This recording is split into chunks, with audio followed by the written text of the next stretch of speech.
And I heard a great voice out of the temple saying to the 7 angels, "Go your ways and pour out the vials of the wrath of God upon something."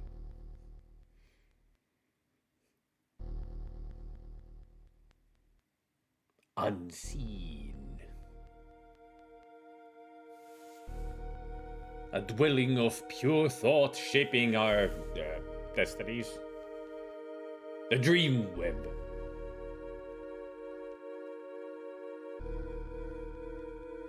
Watched over by servants. Billions of years old.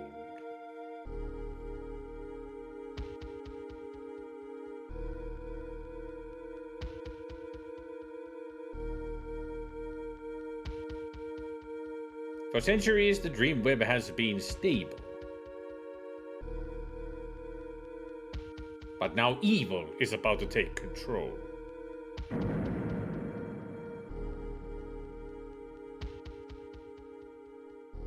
Keepers, the web of dreams is slowly unwinding. The 7 evil powers on Earth are joining forces. If they become too strong, the DreamWeb will be destroyed. Who will be the deliverer? When will it be? We must not let the web be broken. Silence! The chosen ones are becoming aware. If they discover their powers, they will become too strong. Has the seed been planted? Yes, it has grown strong and he is stirring. The time has come and I shall awaken him.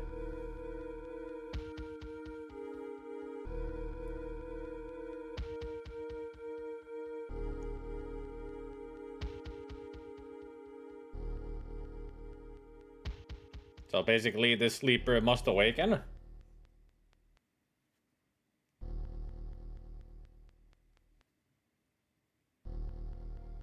Well, that's a rude awakening, alright. This is the future. I know what you want from me. I think I understand now. The 7 are becoming stronger.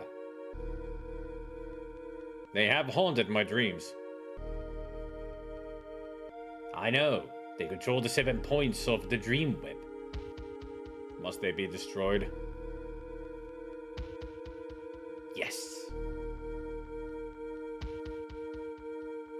I can feel they are all close to me. Who will be the first? His name is Crane. He is the weakest of the 7. How will I find him? He's very near. Arm yourself and begin your search. Time is running short, my brother.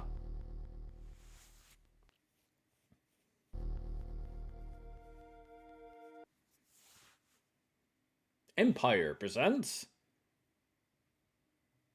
an adventure by Creative Reality. Programmed by Neil Dudwell. Graphics animation by David Dew. DreamWeb. Hey guys, welcome to DreamWeb. It's been a long time since I played this game. There's our hero, Ryan, as far as I remember. Location, Eden's bedroom. And she's right there. Eden. Your girlfriend Eden lies in bed with her eyes half closed and the covers pulled tightly around her. Her dark hair spills out over the pillow. She has a slight frown on her face. Eden opens her eyes slightly and gives you a smile. Concern shows in her eyes. Eden, I feel terrible.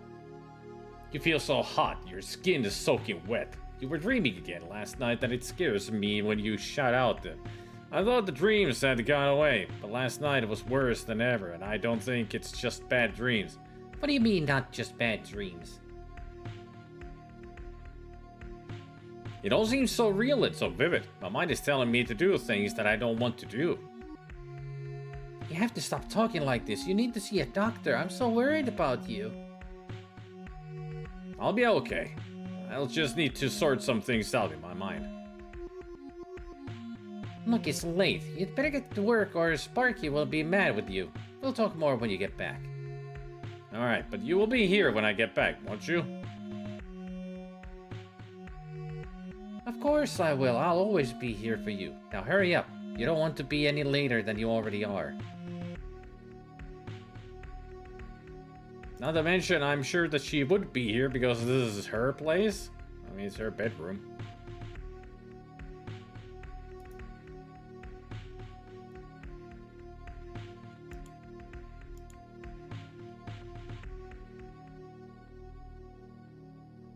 A book. On the bedside table is a Book of Edens. She never really got on with reading books on the network machine. There's a bookmark inside of marking her page.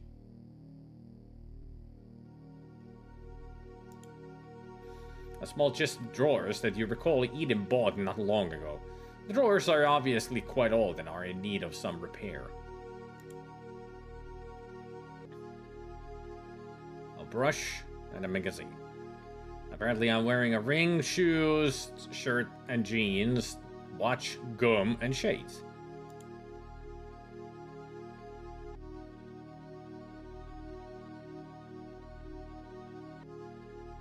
A lighter, wallet.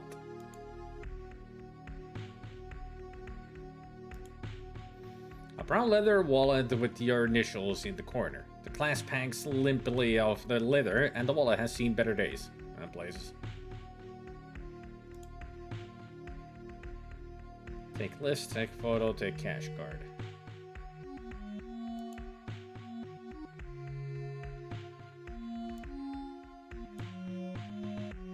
Pick up the wallet. There we go. Boink.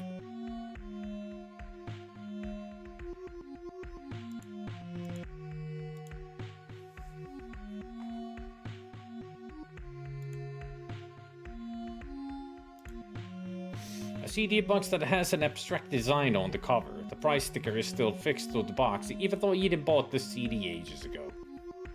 And those stickers don't go away fast. And also, why does the cover look like a Necronomicon?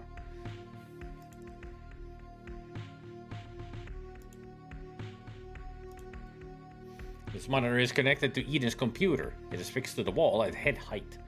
Along the bottom right-hand corner are some tiny lights which indicate that the monitor is off.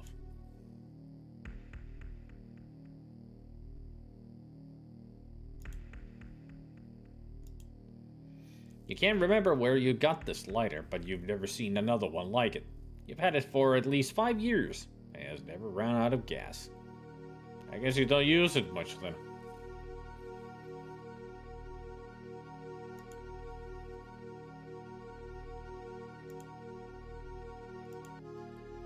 There's a small pile of magazines here. There are a couple of copies of Vogue and some magazines about the advertising business.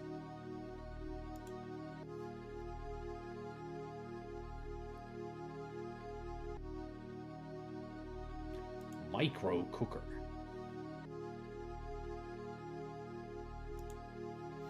Eden's micro cooker looks completely burnt out. The door hangs limply off one hinge and inside is blackened with soot. It still has some key in there. Alright. Can I examine the key? A heavy gold key that is about 4 inches long. There's a design carved into the handle and there are strange markings along the barrel. Doesn't sound like a normal key to me.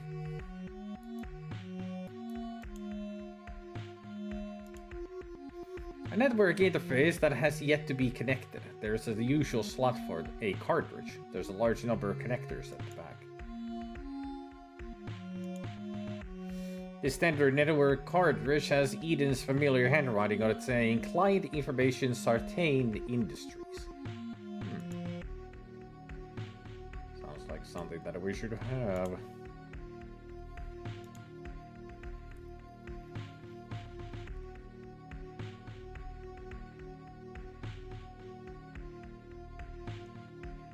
Drinks machine. A drinks dispenser. This seems to be one of the few items of equipment that works in Eden's apartment. Apparently she knows how to take care of the place. A squat plant sits on the coffee table. It is growing in a small ceramic pot. For some reason I expected it to be a plastic. A widescreen network monitor placed in the corner of the room. The screen has a white dust sheet placed over the top. Everything has a sheet on it. Eden still hasn't settled into her new apartment. The chair has a white dust sheet over it. That explains it. And it explains the crates as well. This collapsible packing crate has a white dust sheet draped over it. A collapsible packing crate made of light but fairly tough material. Eden still has some of her belongings packed into these crates, even though she has lived here almost a month. Some people take their time to, open up their stuff when they have moved to a new place. I know my friend still has a couple of cardboard boxes that has his stuff in there, even though he has lived in his place for a couple of years now. Like, he's lived there for almost 10 years now and it still has some stuff in boxes. Hasn't bothered to put them anywhere else. The fridge is set into the work unit and the small handle is connected to the one side.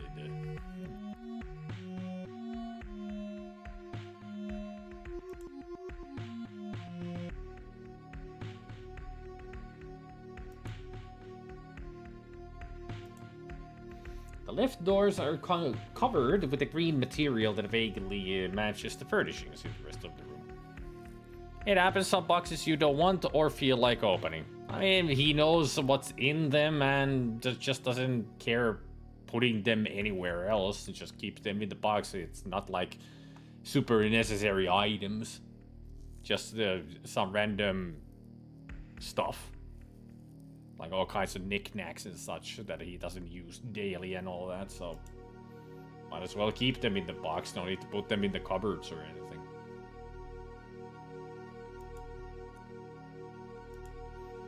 A square metal plate on the wall has a small button set into it.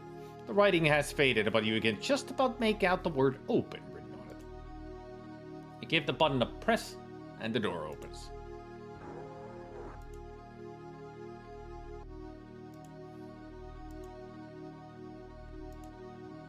A large lift control panel with a big brass button set into it. The controls are clamped into the wall. You examine the controls and select the ground floor. You press the button marked down and the lift takes you down.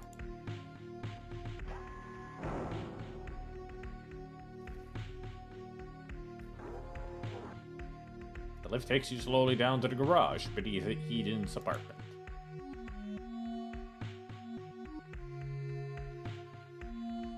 Screwdriver. The car reminds me of the car that you drive in the 007 The Spy Who Loved Me game. It has the same design from top view, you know.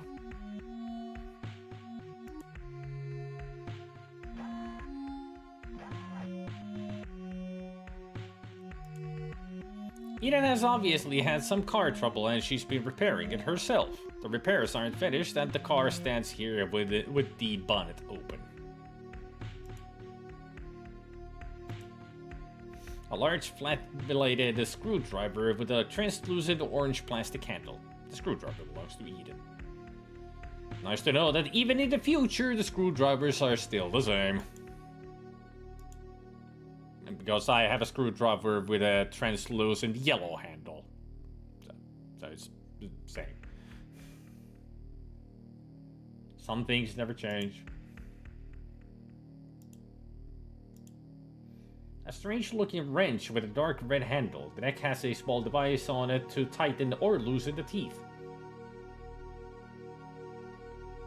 Yeah, it's a supposed to be a clench. You tighten it so.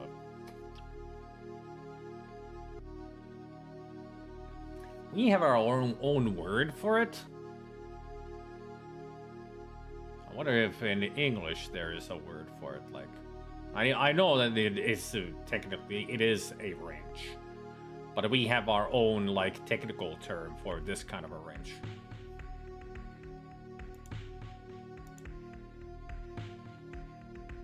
The adjustable wrench that this is.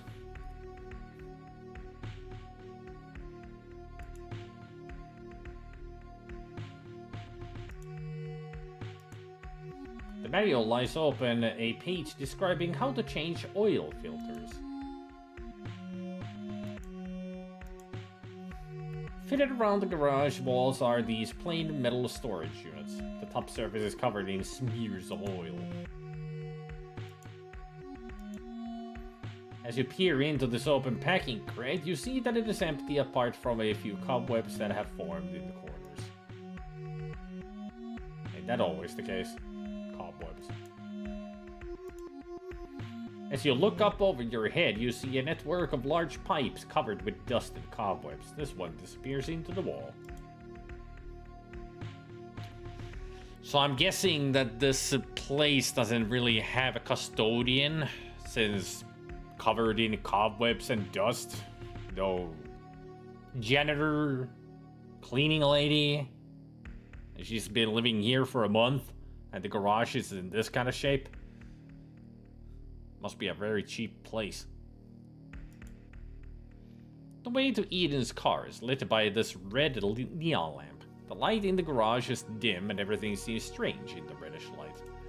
Yeah, especially when it doesn't really light up that much. Only a little bit of red light here and there. Everything should be in a more of pink hue, if you ask me. Well, then again, who cares about proper lighting in a old pixel game? Doesn't need to be proper, as long as it looks great. And this game has great graphics, that's for sure.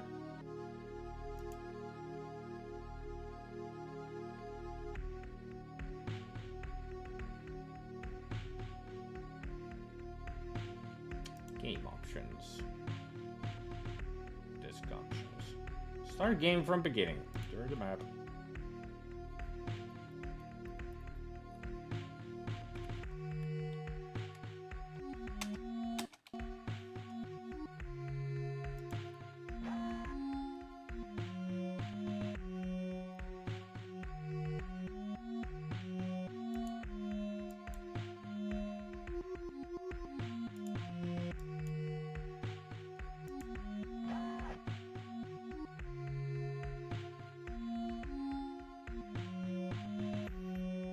Home sweet home, your flat.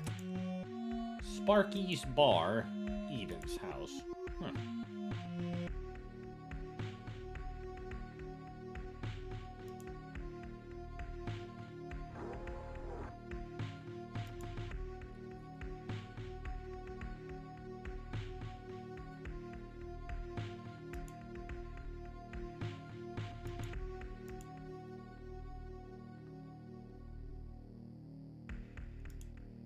A small grate with 4 bars running across it. The green light from the nearby lamp shines across it.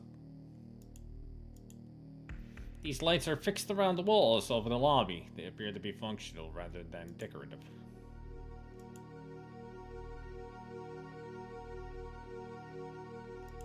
A Coke can. A dented and empty red Coke can.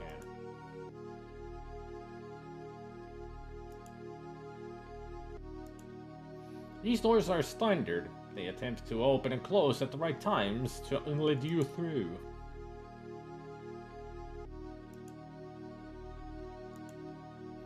A door, the entry pad that gives you access to your flat. If you can't remember the number.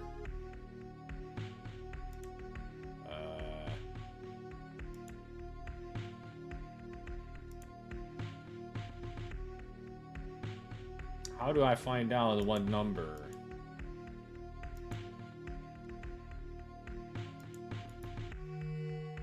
The watch that Eden bought you for your last birthday has a gunmetal gray face and a more leather strap. Several small buttons on the side control the watch.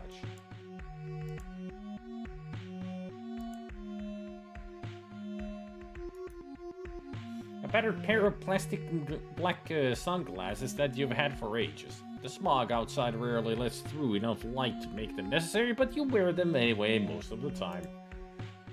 Because you want to look cool.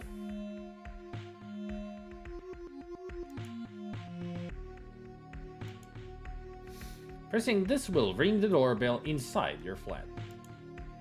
You press the switch and a red light illuminates briefly. You wait a while and realize that you are not in. Perhaps you are out somewhere, like in the lobby, pressing your own doorbell.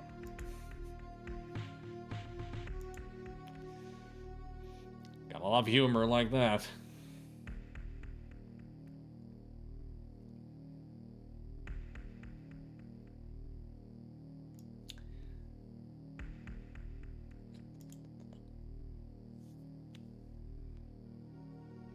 I have no clue about the number.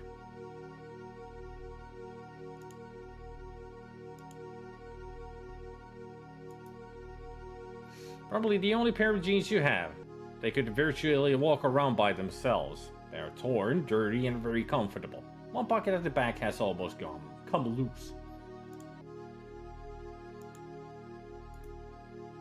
A long-sleeved purple shirt with buttons that reach halfway down the front. The material is rough to the touch on the outside, but smooth on the inside. A button is missing.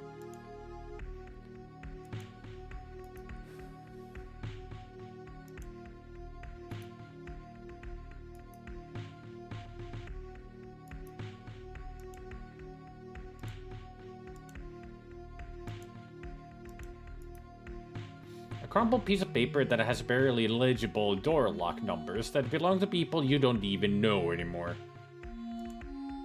Examining the list, you see your own number that you've written down so that you don't forget it. The number is 5106. I had a feeling that that's how I do it.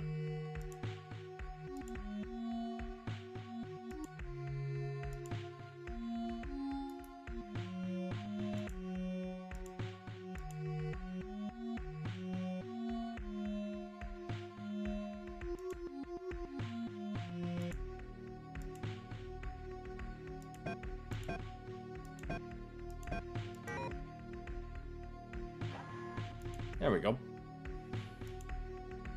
I'm in. A holographic photo album. When used, it can show 3D images taken with a holographic camera.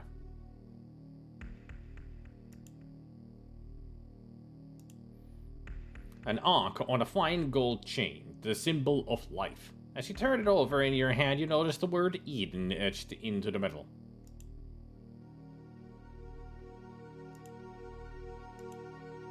A small rated plastic card about 1/8 of an inch thick. This card contains data that can be read by all compatible network machines. As usual, you've forgotten to label it.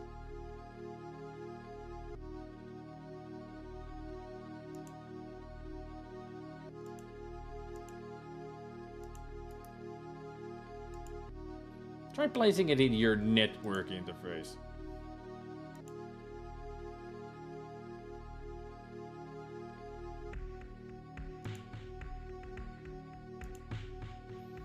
The network cartridge has several ridges in it and a thin hole where the internal circuitry slots into your network machine. The label reads, "Important."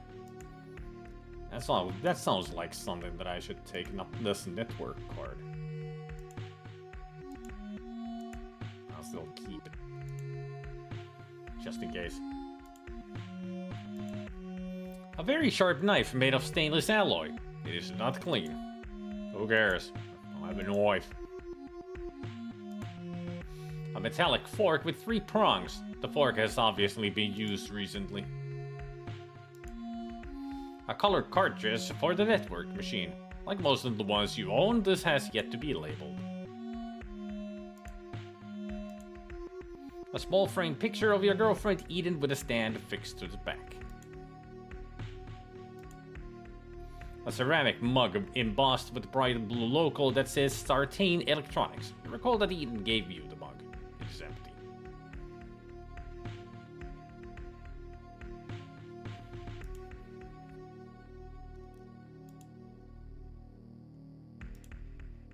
This keyboard is remotely linked to your network machine. The escape key is missing and a loose wire dangles from the back.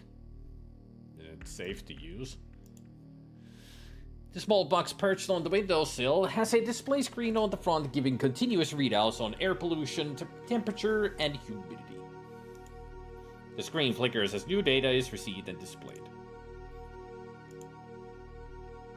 I guess we don't need to know the data. Hey, lad. A remote control unit for your audio system. It has 10 buttons, each with its function marked beneath it in minute writing. As it should. A small waste bin made of a dull metal. And it's got rubbish.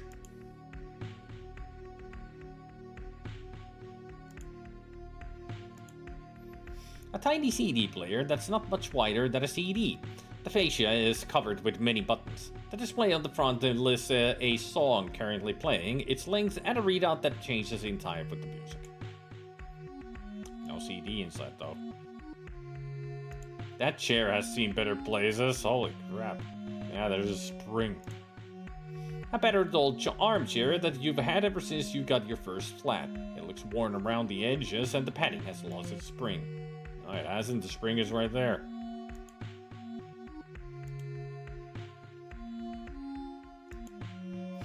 You can see the spring sticking out of the stuffing of your armchair. You remember vaguely the pain you suffered when you found it. Yeah, I can imagine it would have hurt. I mean, me and my brother broke one of our chairs when we were a kid, jumping on it, and we heard the sound of the spring coming through, and we looked at underneath, and there it was, dangling through. No, our parents weren't pissed off at all.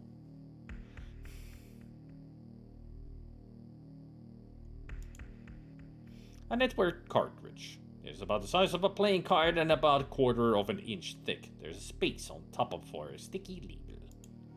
Hey, Eldritch. Pea! I found a pea on the floor. A small green pea that is extremely cold. Is the apartment freaking freezer? A green display glows dimly on the top of your network interface. Beneath this is a slot cut into the smooth plastic casing where network cartridges are placed. Alright. This high-definition network monitor dominates the room. It is bolted securely on the wall at the right height for viewing when seated or when in bed. The screen is perfectly flat and reflects no light from the room. An empty cup that once contained coffee. It has your name across it and a description of your birth sign underneath that. It is empty.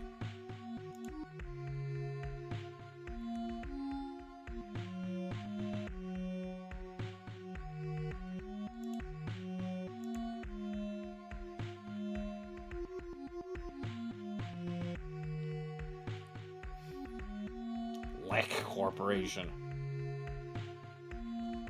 Network owner ID is Ryan.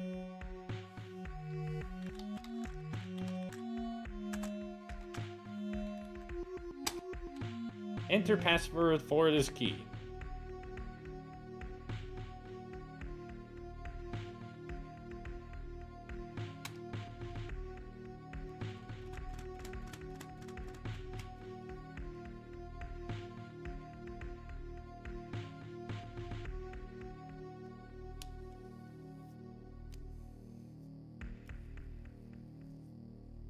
Where can we find our password? That's a good question. He tells himself because his brain is going like, where can I find a password?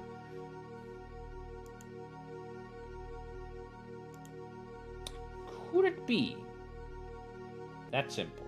And also there's a pen. A disposable pen that has only a small trace of ink in it. The end hasn't been chewed. Ah, he's one of those chewing types of people. Could it be that simple of a password? Let's find out.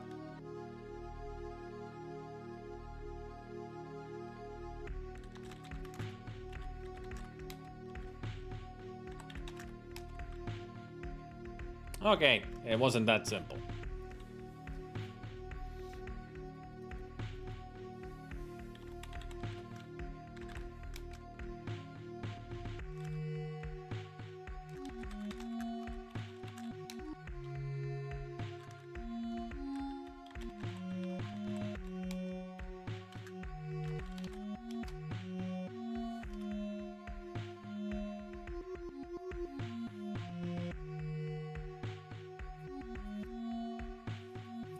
I wonder if this is a copy protection thing.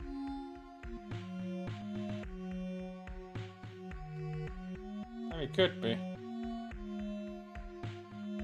Let's see. Amiga.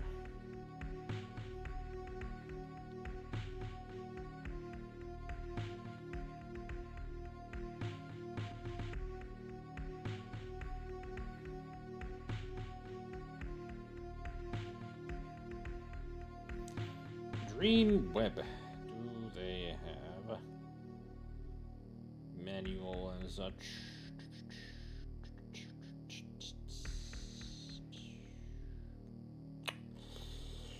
No, they do not.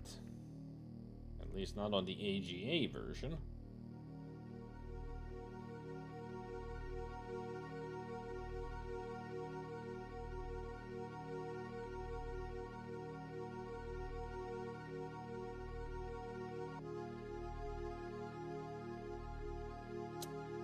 None there either. DreamWeb game manual.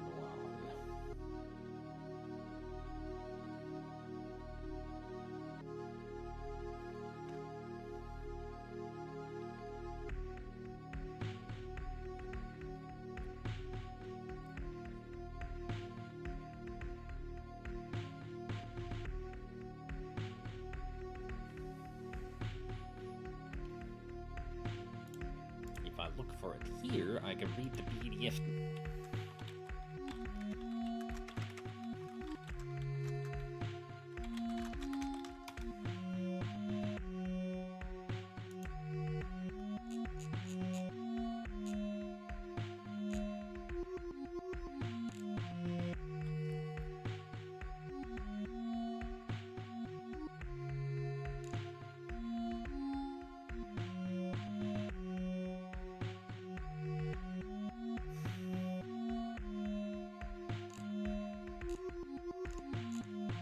Well, there's no copy protection or anything.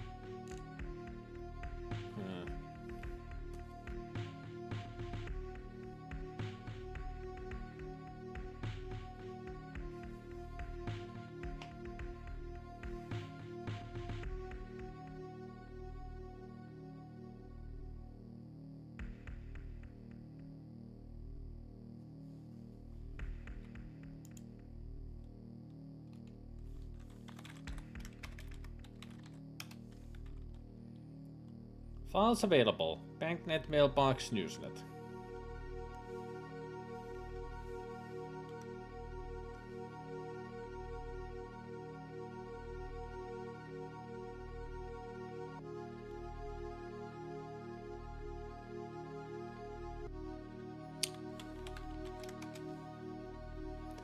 I don't have a cartridge in. That's why I can't use it.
How the heck am I supposed to find a freaking... Oh.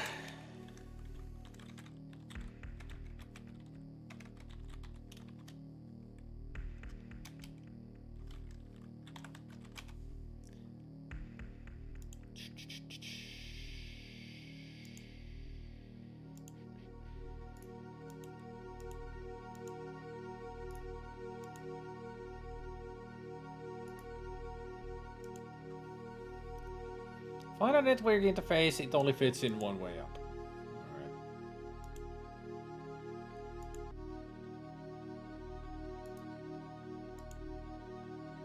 Try placing it in your network interface.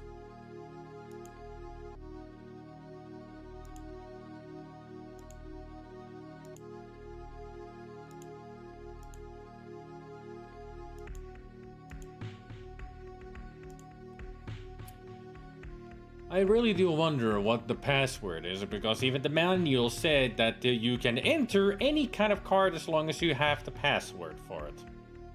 Great help, manual. Thank you.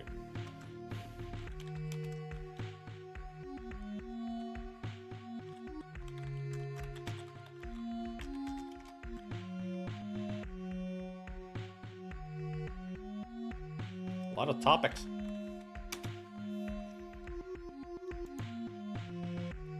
This cartridge really was useless to pick up. But this imported one is important.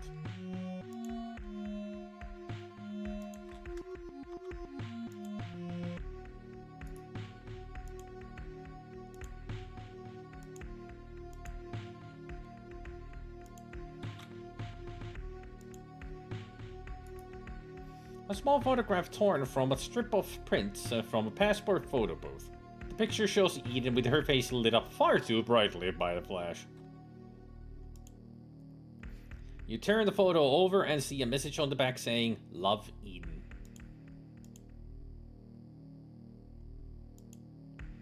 Oh, how sweet. You think of Eden, your lover. I really would have thought that the password would be Eden.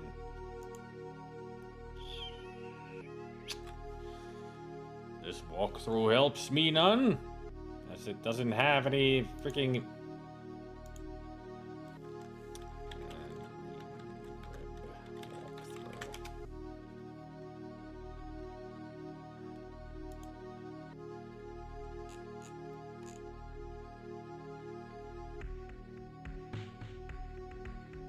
Hey there, Tim.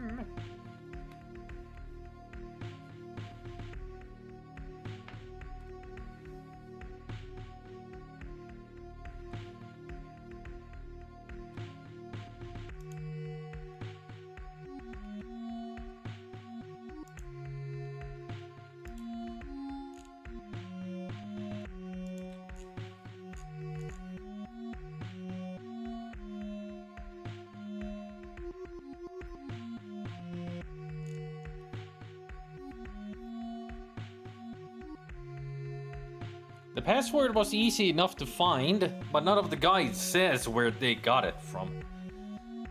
That's what I'm finding. I mean, this one that I'm reading right now at least tells where you get the code for your door. Just look at the...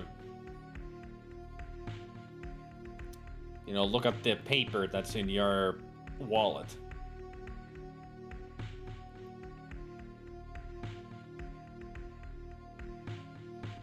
I mean, otherwise it just says the password. But it would be nice to one of them be like, and now this is how you figure it out.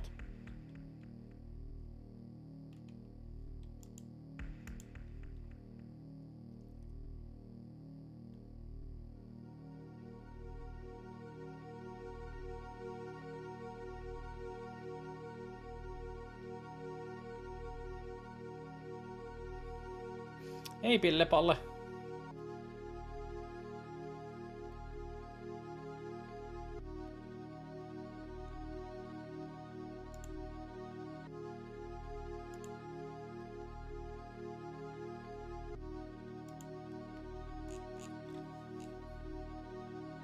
Does the manual actually say?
Password was easy enough to find. I wouldn't even know where to look for it.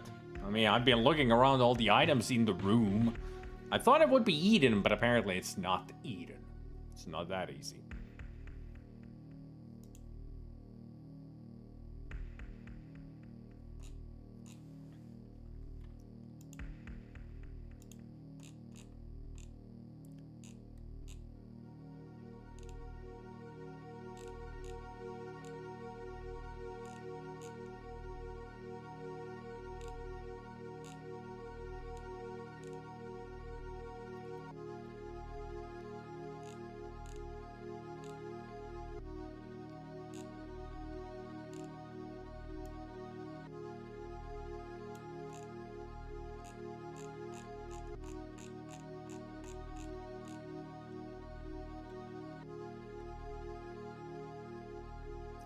It's in his diary. For fuck's sake. It is kind of like a copy protection. You just have to have the diary that comes with the game. It's the last word of the whole freaking book. The last entry, Saturday, April 14th. My name is Ryan. I am the deliverer. I am an executioner. Hunter of the Seven. It's like killing Hitler. Things to remember. Door code. Garbage taken out every Wednesday. Eden's birthday, 17th of February. Network password, Black Dragon. It's right there.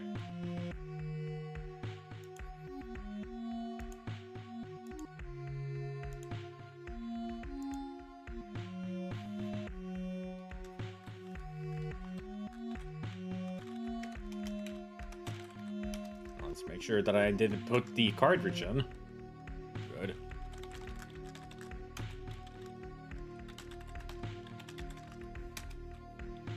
New key granted, Ryan. Alright, now list cartridge. Topics in this file. Private. Still, it is kind of cool that you find many things that you need in the game, in the diary that apparently Ryan has written.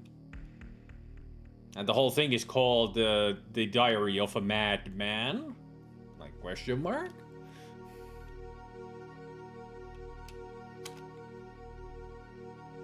So I find that fascinating. Things to remember. Do shifts at work, Monday, Tuesday, and Wednesday 2 till 8. Thursday, Friday, and Saturday 5 till 11. Lewis is a door number. Maybe I should pay him a visit. Van can be picked up anytime after the 15th. Estimate about 2400. Must ask Sparky for a loan.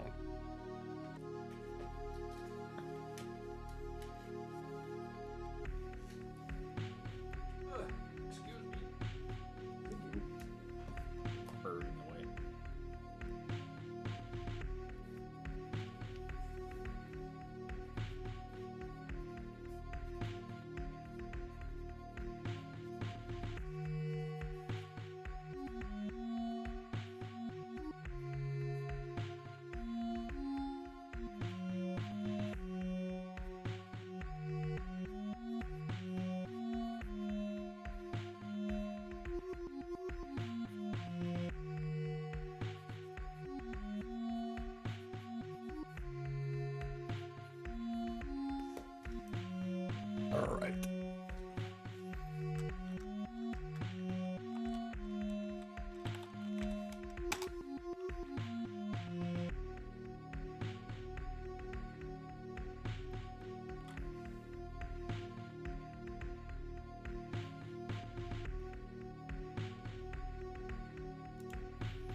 What's down here? Ah, Zikichon. A plastic food tray with the remnants of a meal in the bottom. These trays are bought with a plastic seal across the top. You remove this and place it in your cooker. It's called a TV dinner. A stumpy looking toaster. And it's got toast. Cool.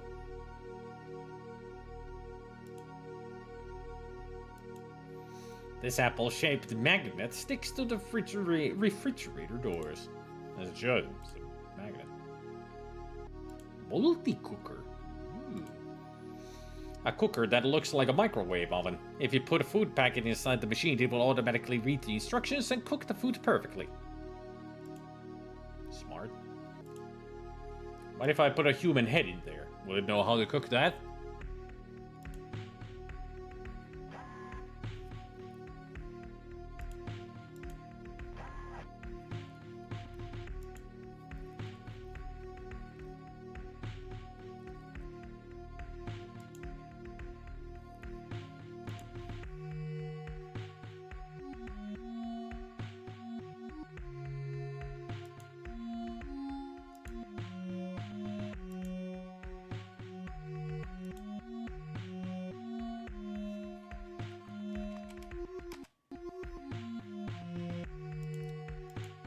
Sparky's Bar, Lewis's flat. Number 42.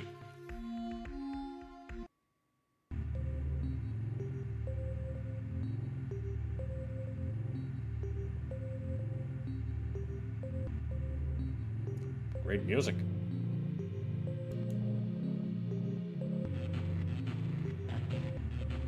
Ow!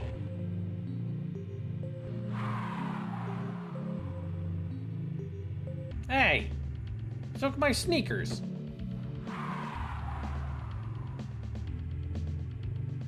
Several minutes later, somebody get that supercar!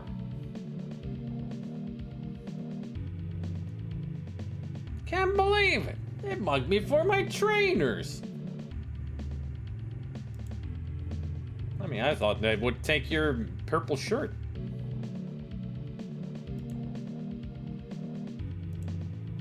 Someone with taste has obviously discarded the gherkin from the inside of a hamburger. What do you mean, taste? Gherkin belongs to the burger, a disgusting cold burger that has been half-eaten. A fast food carton that has the remains of some ketchup inside it. The polystyrene has a "don't drop litter" stamped into it. Hey, Peppasaurus. A short piece of gray flex with 3 colored wires sticking out of the end. It looks as though the wire has been ripped out of something. Probably the security camera over there. This security camera records who comes in and out of the lobby. It looks as if it's broken, like I said.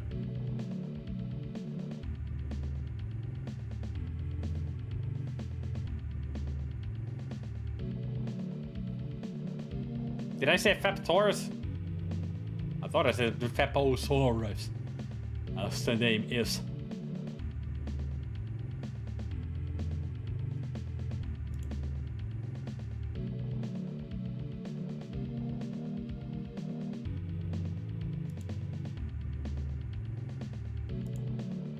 This door is to Lewis's place. It has his name written in a small panel on the front of it. Beside the door is a doorbell and a keypad. I'm sure he don't mind if I just get in. The door entry pad to Lewis's flat is grimy and slightly sticky to the touch. It has the standard buttons for code entry. 5, 2, 3, 8.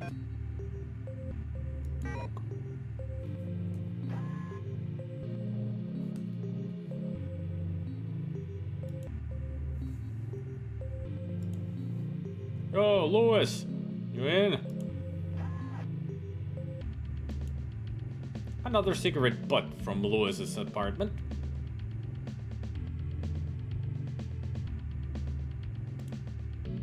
A cigarette butt from one of Lewis's cigarettes. He doesn't care where he throws them. One day his house will burn down.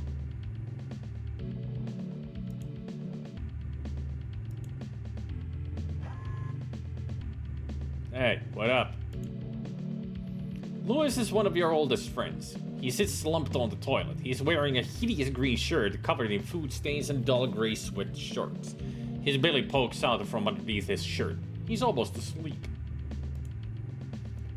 You give Lewis a shake and he opens his eyes slightly. Ryan, where are you, man? I feel pretty bad, I'll be alright. But I could use some help. Well, what do you mean? I can't help with anything.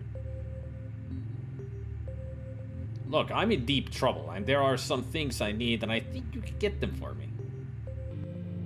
Sure, what are you looking for? Drugs? Not today. I need a gun, and I don't know anyone who has one. Well, there is this dealer I know who's into heavy stuff like that, weapons and shit. It'll cost, though. Just tell me what to do, Lois. What do you need a gun for, anyway? What would you want with a gun? Apparatus. Hey, Specky. I can't explain, it's all too complicated. I'm not even sure what I'm doing myself. If you're serious and you need to go to a pool hall by the river, there's a guy called Silverman who will help you. Where's this pool hall, then? If you find my membership card for the place, the address is on that, and you'll need the card to get in. Thanks, Lewis. I won't forget this. No problem, man. I just hope you know what you're doing. Yeah, Lewis. Me too.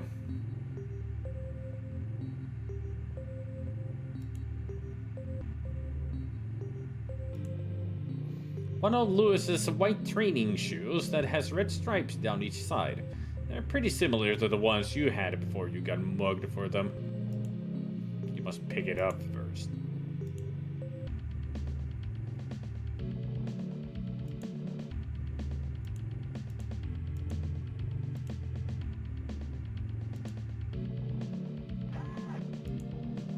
This food tray has been used and contains a few remnants of the former contents.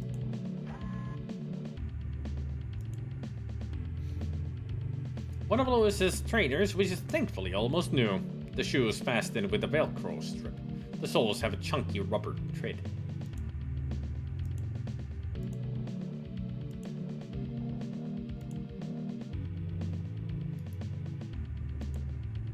You slip the shoe over your left foot.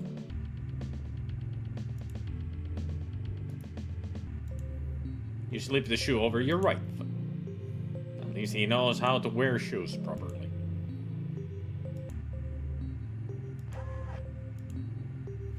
Lewis's overstuffed armchair is old and battered. The stuffing springs stick out all over the place. A cooker the same as you at your home. Lewis appears to be out of food. Everything he had, he has eaten. Most of the empty packets are on the floor.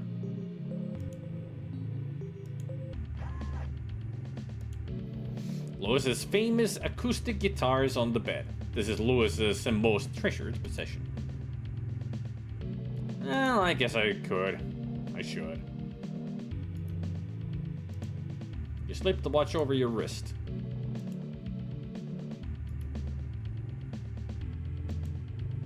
You feel much better. Hell yeah. Also wearing the watch. I'm fully decked to go get myself a gun. This pillow was probably white once. It sits limply on Lewis's bed. It was white once and now it's bluish green.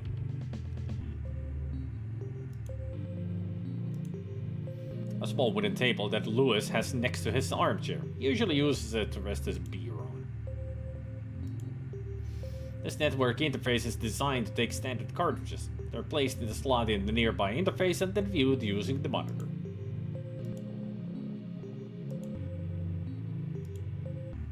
Lewis has a CD player pretty similar to yours.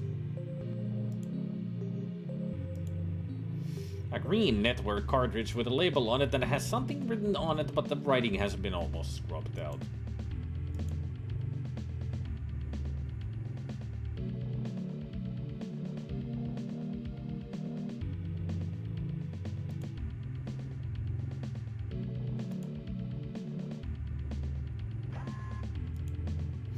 These storage units are built into the floor. A micro cooker sits on top.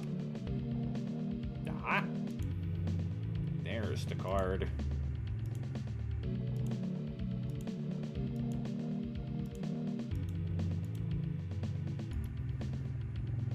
This is the card Lewis has for the pool hall. M1201. The address is right in the back. Pool Club M122. I know numbers, I just don't know how to read. This food is cold and slightly moldy. I wonder how Lewis lives like this. His apartment is in such a mess. He lives by breathing. Plectrum. A red plectrum in the shape of a heart. It belongs to Lewis. He buys plectrums all the time, but he usually loses them straight away. Maybe he prefers to play with his fingers. This pole open chute protrudes from the wall. To save Lewis having to leave the house, he can throw trash away using this. It smells awful. Hey, Barragan.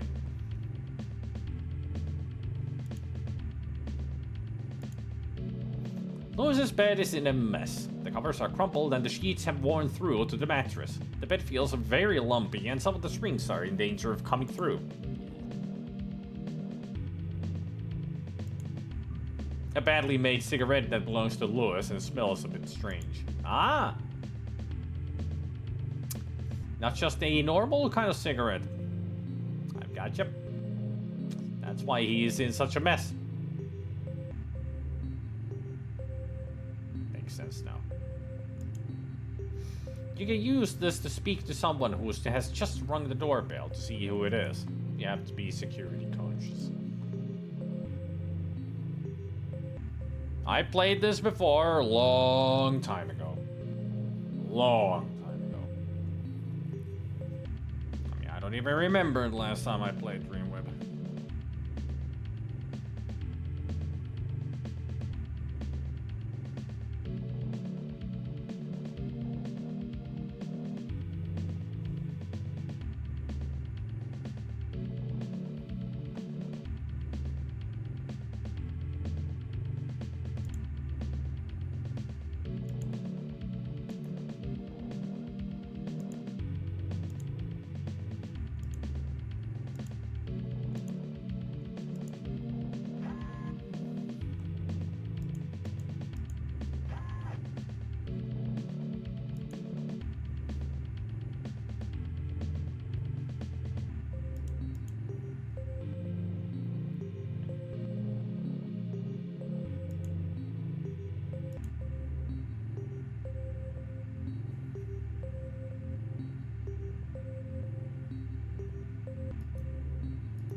In the pouring rain outside Sparky's bar lays a totally unconscious man. He wears a brown suit that is stained and torn from months of sleeping rough. The man is surrounded by empty beer bottles.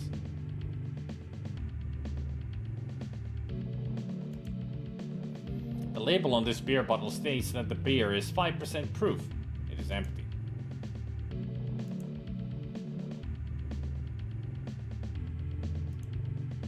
A green neon sign that says Sparky is in letters about a foot high. The sign is fixed to the wall in only 2 places and looks dangerously close to coming loose.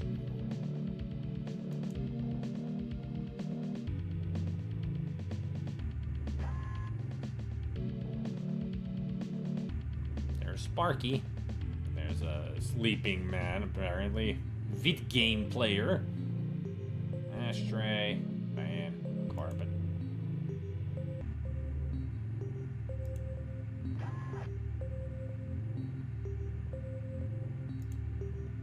The bar is made of wood and has a brass rail around the bottom for you to put your foot on. The surface of the bar is heavily scratched.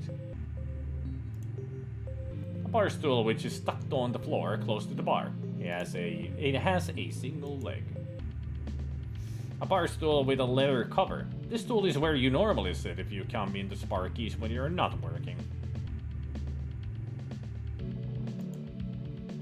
You decide to take a seat for a few moments.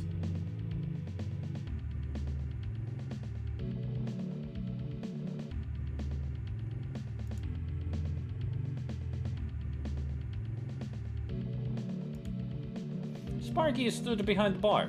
Obviously he has no staff available and has to work himself. Sparky is overweight and scruffy. His belly pokes out from beneath his gray shirt. He doesn't look very happy. Sparky looks up at you and says, "Hey, Ryan, did you get my mail in the message?" "No, sorry. Sorry I'm late." "That's okay, no problem at all." "Really?" "Yeah, you're fired. If you had bothered to read my message, you would know by now." "You can't do that, I really need the money." "Sorry, Ryan, I can't use unreliable staff." "Look, I'm sorry. I've been having a few problems sleeping recently. I'll try and pull myself together." "I'll tell you what I'll do. Take a couple of weeks off, try and sort yourself out. You aren't any good to me like this." "Thanks, I really appreciate it." "Well, I guess so, even though I've ended up having to work behind the bar myself. Just run your card." "Okay, and I promise I'll sort myself out." This text goes so fast. Sparky looks at you expectantly. Perhaps you should do as he says.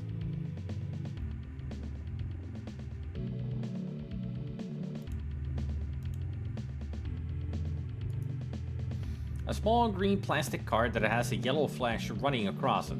There is a small space that reads thumbprints and a digital readout. Has your name on it.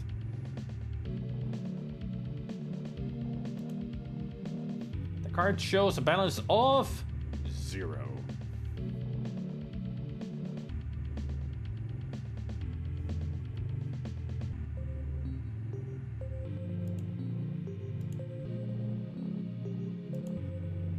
This card scanning device allows Sparky to deduct from and add money to cash cards. Use card scanner with... You take your card and place your thumb across the metal strip. Sparky comes over and types something into the scanner. You sweep your card through with the slot in the machine and it adds 2 weeks' wages to the balance on the card.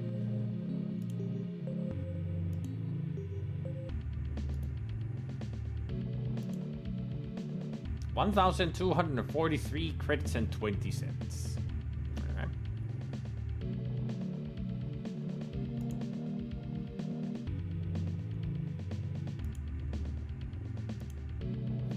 Sat at the bar is a large man who is smoking a cigarette. He stares across the bar impassively and occasionally glances at the TV. He looks as if he's having a really bad time. The man takes a puff of his cigarette and asks you, "What's up? Mind if I sit next to you?" "Do what you like, I don't care." "Thanks. What's on TV?" "Oh, it's a program about that singer, David Crane." "What about him?"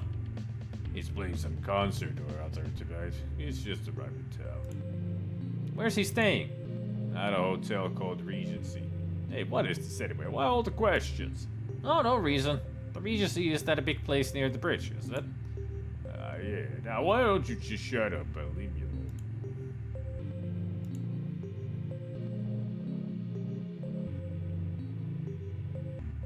Yeah, that's Bloodnet that you're thinking about.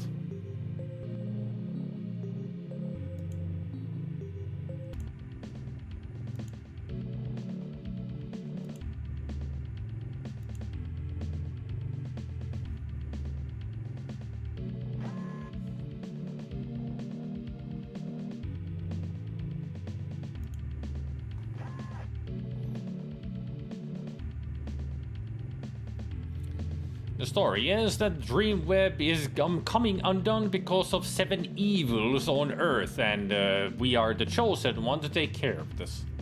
And we're going after the first of the 7 evils, which we now know is a singer who's out here for a concert.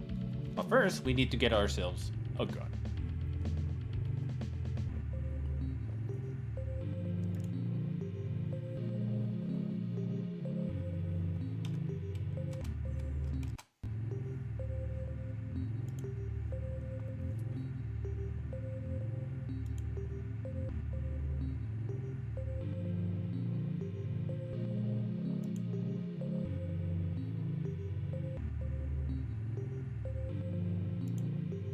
On the wall is a small device flashing the message "Insert membership card."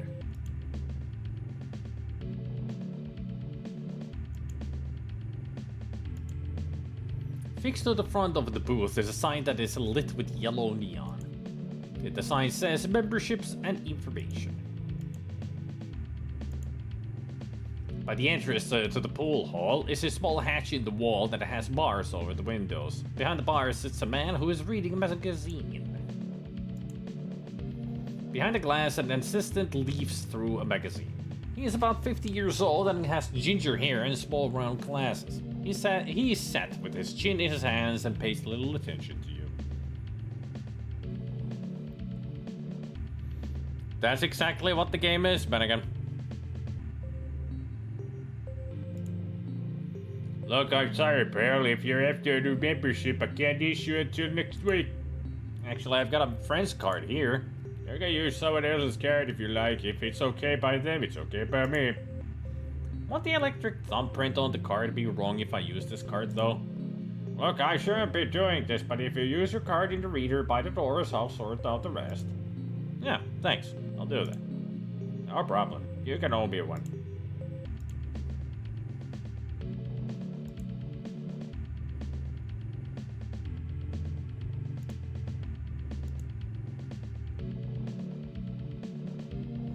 Oh, cabana boy! Yes! You slide the membership card into the reader and the doors open.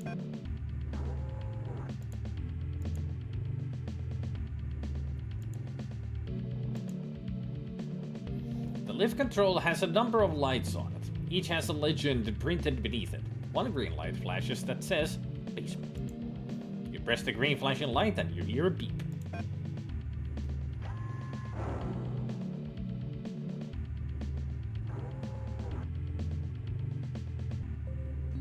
With a shudder, the lift takes you to the basement.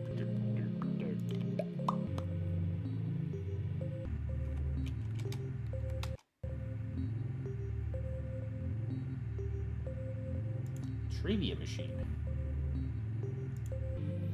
This machine has seen better days, but it still seems to work. Pressing a button, the machine asks, what is 88,137,283 divided by 27? Seems a bit tricky, doesn't it?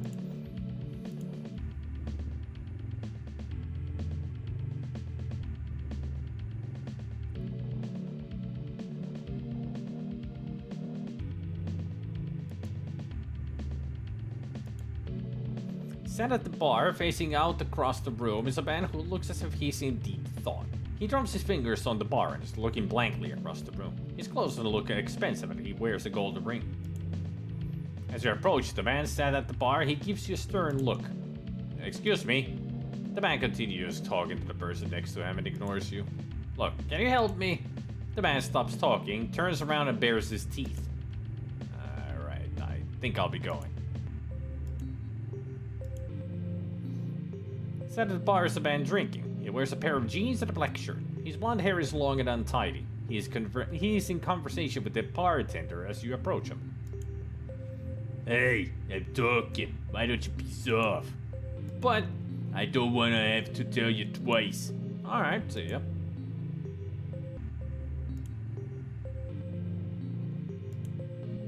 Stood in one corner of the room on his own is a man who looks nervous. He swaps his balance from from foot to foot, and glances around the room furtively. He has a tattoo on his arm and he has long dark hair. What the hell are you looking at? I'm just wanted. Look, I'm just waiting here for someone and I don't want to be disturbed. Okay, got it? Yeah, okay.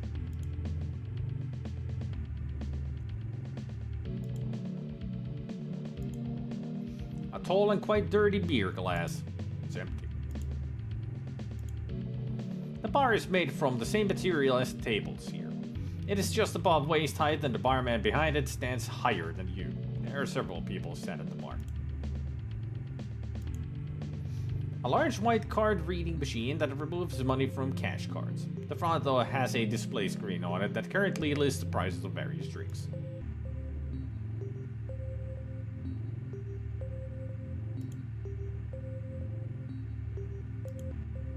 The bartender stands behind the bar lazily smoking a cigarette and speaking in a low voice to the man opposite him. As you approach, he looks at you with suspicion. What can I get you? Says the bartender with a smirk. I've been told I could get some help there, or here. Oh yeah? By who? Oh, my friend's name is Lewis King. He told me to mention his name. Lewis King? I've seen him around here a few times. What exactly are you looking for? I need a gun. I mean, much about them, but I need one. Well, Mr. Silverman deals with all that. You'll need to see him in his office. The number for the door lock is 5222. How will you know who I am? I'll ring through and tell him you're on your way and that you know Lewis. The office is down to your right, and to make sure you have some money. All right, I will. And thanks.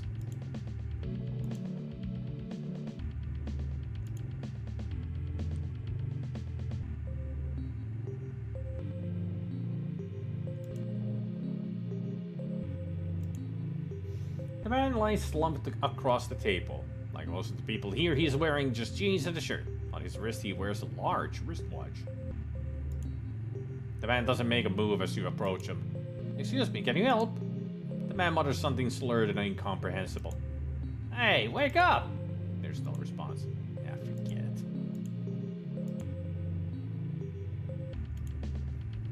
You run your hand over the pool table and you can't believe the state it is in. The blue felt has several large tears in it, and the bald spots are barely visible.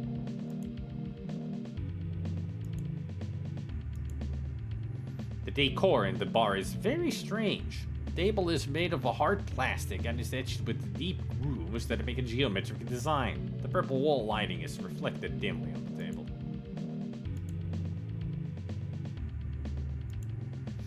A bald-headed man sits at the table smoking. The man watches you as you approach and doesn't seem too pleased that you've chosen to speak to him. He wears a sleeveless shirt that has arms like tree trunks. What do you want? I need some information. People around here just keep themselves to themselves. Doesn't pay to ask questions. What do you mean? What I mean is, if you keep asking questions, somebody will shut you up. Permanently. I see. Catch you later. Anyone who wishes to stand up can put their drink on one of these shelves. The shelf fits neatly into the right angle of the wall, and there is a small bright purple light embedded in front of the shelf.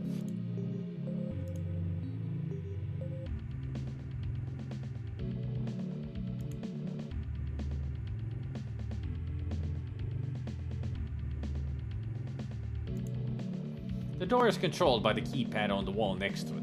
Use the keypad to enter the correct code and the door will unlock and then open. On the wall next to the door is a small metal box with the standard keypad on it. The thick wire leaves the box on to one side and disappears into the wall. Oops, I need to use it.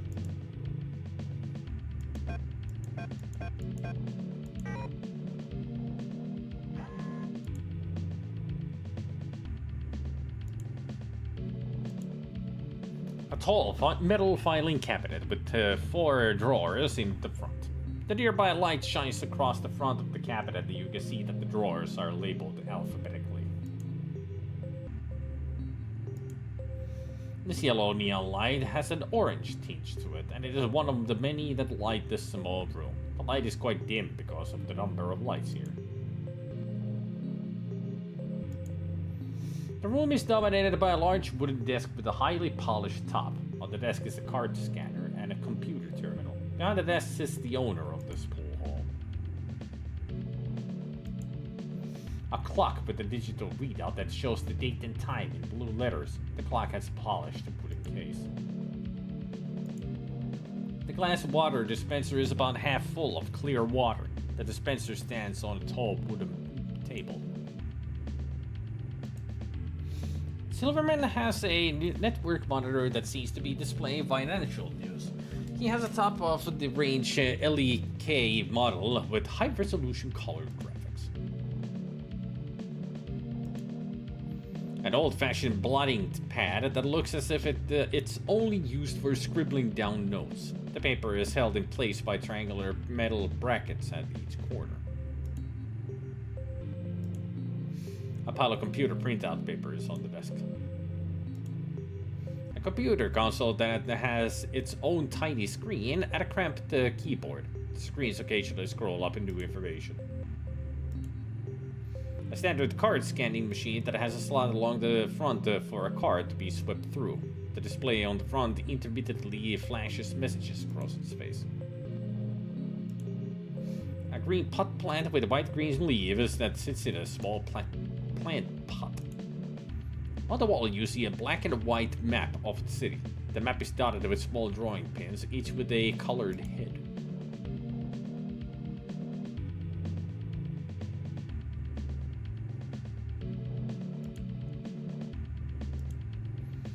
A large black leather chair that looks very well padded. It sits on a middle leg that sits on a star-shaped foot and rocks back and forwards occasionally as the pool hall owner watches you.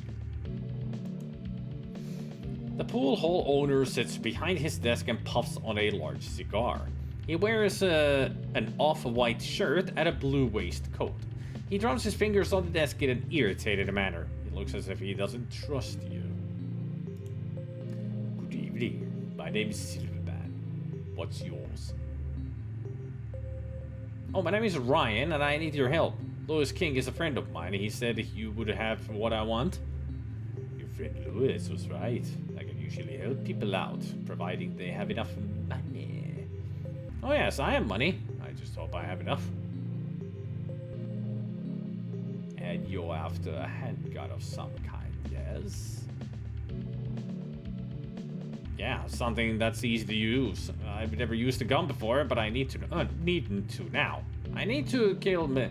Please, Ryan, don't tell me any more than I need to know. I can supply with you with the gun. How much will it cost? For 200, I can give you an SI-140. It's a full automatic pulse laser weapon with a full pack. Well, that sounds fine, I guess. A child could use it. The gun virtually aims and fires for you. Will this weapon be acceptable? It'll be fine, thanks.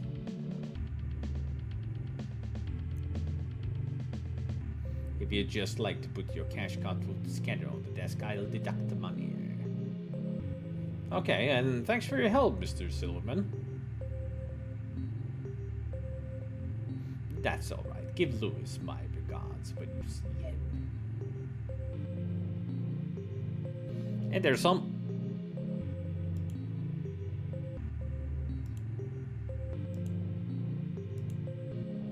The pool hall owner taps a few numbers in the keypad on his desk and then asks you to sweep your card through the scanner. The scanner removes 200 units from your card and the man places a gun on the desk.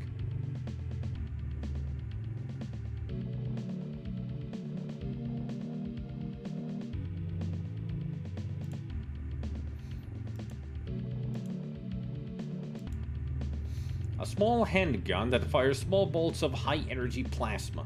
The digital readout on the handle gives an indication of the amount of fuel left. There, I have a gun.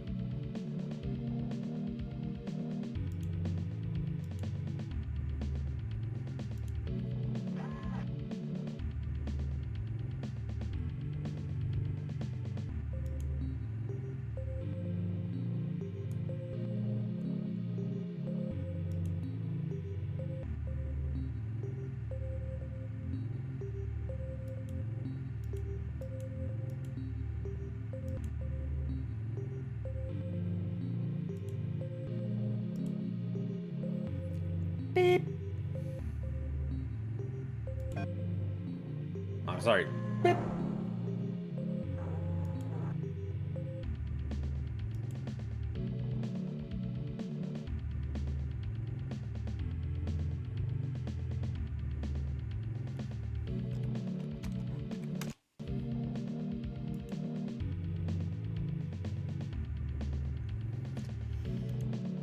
Regency Hotel. That's our next location.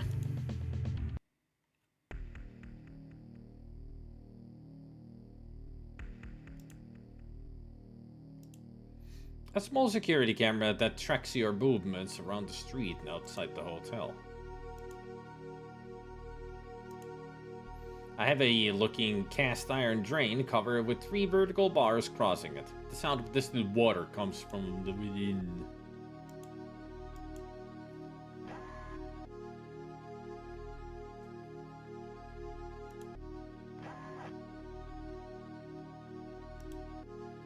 The man has a yellow haircut, which stands on end, a luminous green shirt, and a leather trousers and a jacket.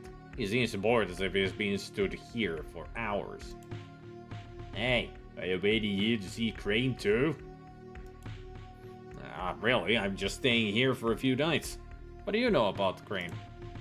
There's nothing we don't know about him. We've been waiting here for 2 days just to catch a glimpse of him. Are you sure he is in this hotel then? Oh yeah, he's got the best room at the hotel, the penthouse suite. It's supposed to have a pool. I hope you see him. Yeah, catch you later. Sat on the sofa is a girl wearing a purple dress made from a strange material that seems to change colors slightly as she moves. She sits staring out across the lobby. Occasionally she says something to the man that stood next to her. Oh, hello. We're waiting for David Crane. Don't you just love him? I've been to all his gigs and I've got all his albums. Well, actually, You know, I've even got his early stuff. He spat on me at a concert it was great. yeah, I'm sure it was. Catch you later. Oh, okay, see you then. One of those girls, huh? A small printed leaflet that advertises the good points of the Regency Hotel. The word Regency is printed in embossed letters on the front. The leaflet looks totally uninteresting.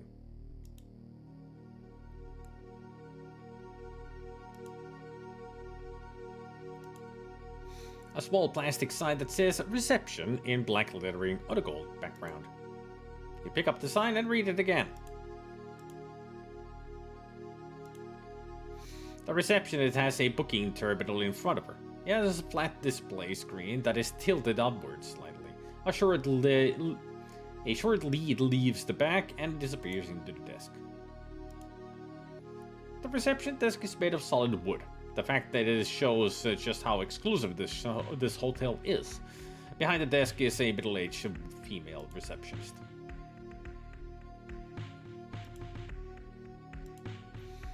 A brass bell with a small knob on it. On the top. You're supposed to ring it when you need attention. You ding the bell loudly and the receptionist looks at you over her glasses.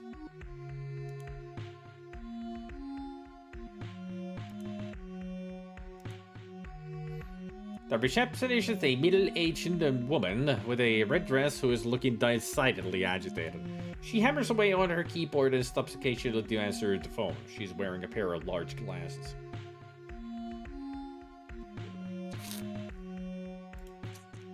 The receptionist looks up and says, "Hello, sir. Welcome to Regency Hotel. How can I help you?"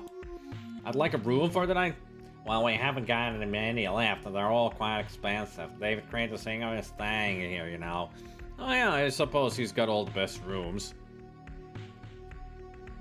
"Well, Mr. Crane has the penthouse suite naturally, but there's a vacant suite below that is quite luxurious." "Now, how much would that cost just for the night?"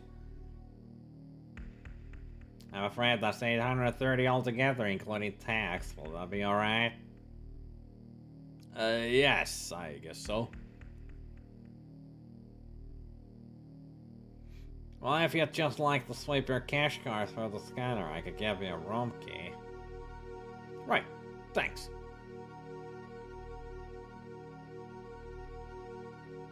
The receptionist looks at you expectantly. "Perhaps you should use your cash card now."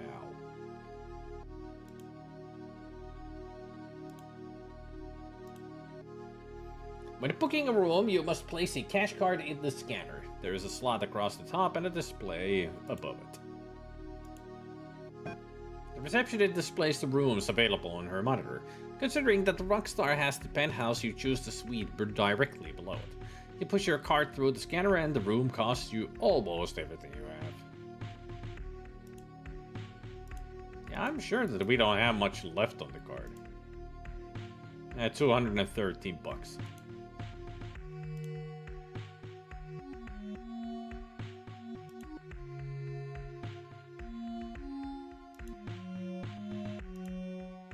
On the wall, you see a square plate with the word lift printed across it.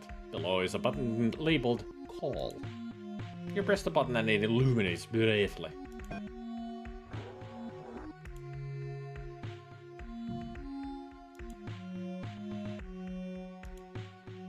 The handrail in the lift is made of brass. The lift travels very fast and it is there for you to grip in case you find the sensation of speed disturbing.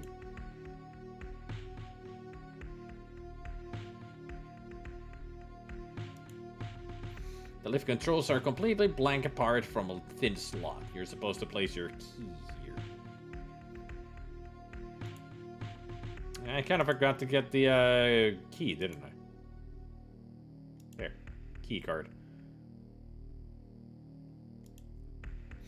A small blue square of plastic with your room number printed on it. It says Suite 4221. This is the second best suite in the whole hotel. Find somewhere to use it. Okay.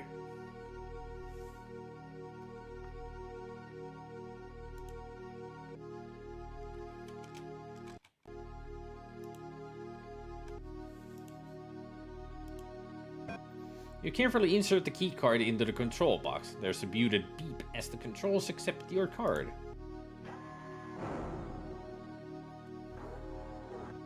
The lift takes you up to your floor. Boop. Boop. Fixed onto the metal railing on the wall, you see a plant inside a metal basket.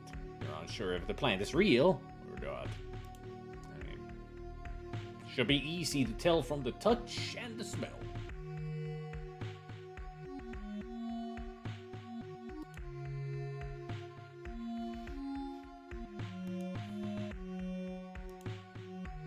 These doors have a gray covering that is soft to the touch. A dark stripe runs across the bottom of the doors and a blue scanner pulses at the top. The door has Suite 4222 written on it.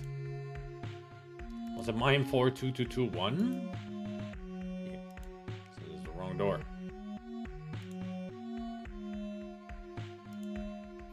On the wall, you see a bright red box with the word fire stenciled onto the box in black letters. The box has rounded corners and a handle on the front.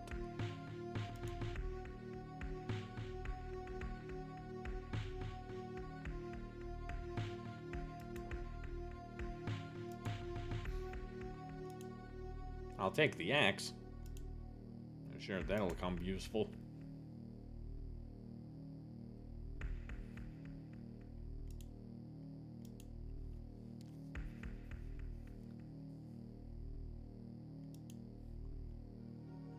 Might as well go check our room to see why it's the second best.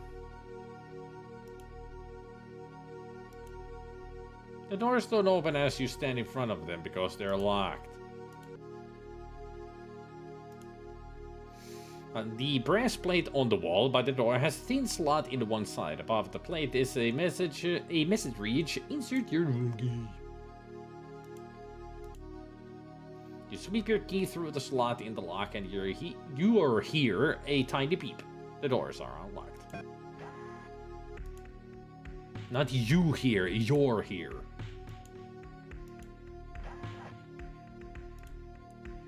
A stumpy plastic remote control for the TV system in your hotel suite at the Regency. That remote has only 6 very large buttons.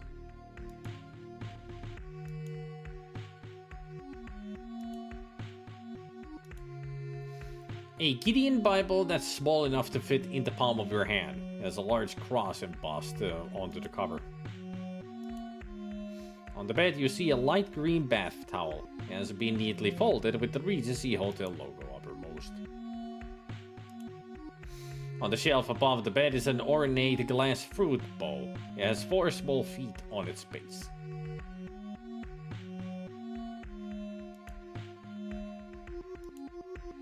Across the side of the bedroom are 2 large double-glazed doors that lead out onto the paved balcony. The rain batters against the windows and they are cold to the touch.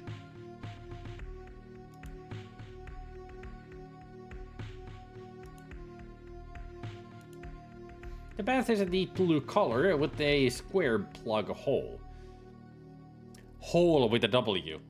There are handles on either side of the tub. The bath is very clean, like the rest of the suite. Square plug hole. Complete. The toilet is in the same shade as off blue as the rest of the bathroom, and it is made of plastic. Not a very good toilet then if it's completely made out of plastic. A light blue toilet roll that has a tiny emblem of the Regency Hotel on each sheet. A white bathroom cabinet made from molded plastic. It has 2 doors in the front and the logo of the Regency Hotel in on the corner. Also has toothpaste and shampoo. A stainless steel mixer tap positioned on the sink. The tap has 2 short handles for hot and cold water and a plunger to raise and lower the plug.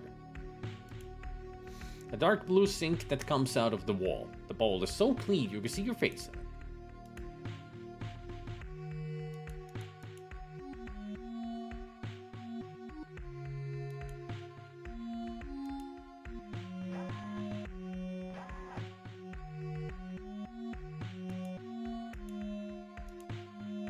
In the center of the room is a small black coffee table made of a marble-like substance. To match everything else in the hotel suite, the sofa is completely black. It is made of leather and feels comfortable. A dark blue cushion made from a velvet-like material. The words Regency Hotel are printed subtly across one corner.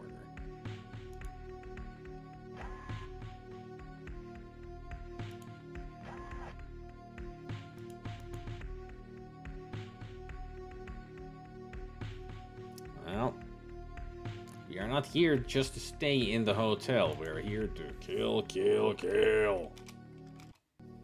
Destroy the evil.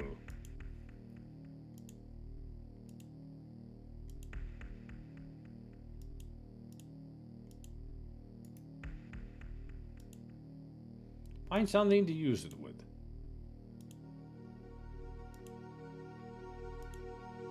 That isn't really the right thing to use. I need something sharp. A knife. You push the edge of the knife into the small gap between the control box and its front panel. As you push the knife, the panel bends outwards and opens up, and then we've got all kinds of wires and stuff.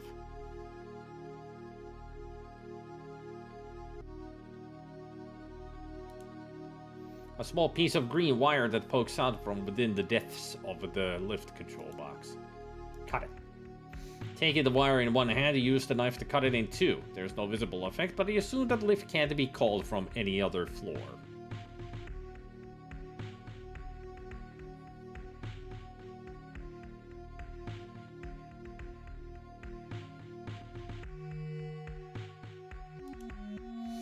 This mirror covers the whole of the rear wall of the lift. It makes the lift look much bigger than it actually is. The wire from the lift controls has cut across the middle.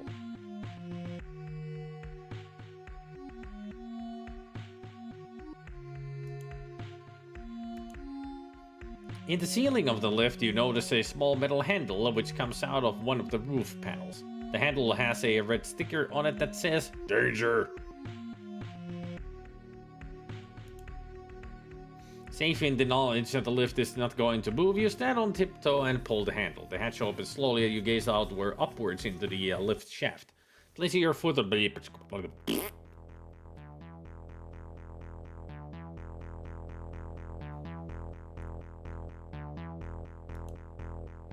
A pair of large doors that lead to the room beyond this lift, which should be Crane's penthouse suite.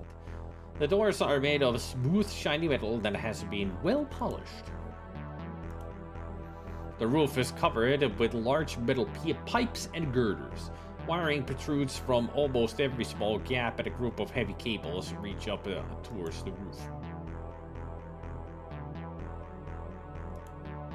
Through the open lift hatch, you see the lift floor about 10 feet away. Use the doors with the axe. You place the tip of the axe between the 2 doors. As you push the doors, move apart slightly, you twist the axe. Just watch the animation.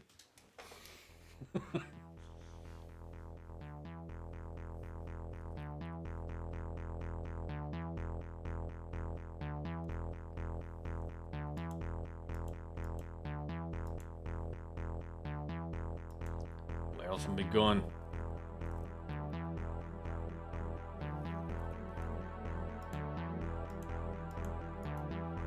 A wooden handle, the fire axe with a sharp and polished metal blade. Use it. You take the axe in both hands and take a swing at the guards sat by the pool. This is where it gets bloody, people.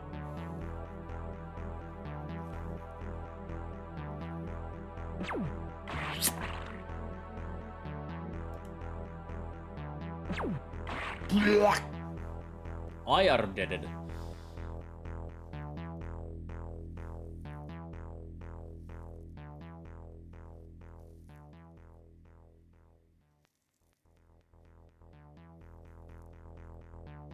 The remaining powers of the DreamWeb have united, destroying the Keepers and opening the gates to other worlds. This has brought evil and chaos through the DreamWeb.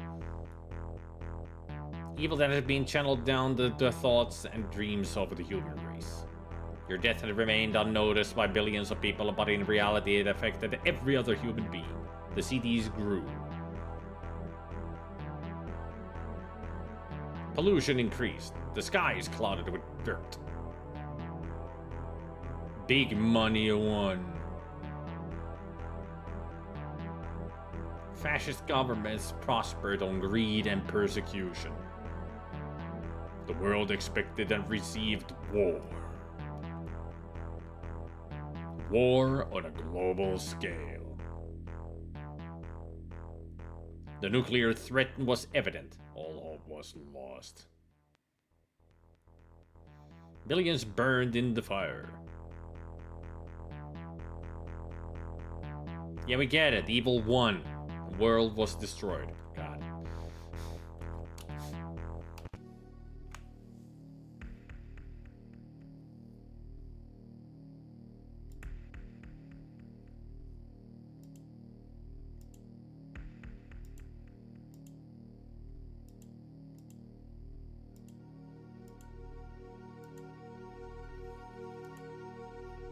Billions.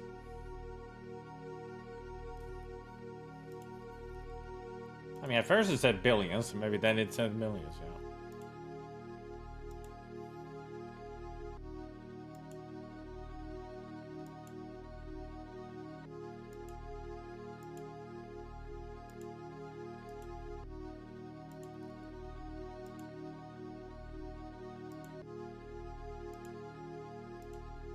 Use the knife. And now we can go up.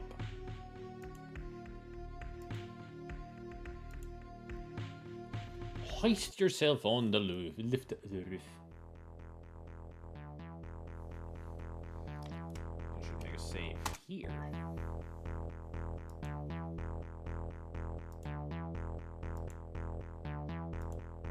Then we use the axe.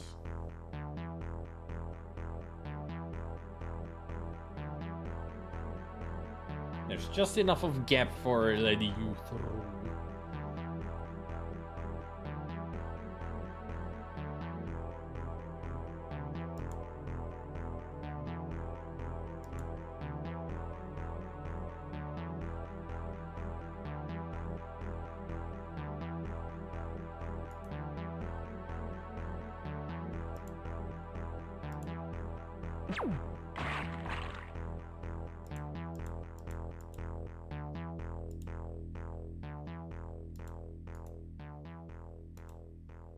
You reach into your coat and take a hold of the gun.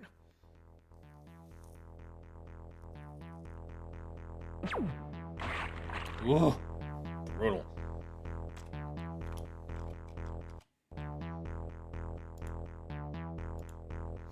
The body of one of Crane's guards lies with its feet dangling in the pool. Your axe remains embedded in his chest and blood seeps onto the floor.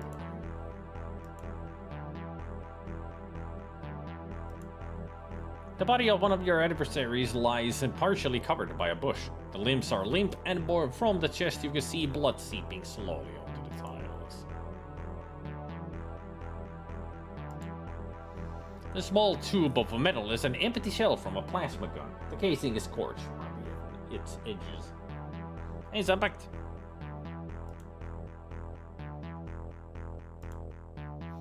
From your fight with the Crane's bodyguards, this is a leap from one of the bushes in the penthouse.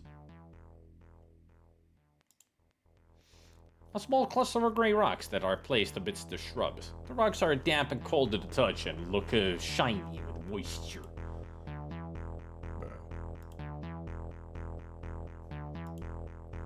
A bizarre purple blow-up lilo bobs up and down sickeningly in the pool.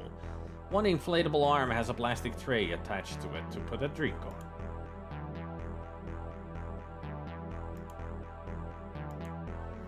This plant is a vivid shade of green and has long tapering leaves that sprout out of a central trunk. The leaves are covered with a fine sheen of water droplets. This bush has clusters of small leaves and a tangle of thin branches. Poisonous looking red berries can be seen deeper in the bush. Hey, that's okay, Zambacht. I'm glad you had fun with your friends. So don't worry about it, no need to be sorry for anything.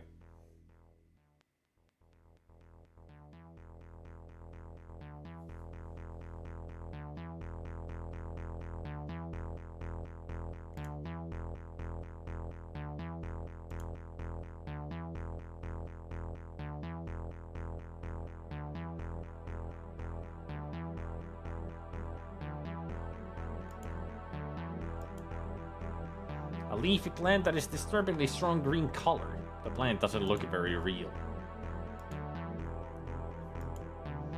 A small clump of smooth gray rocks that glisten with moisture from the tropical atmosphere in this room.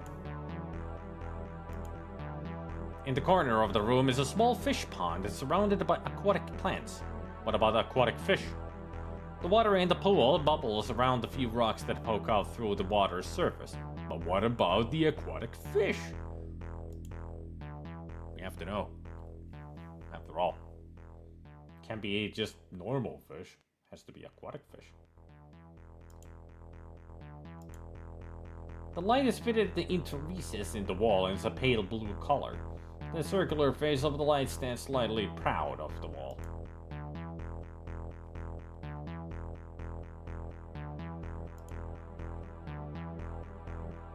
Well now, seems like they're having fun. Sorry to interrupt your fun there, Mr. Crane. But I'm gonna have a blast with you. Your hand shakes as you take aim and pull the trigger.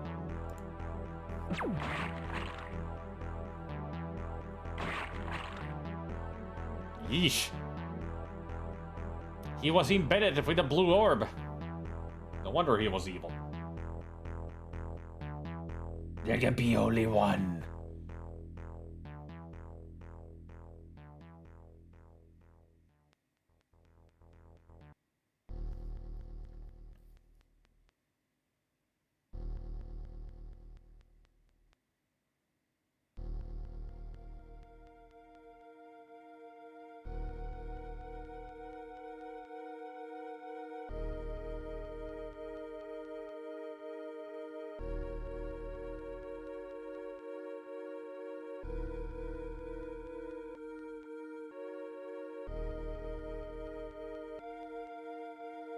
What a weird place this DreamWeb is.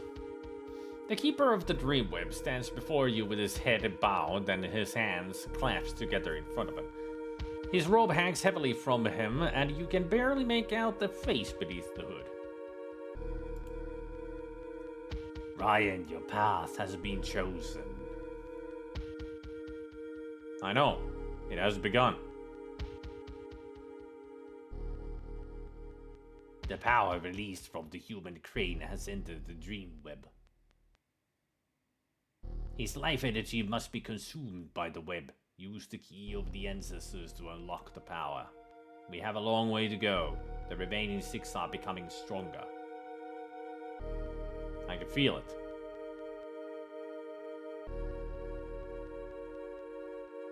They are recruiting more followers, becoming stronger and joining forces. Who will be next? His name is Sterling. He commands the largest armed force on Earth. He is in a great position of power, must be destroyed. I know what I must do.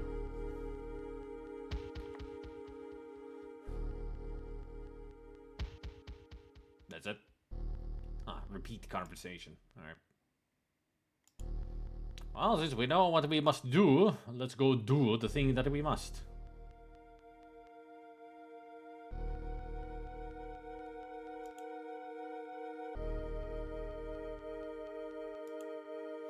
As you stand at the foot of the door, you see it stretched high above your head. The door is only about 4 feet wide, but must be at least 20 feet tall. Its surface is blank.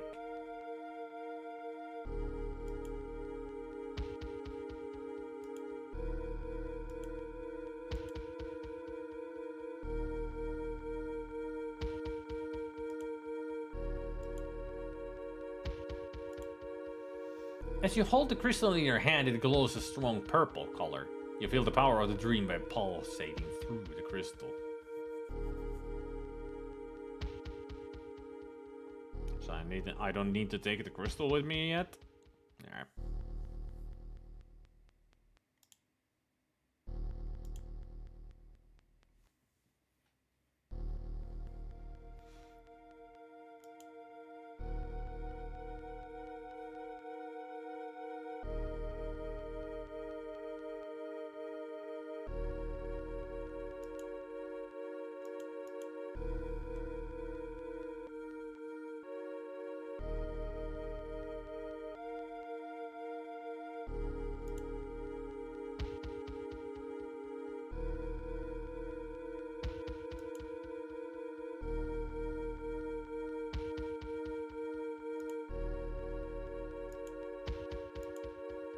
Place your hands on the door. And nothing.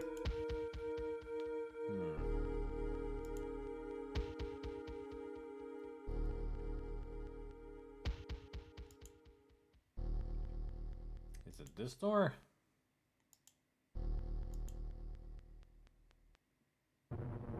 There we go.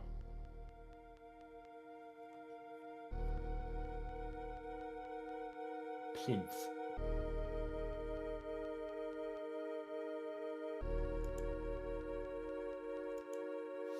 The huge piece of stone is so highly polished that it looks as if its surface is mirrored. In the center is a stone plinth. A stone plinth that stands about 4 feet high. It has what looks like a keyhole in the top.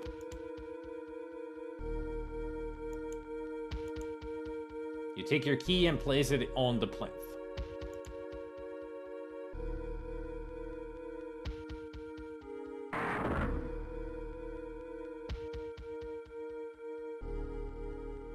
Well, that's one way to get through.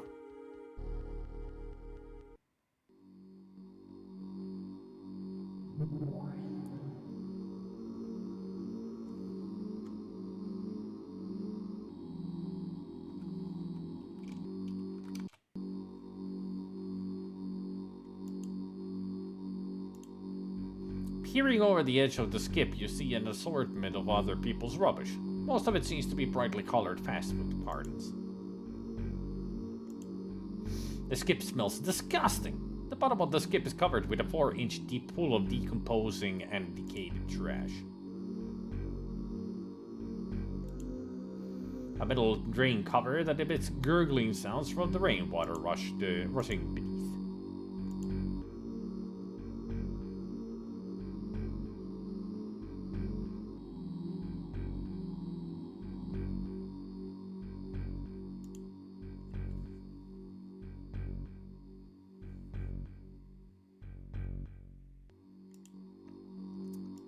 Home sweet home.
Topics in this file: financial, TV specials, headlines, and crime wave.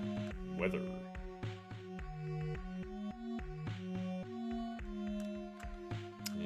Read it. Rad.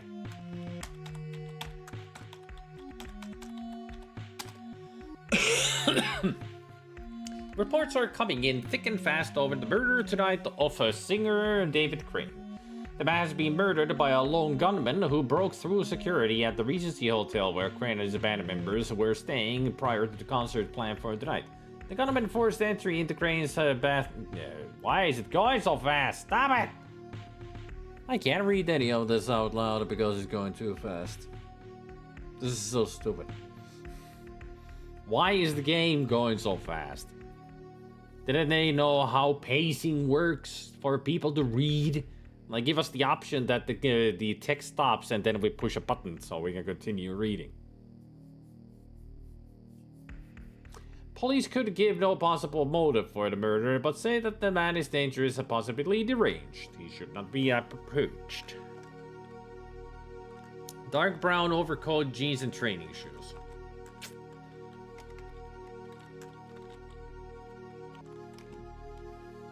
I'm gonna read it again to see if I can read more of it.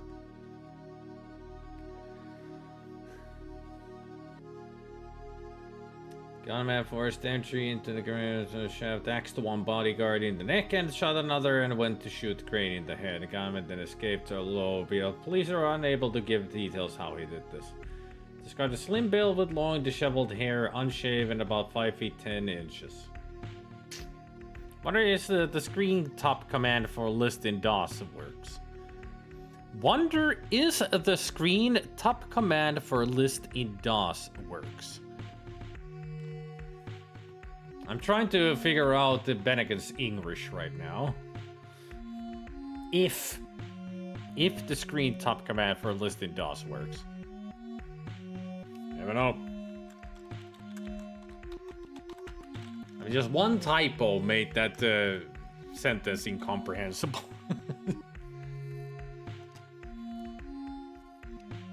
Tonight, the infamous head of Middle Eastern operations for the government, General Sterling, is set to appear on the political program News Tonight, broadcast live on Channel 6. Channel 6 Studios. I think I know where that is. General is well known for recent worrying problems in the Middle East. He is expected to defend the government's stance. The events of tonight's show will be covered in the Newsnet tomorrow with opinions from leading politicians and human rights activists.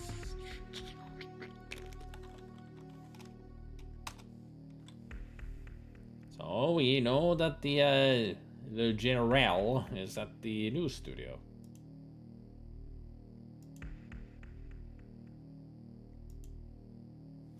So we should go there and dispatch of him.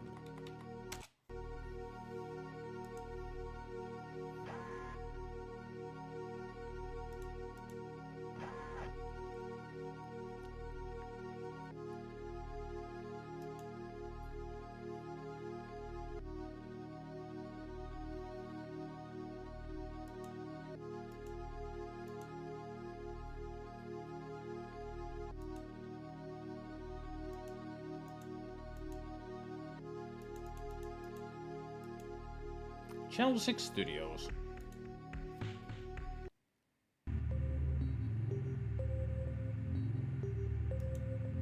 An army truck stands parked on the pavement outside the studios. Well, he traveled in style, it seems.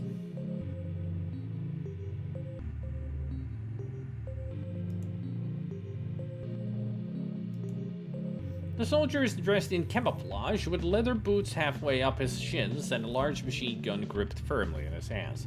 He looks as if he's been gritting his teeth like this for hours. He looks around nervously as you watch. You do know you don't wear camouflage in city. You wear normal uniform so you blend in with the structures. Camouflage doesn't work in city environments. Maybe his general didn't know.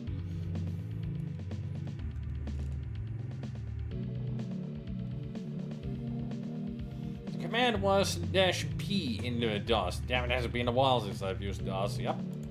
/P.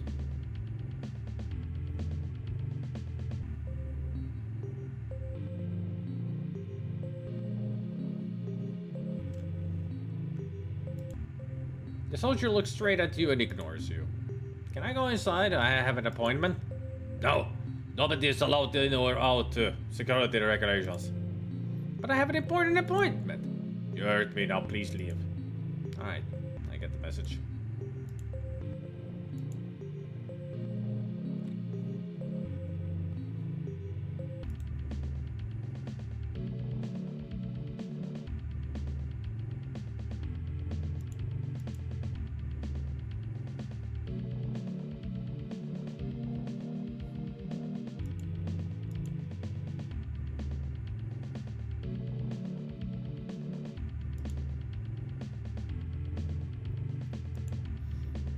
Set into the floor is a drain cover made from a solid matte gray resin. There appear to be no handles or keyholes. A geometric design is set into the cover.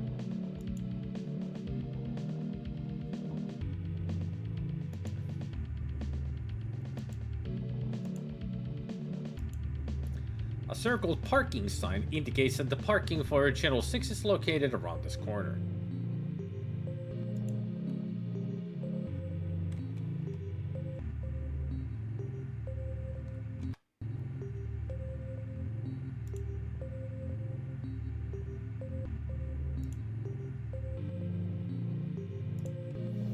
Behind a thick piece of glass is an old man with wispy gray hair that is bald at the top. He has a blue uniform on with gold rings on the cuffs and lapels.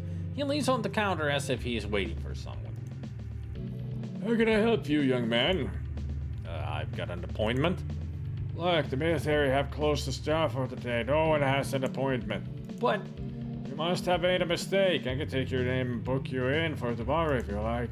why is the TV station shut down? Military General Sterling has a special live TV interview this afternoon about the Middle East. I see. Well, thanks anyway. Goodbye, sir. A control panel covered with LEDs that presumably controls the entry gate and rear doors. The barrier that blocks access to the rear of the TV studio is connected to a motor housed in the yellow painted metal box.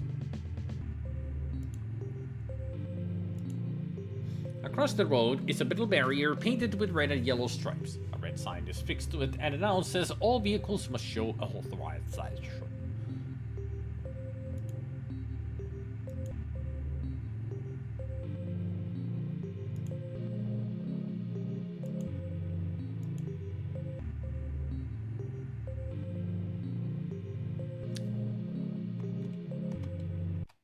Well, old man, I'm sorry to do this, but it is the only option that we have.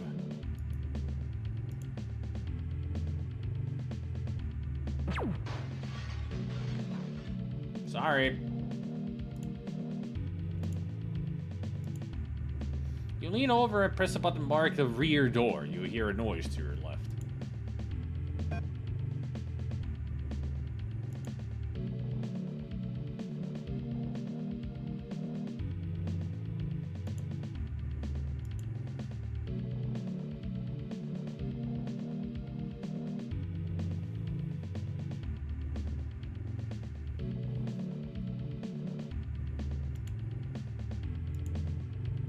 The slim document has a Channel 6 Studios logo on the front. Underneath says forthcoming programs.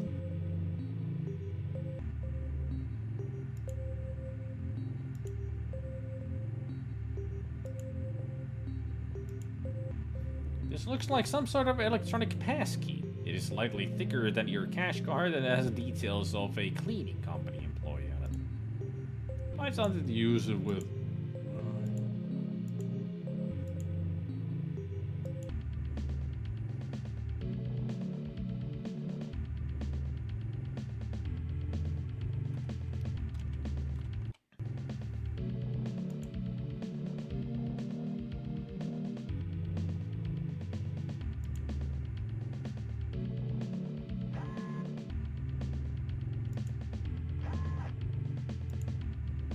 A small cardboard box that is sealed with a tape over each end. On the side of the box are the words Kleenex Industrial Toilet Tissue. A large metal cube that has the word fragile written across it in red letters. The lid of the box is slightly open.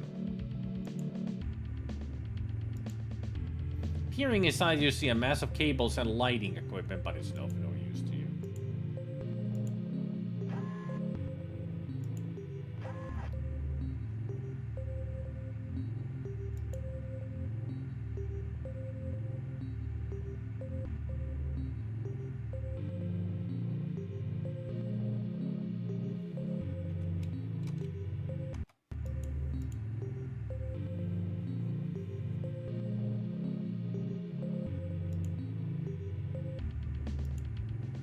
By the door are two large red bulbs that are illuminated. Below the lights is a sign which says transmission in progress, no entry.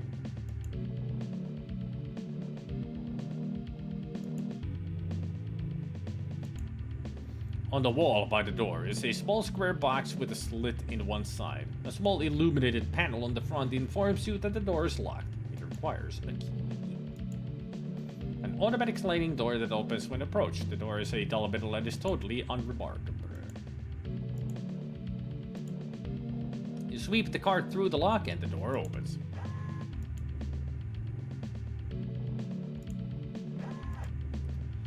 An open cardboard box that has a stack of paper towels inside.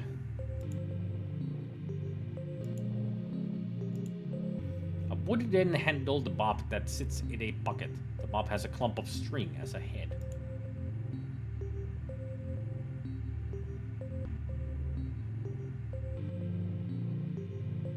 You're not supposed to. Just don't care. I don't.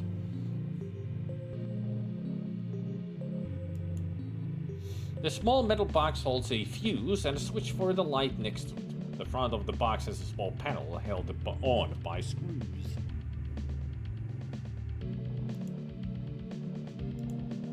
You quickly undo the two screws holding the front plate. When you finish, the plate drops down.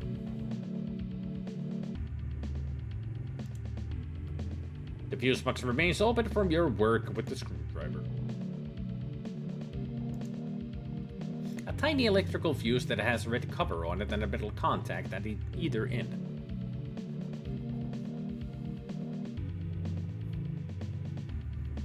It's Twitch. Yeah.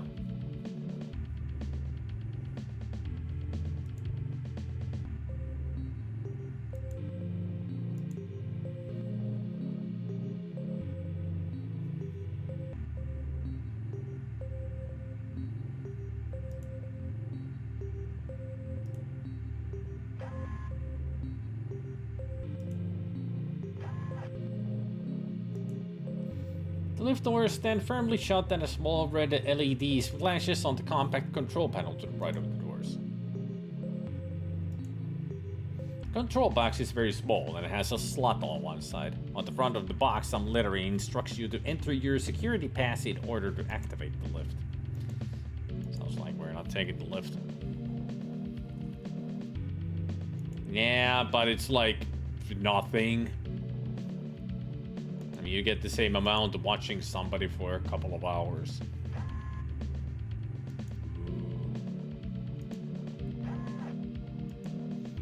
A metal ladder with widely spaced rungs leads up to a hole in the ceiling. The ladder is fixed securely on the wall. You climb the ladder looking upwards as you go. It would be weird if you looked downwards while going up.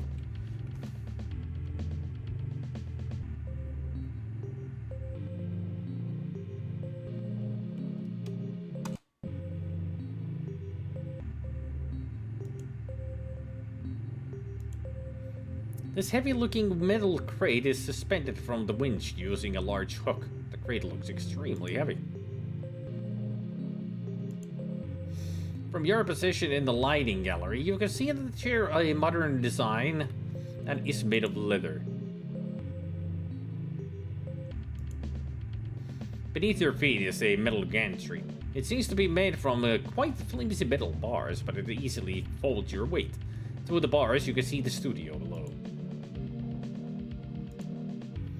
Below you is a TV camera that must be controlled from a director's box somewhere else in the studio complex. Occasionally you see the camera adjust position.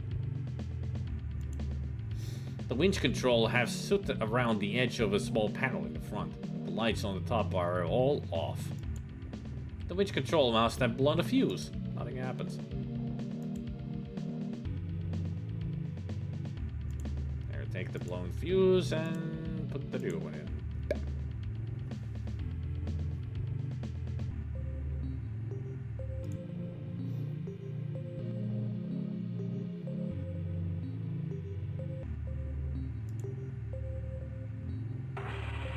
Time for another gruesome death.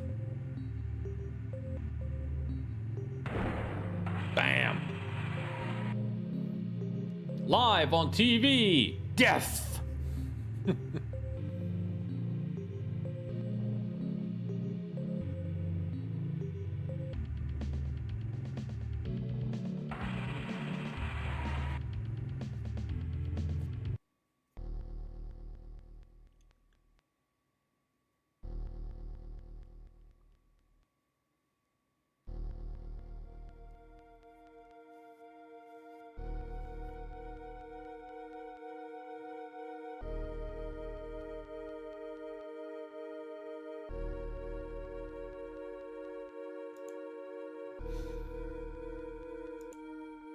You've done well, Ryan.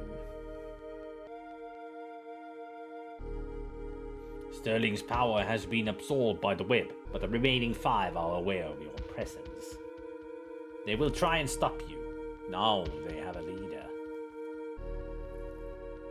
What is his name?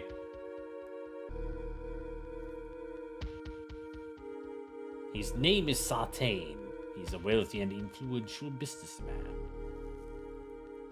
How will I find him?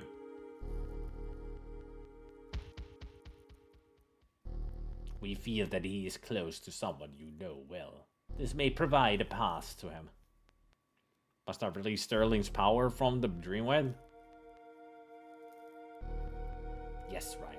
On your path through the DreamWeb, you will find a crystal. The crystal has a power that will protect you. Do not leave the DreamWeb without it. Now make haste.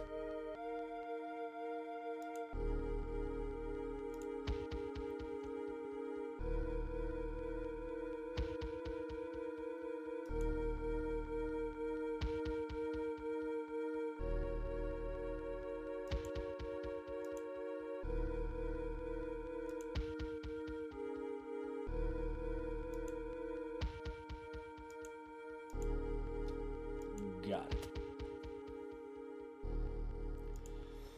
I don't think I need the blown fuse.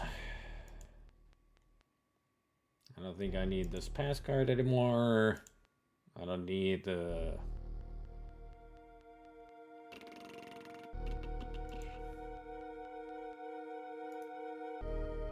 Yeah, I don't need the hotel key card, probably.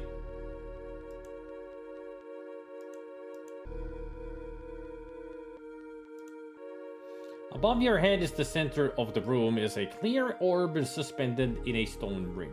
The stone ring is held in place by 4 long chains coming from 4 corners of the room.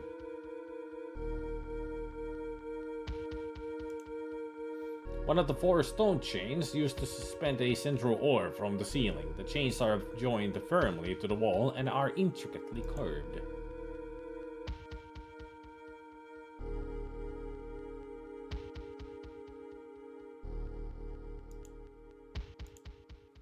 Surrounding the 7th and most impressive doorway in these tunnels are long green tendrils. You aren't sure what they are, but they seem to move very slowly of their own accord.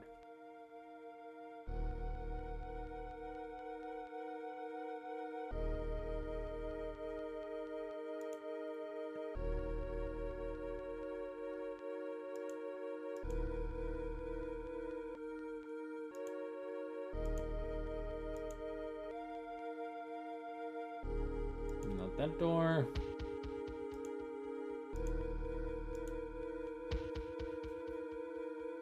Not that one.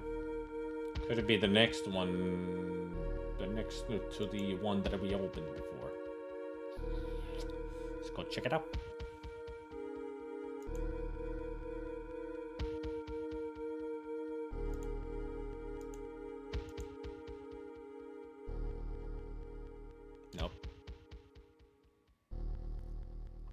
Unless that is the only exit that I need to keep using.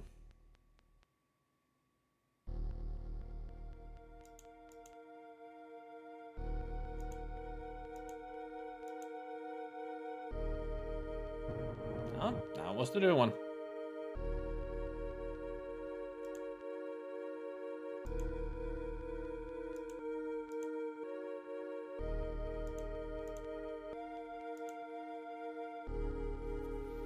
To the real world we go.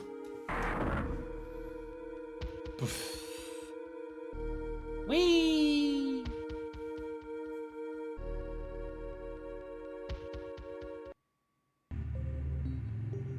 Ah, we're at Sparky's. It looks like the drunk guy's gone.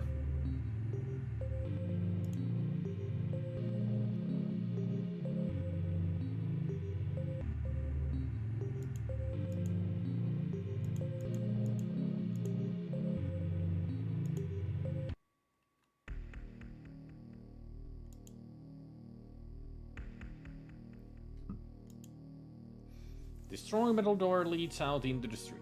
It senses movement that it will open as you approach it. It certainly is not opening now.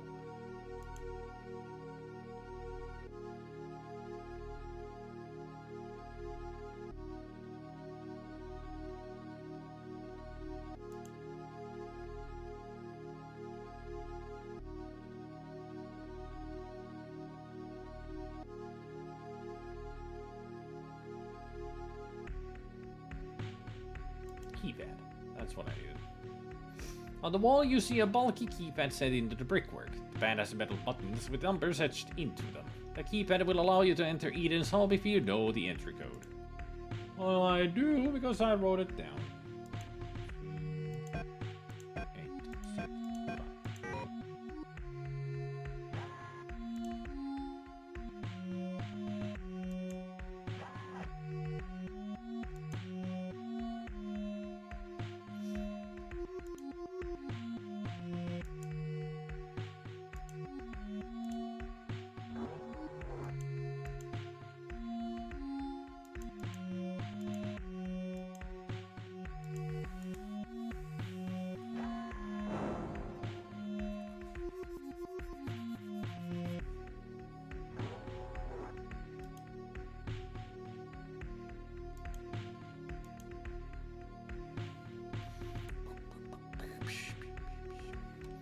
This game is really cool, and also always been such a fascinating story. Something completely different to usual point-and-click adventure games.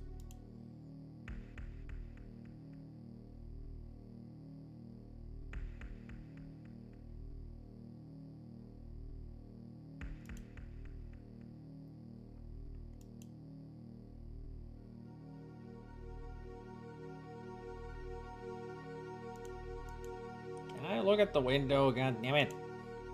This huge window overlooks the city. Rain hammers into it incessantly.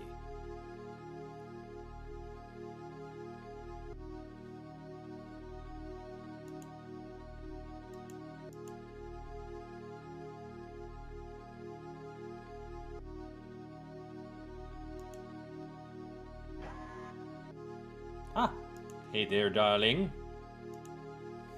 Eden is neck deep in bath water and foam bubbles. Her eyes are half closed as she relaxes in the hot water.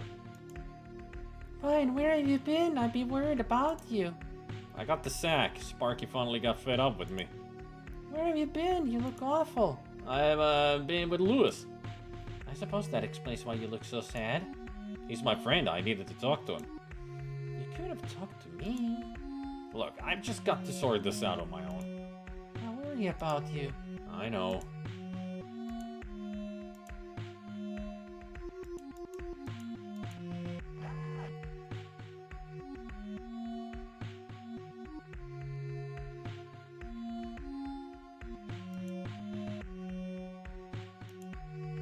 On the ceiling is a fan that rotates slowly to circulate the air in the room so that the small radiator on the wall can heat the whole room.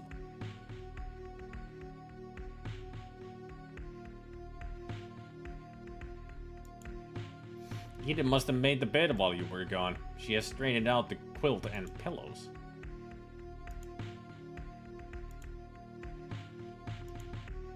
One of Eden's shirts lies crumpled on the bed. It's a bright pink color and it's inside out.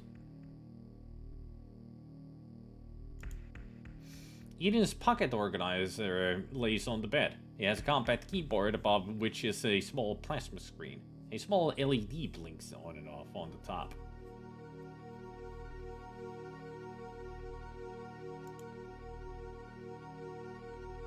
Company concept graphics. Phone number, address, concept towers. West 12. Type. And for next, P for previous.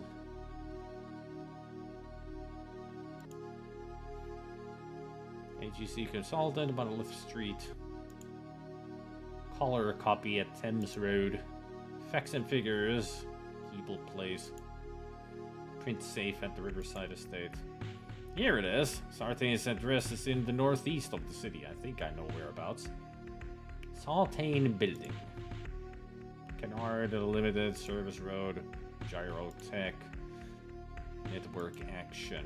Rickman Associates awaiting new address. Ford Broducations at Harrison Place. Ford Broducations Harrison Place. Harrison Ford, huh? News Corp. Concept graphics. That's all of them.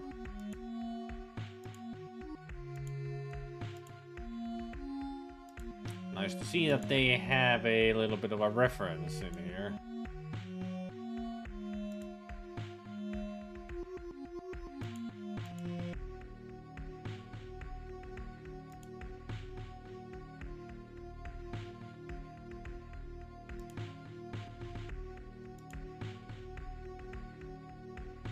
I also noticed, just noticed that this whole organizer is called HAL. Is it a 9000 though?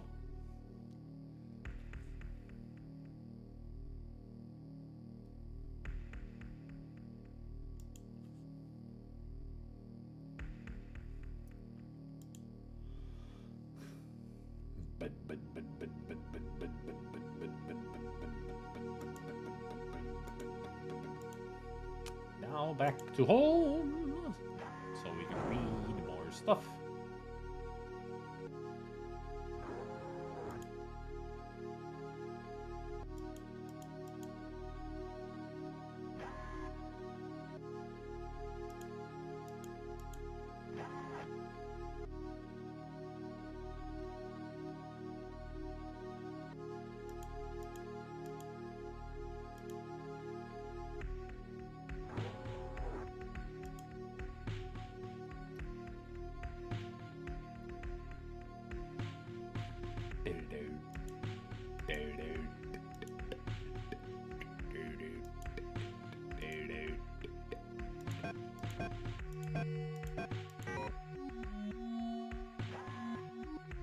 I like the music in the game. It's very atmospheric. Or atmospheric.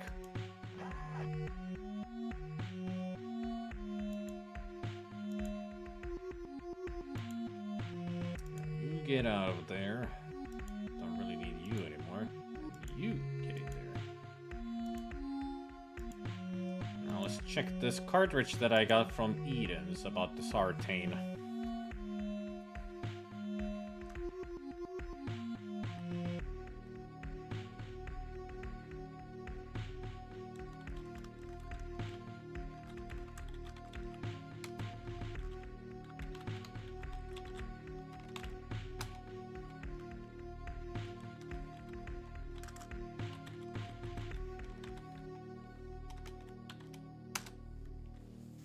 Everything in this game is cool. Graphics, music, plot, all of it. That is true. Topics in this file, meeting and code.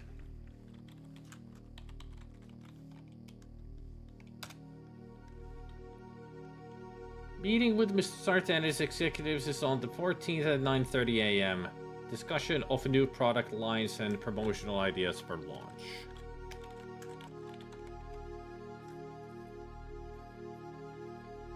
Security staff have advised me that the security entry code into the Sartain building is changed every 5 days.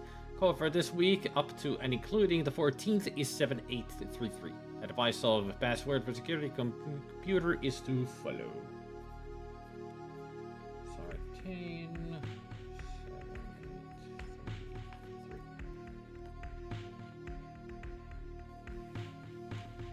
Exit. Alright. Now we know the code to Sartain building, so we can go in. Hopefully not get killed. Because it feels like Sartain is one of the ultimate evils in the game.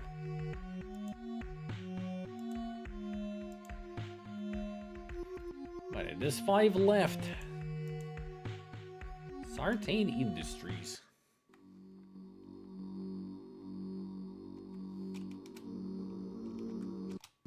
Actually, I should start going for soy munch. A large sign that bears the Sartain Industries logo in a raised design. The sign leans back on a solid base. You look at the reverse of the sign, but there's nothing else. Nothing to see.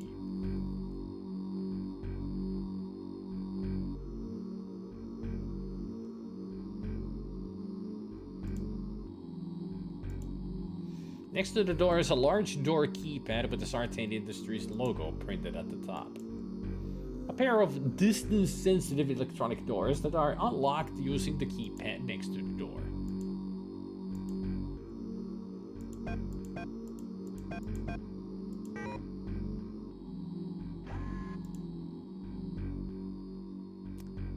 Fancy!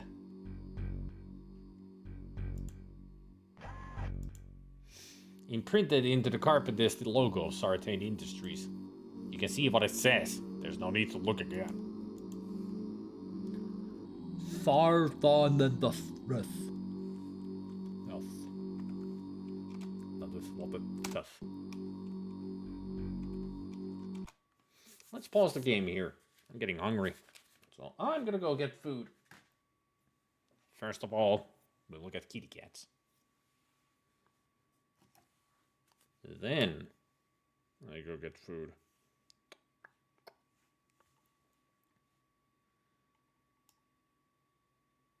Good place to take a break anyway.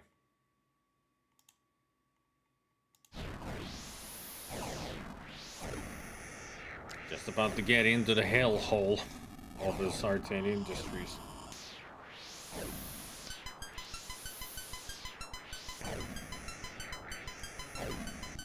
You all know what's gone. That's what's gone.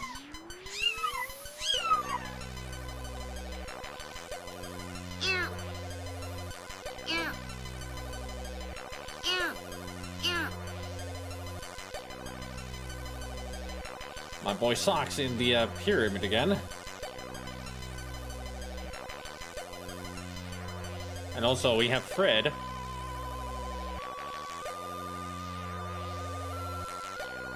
Totes adorbs. Both visiting today. Pumpkin on the baseball again.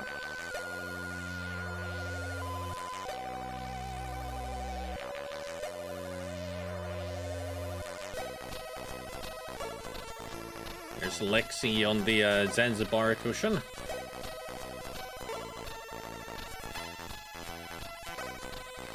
Can't remember who this is. Probably Callie. Or Sunny. It's Callie. Callie there. And we got the Peach's butt. And that's Macchiato playing with the butterfly toy.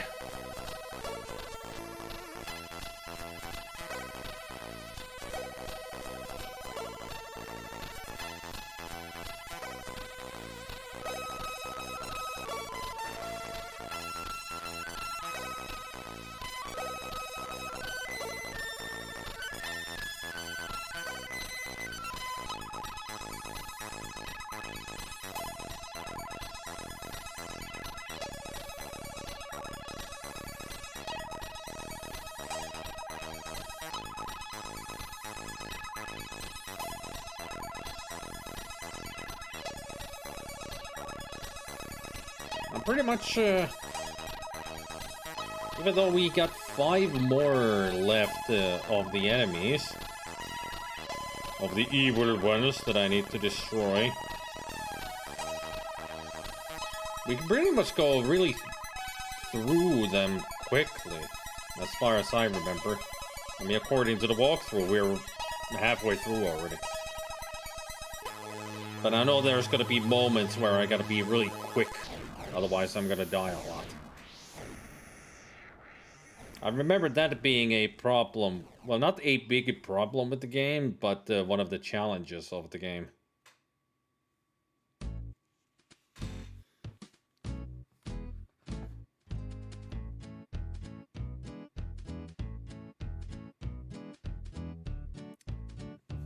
And it has battle in it.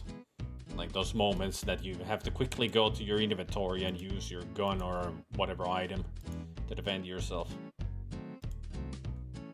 But that's pretty much it.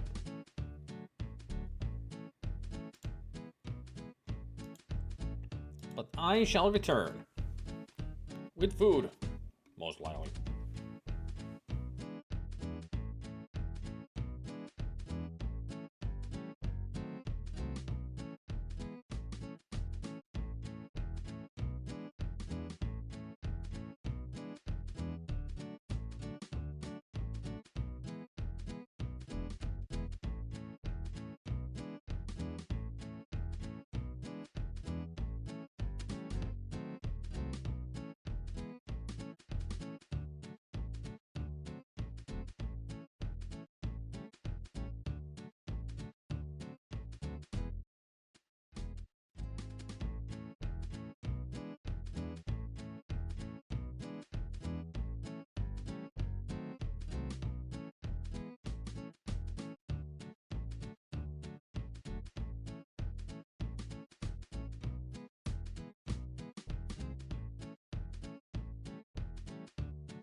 There we go, finally back.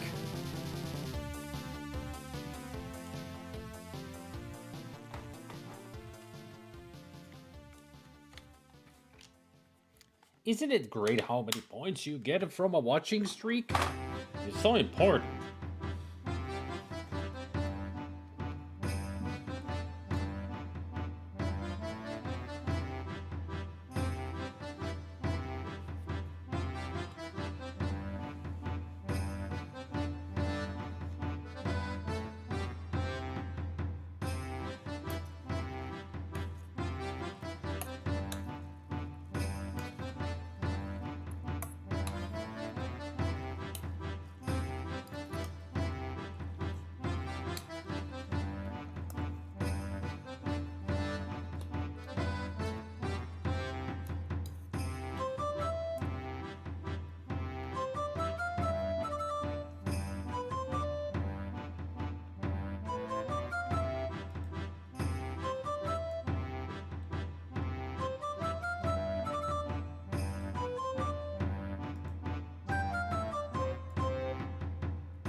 Food quiz.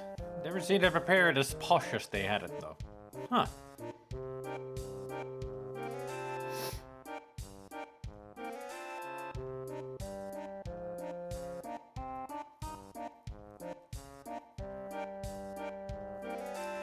Global street food quiz.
Dinner.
You know, for a while I was thinking that I should give a Dark Seed another try, but then I remembered, oh yeah, DreamWeb exists.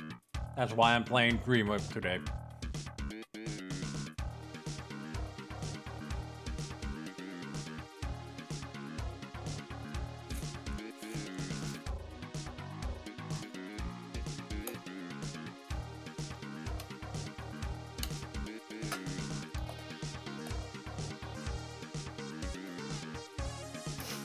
I know that DreamWeb is more sci-fi, but it has horror elements to it, in my opinion, with all the gore and stuff. Dystopian future.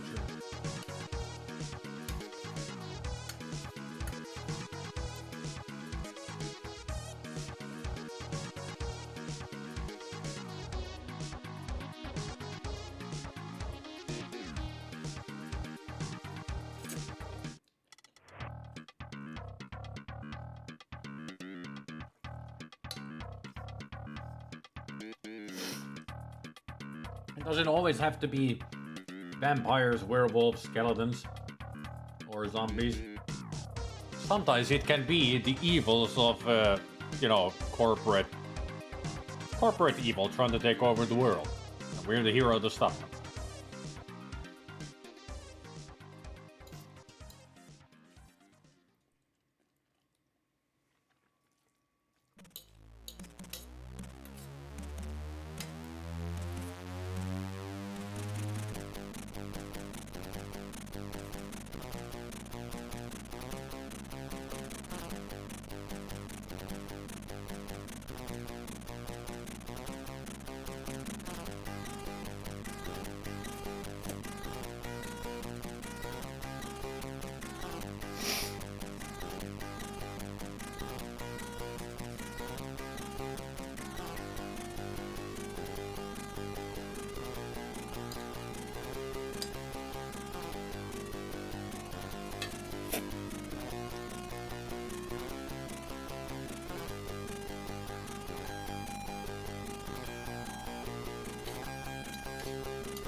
Ooh.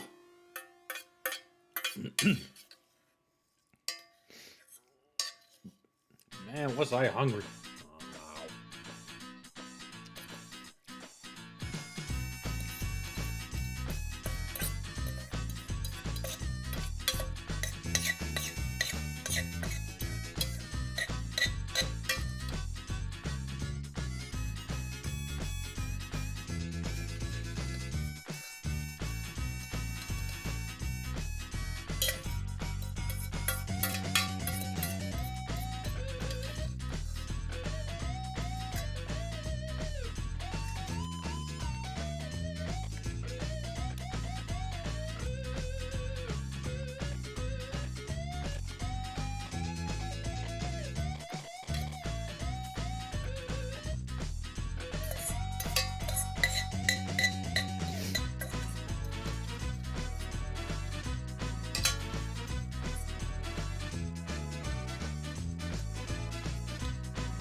boy. Oh.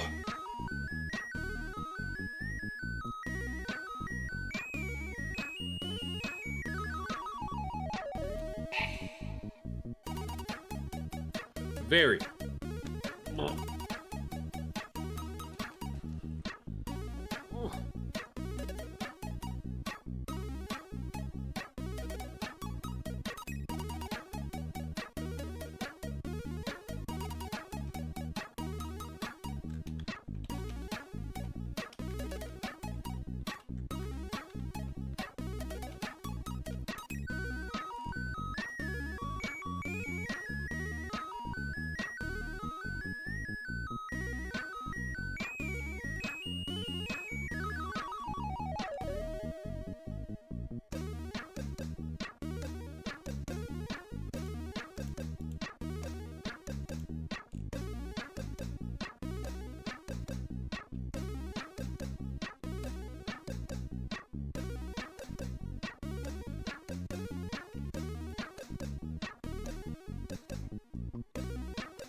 Oh. That was a lot of noodles and tomato.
The only good thing about Last Ninja 3. The music. Everything else about the Last Ninja 3 we don't talk about. Yeah. It's not a good game.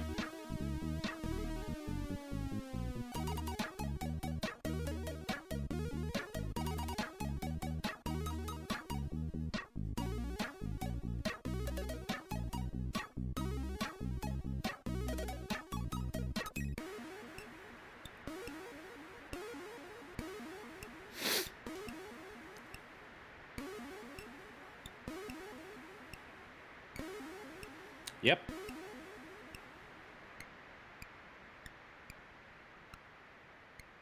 I mean, there are so many annoying parts about Last Ninja 3 that it makes it so bad. One, the game runs really fast, so it kind of gets in the way, because enemies are like super fast. And speaking of enemies, they don't die. Like, of course they go down, but then they come back, but they don't permanently go away. They're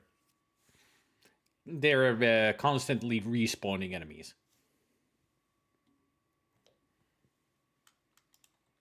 What else was there? The puzzles are stupid. The map design is awful. I don't ask. That's my answer. Don't ask.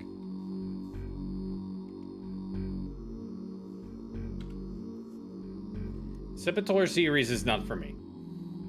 I've tried the Sephitor, the first one, many times, and I don't like it. I don't like it.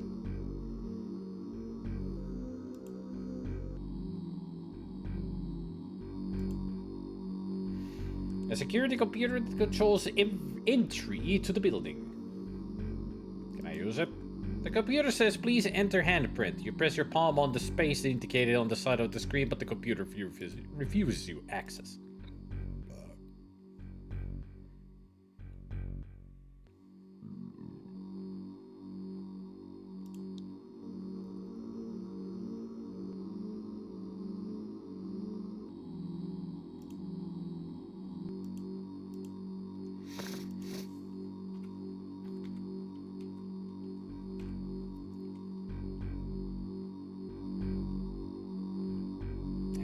Go through anything here. And it's all that freaking computer's fault.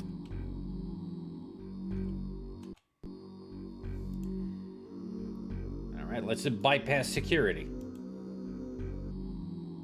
The only way we know. Destroy.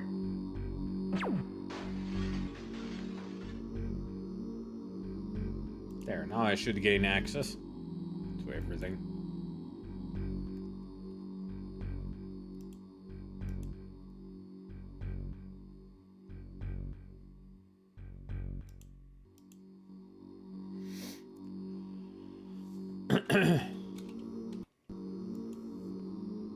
The lift wall is a large panel containing the lift controls. Management suite. Lift doors close and you are swiftly taken to the 5th floor.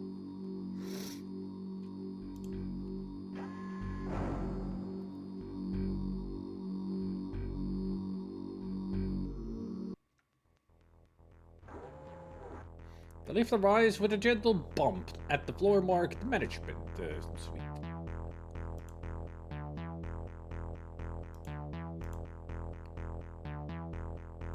Certainly have a lot of enemies here.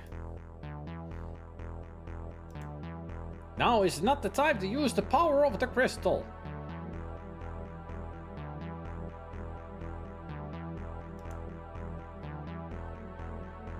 I thought it was. Is it that time to use the power over the gun? You should use your gun just yet.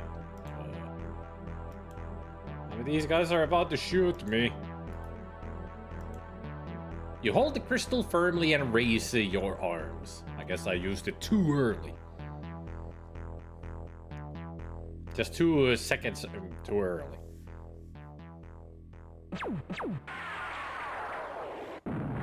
Holy shit! That guy really exploded. On the floor, you see the gruesome sight of one of the security guards' arms. Blood seeps from the end of the arm in a steady flow.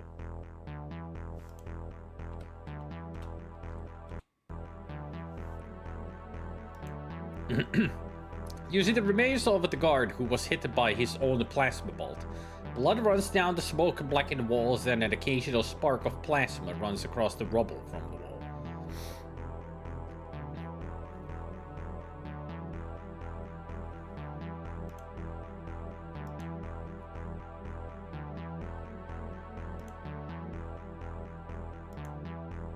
A hand and a part of an arm that belonged to one of the victims of the explosion. The hand tightly grips a gun.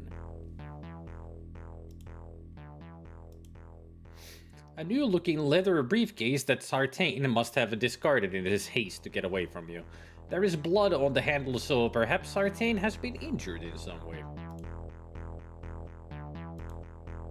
I'll take the papers, take the papers.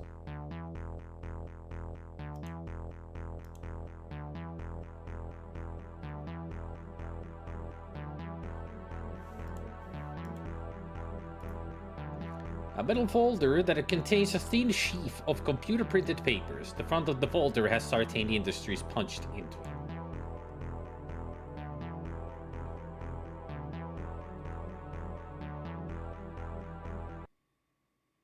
Ha! Had a feeling that it was stuck.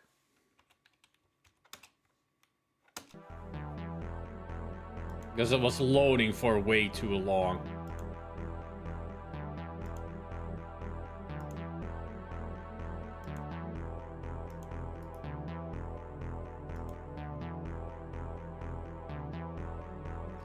Yet again, I get a fucking game that breaks. First it's Darkseid, now it's the frickin' DreamWeb. God damn it. I gotta send this to John as well.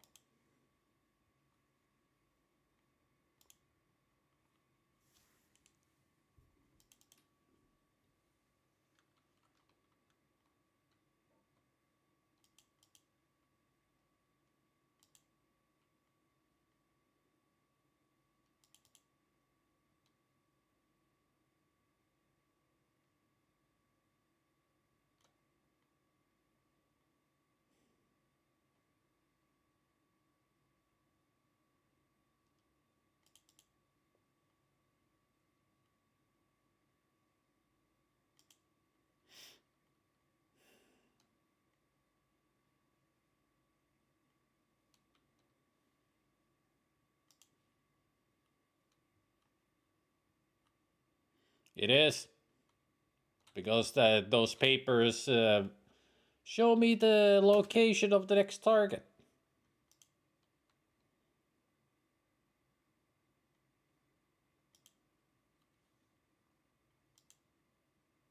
Of course!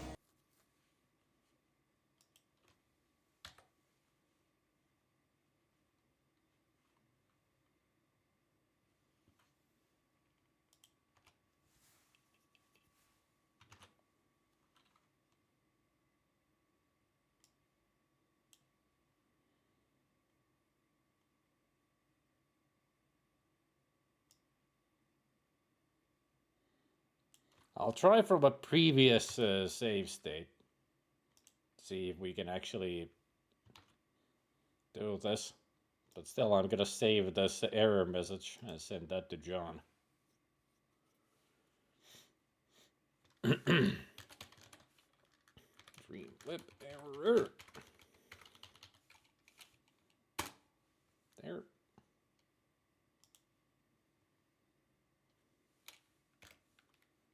Load state from here.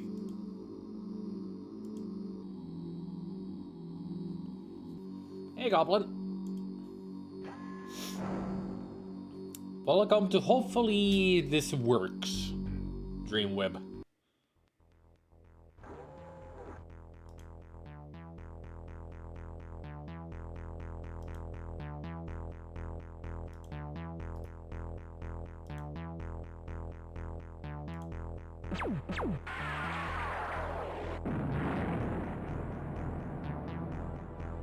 Yeah, but hopefully I haven't stumbled upon a game-breaking error.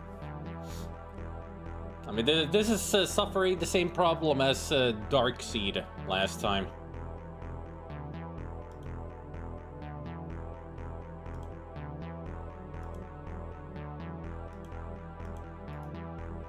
As soon as I use these papers to read more of them, yeah, it's gonna give me the same error message, isn't it? And there. Yep. I just took a screenshot of this. I'm gonna send this to John. That, hey, I found another problem.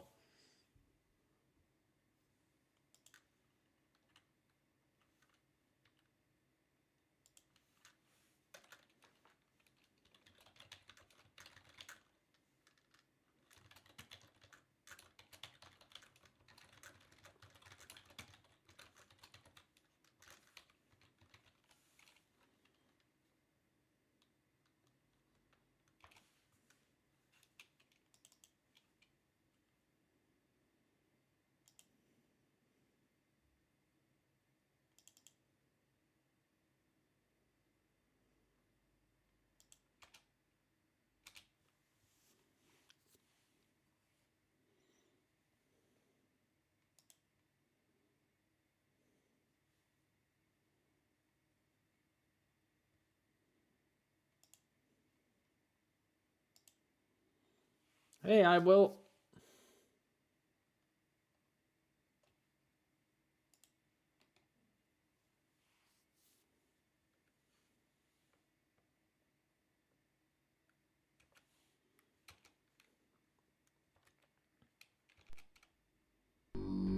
Yeah, I just entered the place.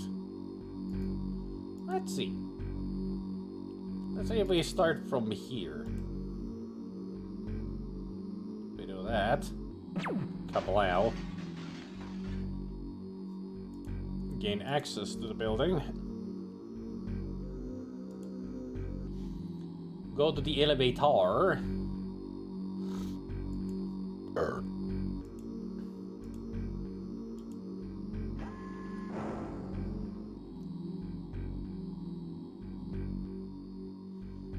Yeah, the Diary of the Madman is what you're talking about, I will.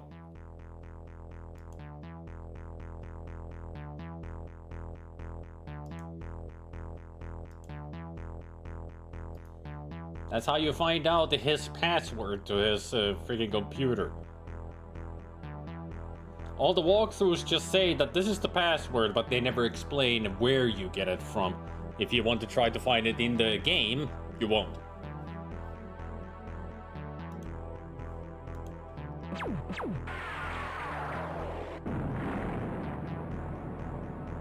At least we get to see that glorious explosion every time.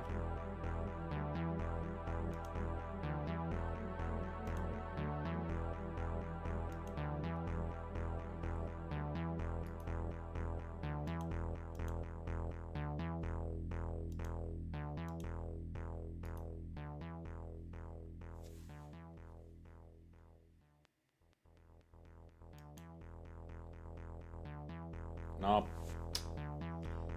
3, 2, 1. Yeah. This game is broken. Just like Darkseid. Fuck. Why can't I get a game on Amiga Live that actually works? Another Sunday, another game broken on the Amiga Live. At least I'm testing these out to see if they work. And I'm gonna keep John happy.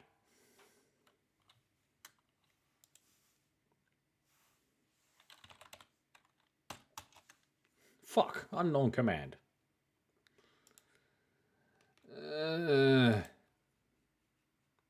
Why can't I play? It's not my emulator, but again, it's Amiga Live. I don't know. There's no option to change the computer in the middle of things. I mean, it doesn't even work that way on the Win UAE that I have. You can't just switch.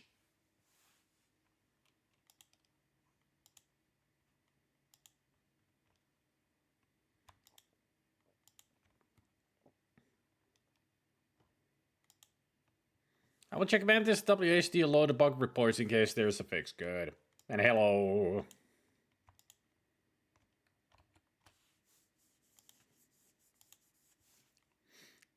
I mean, seriously, first Darkseid and now DreamWeb.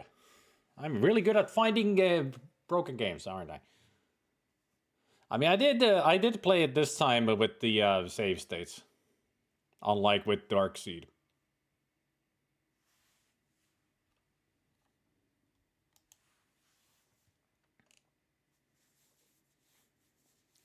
Isn't there a DOS version of the game that actually has speech?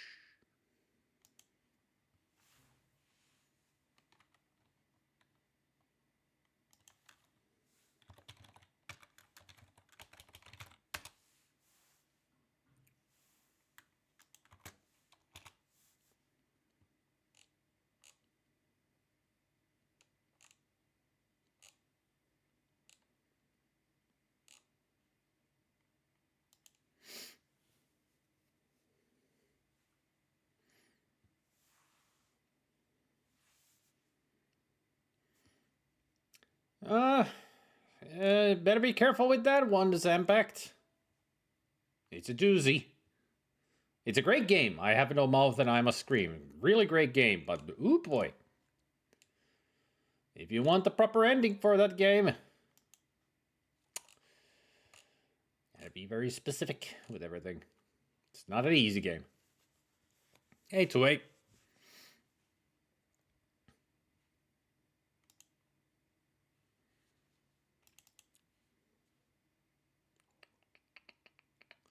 I got curious.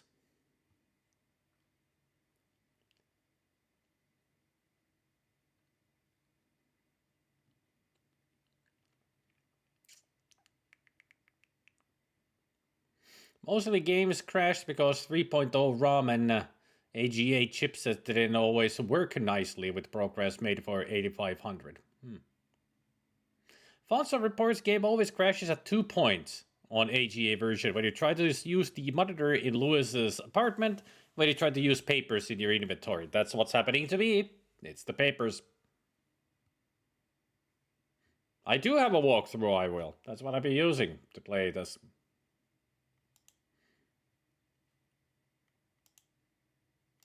And currently, I'm just out of curiosity checking something.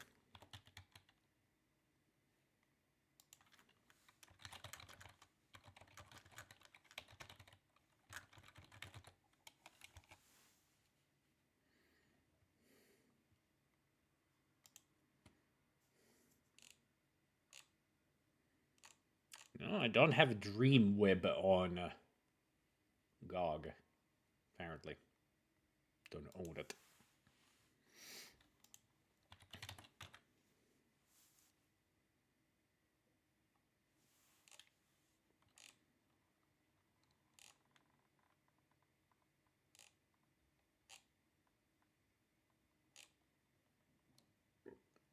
Brr.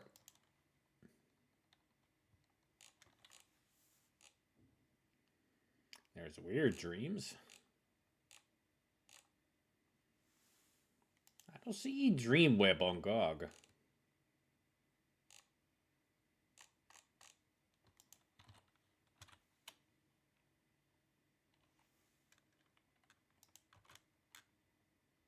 Yeah, there's no DreamWeb on GOG. At least I don't see it.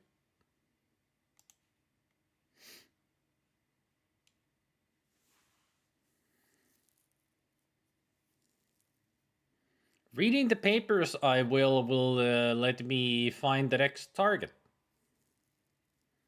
But I guess I could read them later. Maybe that will fix things. If I don't read them right away. Huh. Let's see. Let's actually see. I'll restart the game.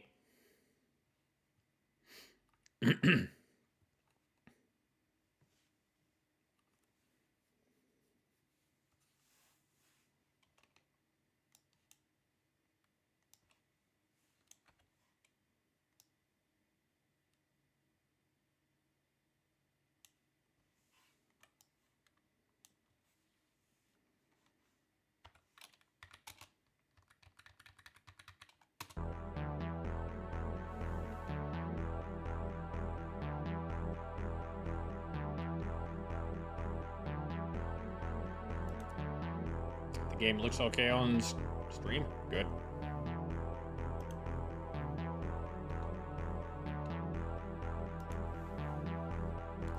So let's just grab the papers and get out of this area.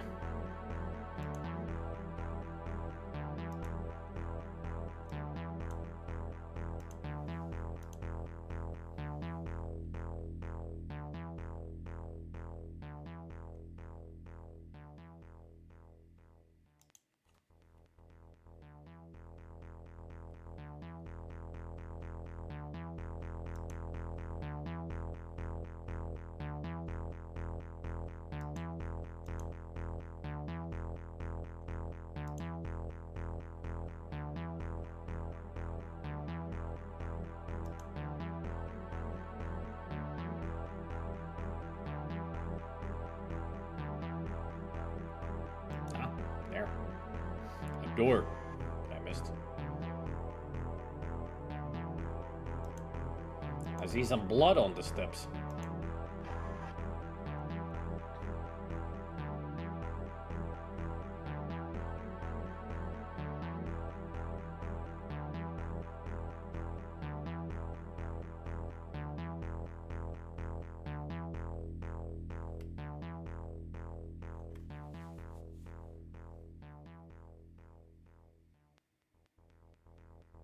Game?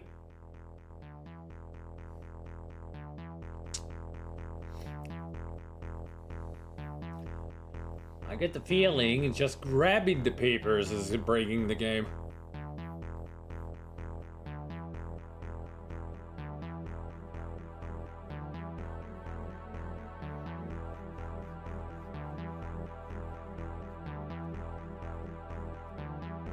I would say that we definitely have an issue with the game, yeah.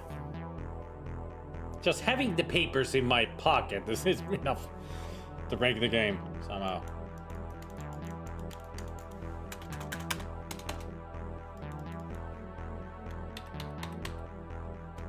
No, it's just stuck. Yeah. I mean, it's loading, but it's not loading.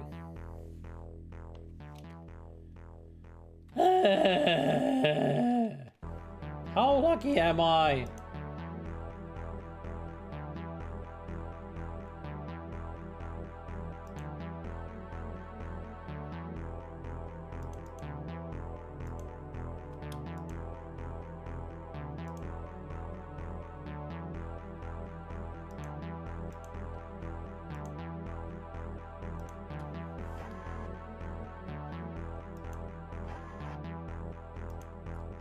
This appears to be some kind of storage locker or fuse box. There is a heavy padlock holding it closed, and the locker itself is made of heavy material.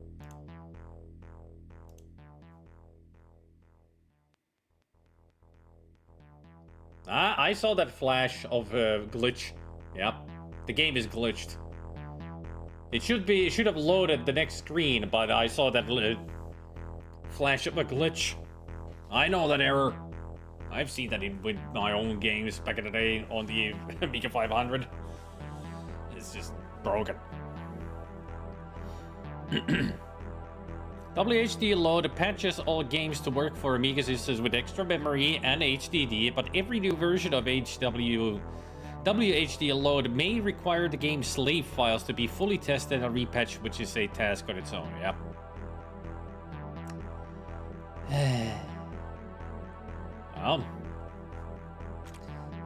Aren't I a great tester? Right, John? That I'm a great tester, that I found 2 games in a row on Sundays that are broken. First, Dark Seed, and now DreamWeb. What other game can I find that I can break?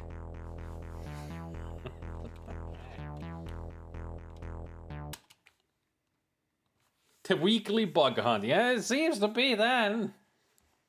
I mean, I do have my own emulator, the Wii UAE, but this is just, Amiga Live is just more convenient to play games on. And also a much proper, library than what I have. I mean, I am missing so many of the PD games and others, and probably my library is so old and the games probably don't even work anymore.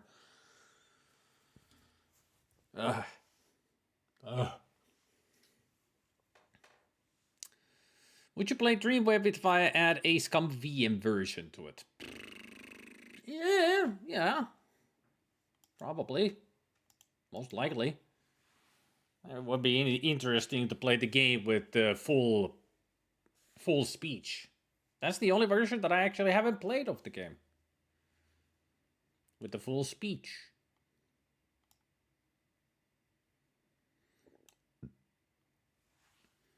I know it won't be the Amiga version, but I can play that on any other day. Sundays are for Commodore gaming. I've had the Commodore Sunday for who knows how long now. Sunday is only for C64 or Amiga gaming.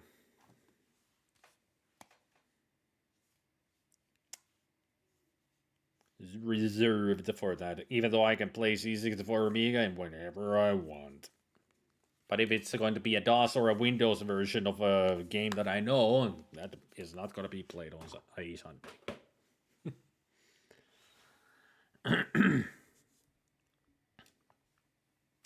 That is true, because they didn't work with them, with the extra or fast memory.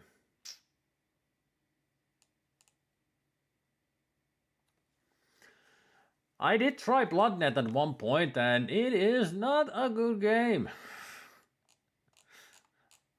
I managed to get some people, and then I turned into a vampire.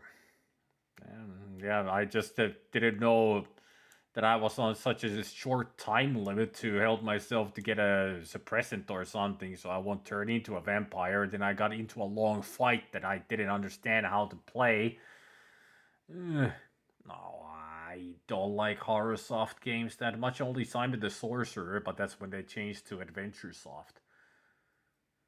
But the Horrorsoft games are great graphics, like absolutely wonderful art, great music, but the gameplay is bleh. The puzzles are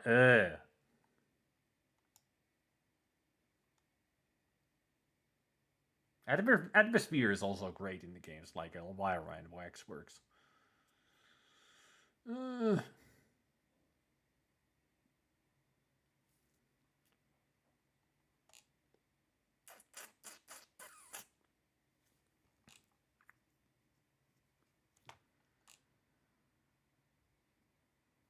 Haven't seen anyone play Waxworks on Amiga stream yet, and it's good. Maybe you can search for Crashbox in there. As long as I don't die every 2 seconds. I mean, Waxworks is still just not my kind of a game. The Horrorsoft games are not for me. Somebody more talented with those can play it. Bloodnet has an iffy look, but it's also a fun game, as long as you ignore needing to follow a somewhat strict path of the game. We'd had a lot of those with C64 as well. Great music and even great graphics, but the gameplay, yep. I mean, C64 has a lot of that. It's like, the game is shit or mediocre, but the music is awesome. Like, there's so many of those. I think with Amiga, it's usually that the game, if the game is bad, everything is bad in it. But sometimes there have been, like, bad games with good music in them.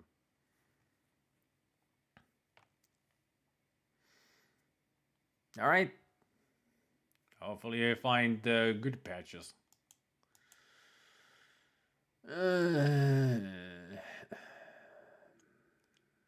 Man.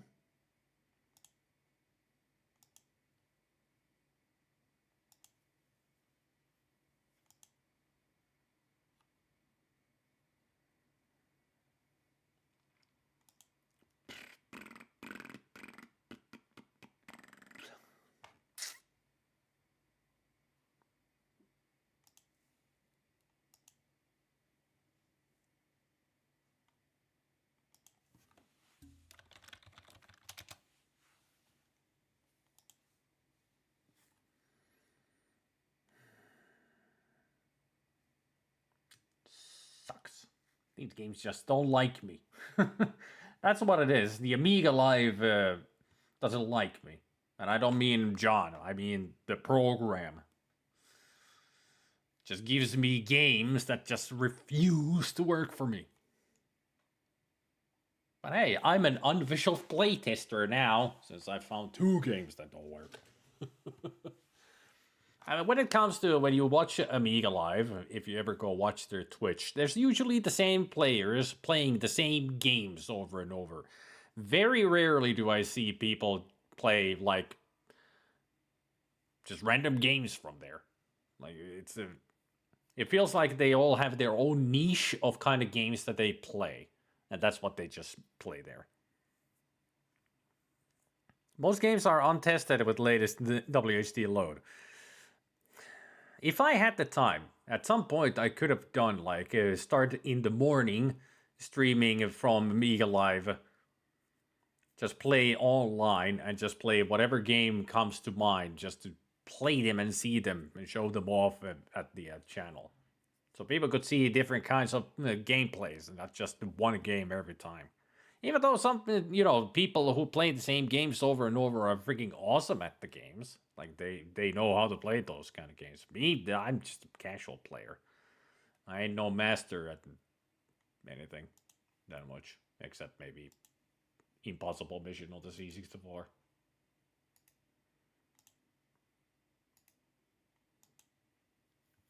I don't know if I have a game on the Amiga that I would have mastered, one could say. At least into the level that it would be like a speedrun style of gaming. I mean, even back then, I was just a casual player. I play games for fun.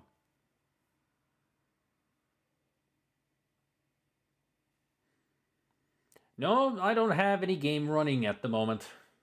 I closed the game. I'm just looking through the list of Amiga Live single list. But I don't feel like playing anything. Then broke a game that took away my mood to continue playing.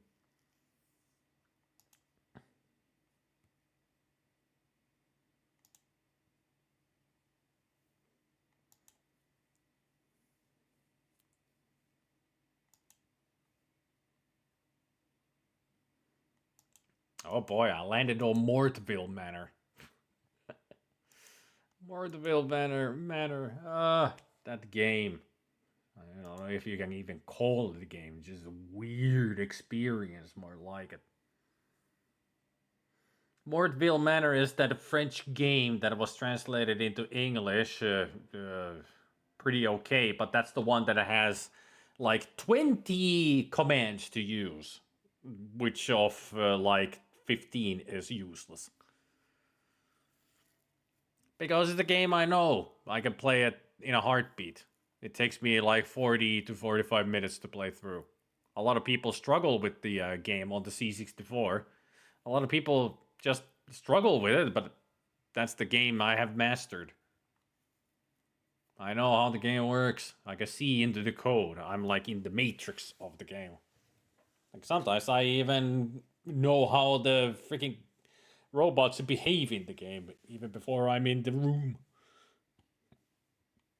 It's like a sixth sense that I have developed with the game.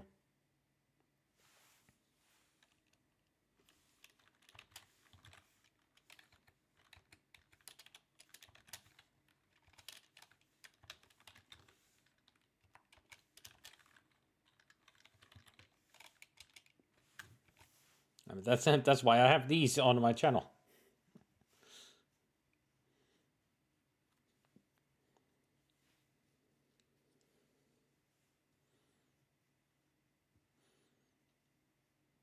Okay, Zambict. Have a good time with it. It's a great game. So I hope you have a good time with it.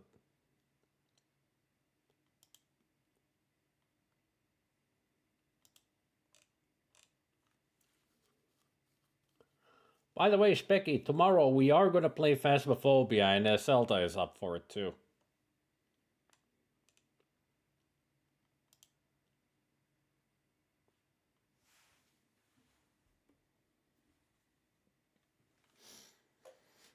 Phasmophobia has the Halloween event. Crimson Eye has returned.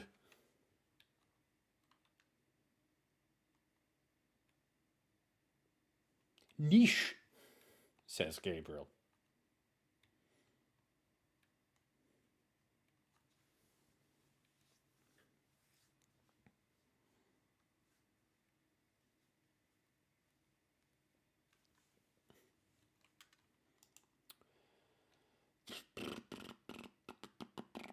Sure, you're welcome to.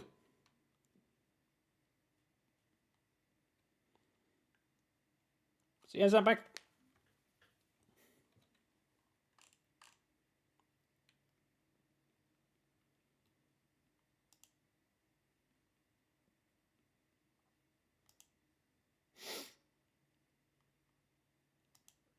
Now there's a classic game on Amiga that I played a lot back in the day.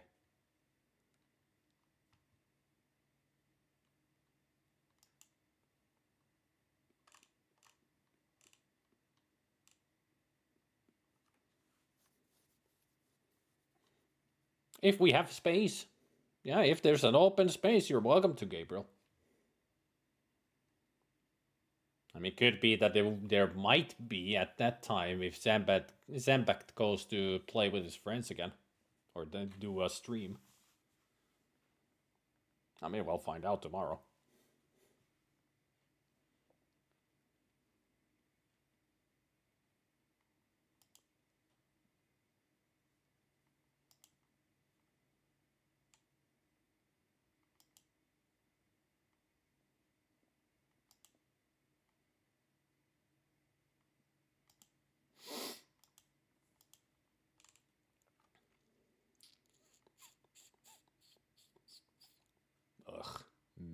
Hunter.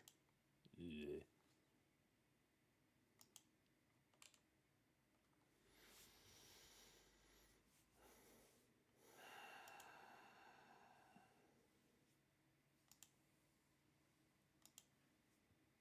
I got a feeling that I should just end the stream here because I don't feel like playing anything. Why, DreamWeb? Why? Such a great game. We were halfway through.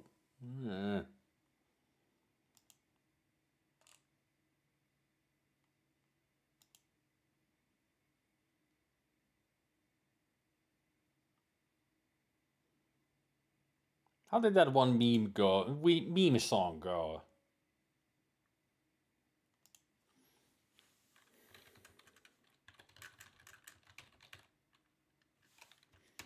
Was it like, why does this happen to me? I made my mistakes.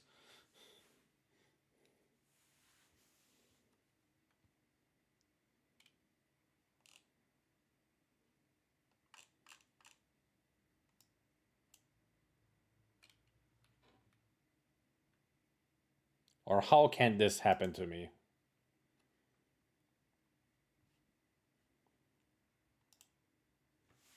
All right. If I can remember where save states go, but I think I remember where they are. They're in the save states folder. Right, that's where they are.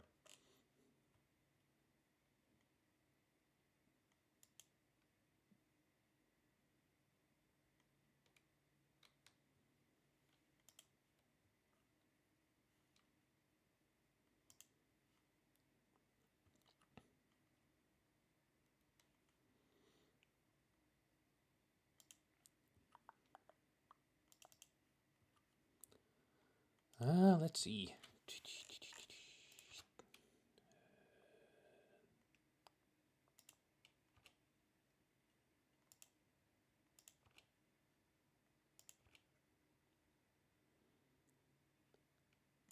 DreamWeb.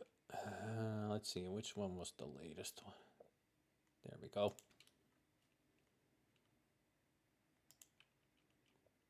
That's the latest one that I had. That is just before I pick up the papers.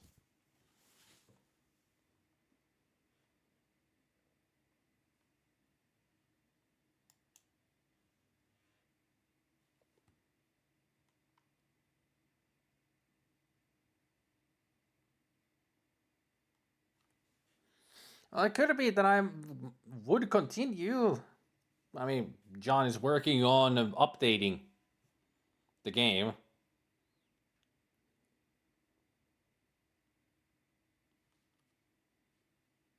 So it could be that we are getting back to the game.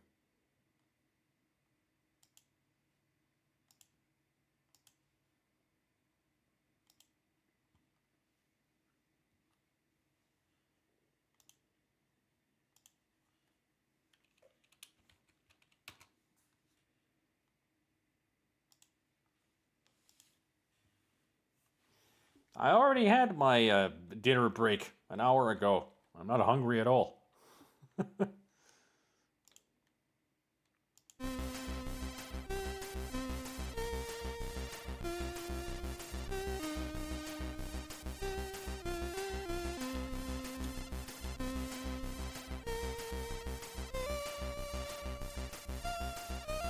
mean, I could play something. How long do you think it would take?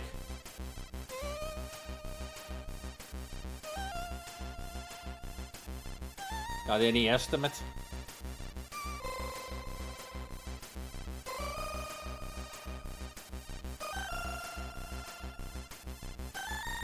About 10 minutes. We'll wait.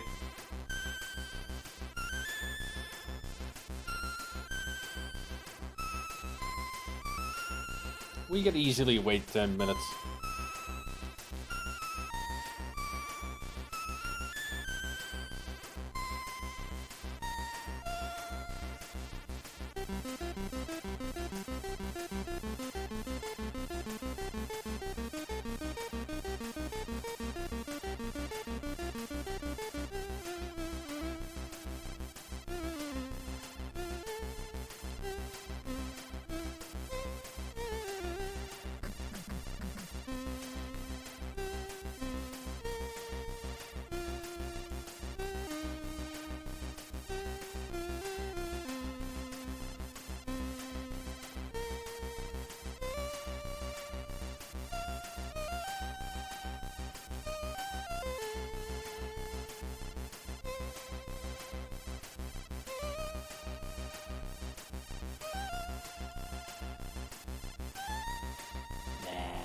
feel like playing a sports game.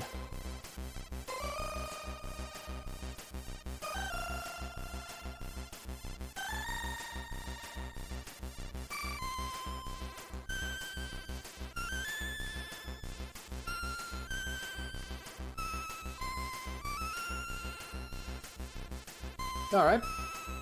I'll send them all.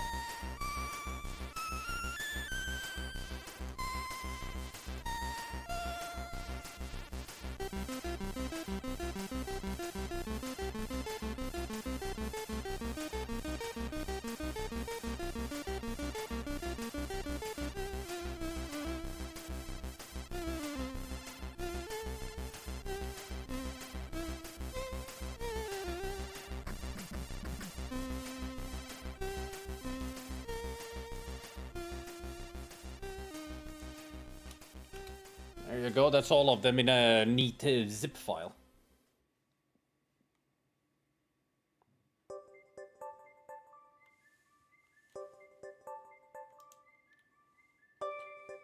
Gonna take a moment to get through.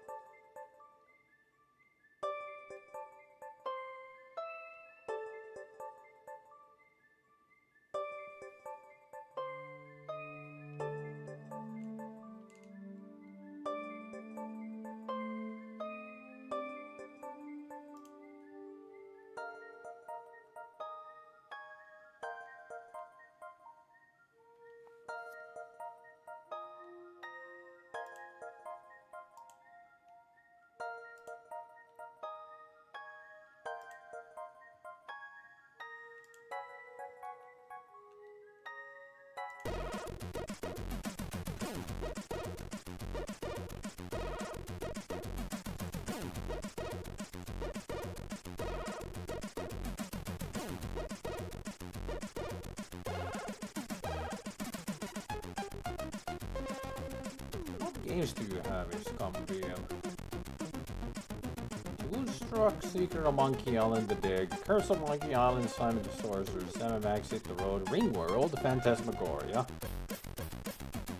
LeChuck's Revenge, Loom, Legend of Kyran, The Lands of Lore, the Indiana Jones games, Goblin's Quest 3, Full Throttle, Discworld, Day of the Tentacle, Broken Sword, Beneath the Steel Sky, and Beavis and Butthead.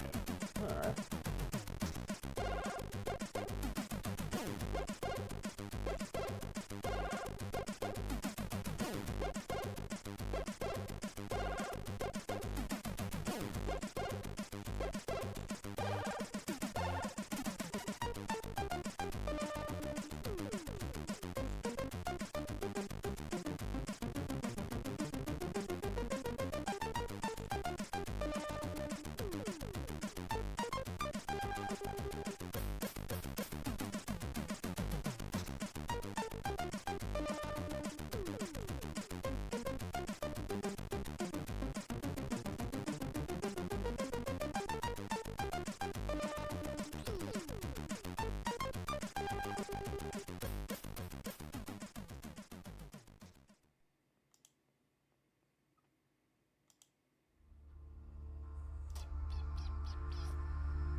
I think I just got the worst idea ever. Or maybe the best idea ever while we wait.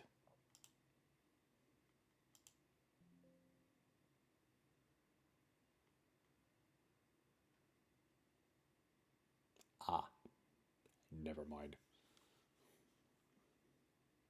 Beavis and Butthead beneath a middle sky. Yeah. I guess I won't be playing Town with No Name.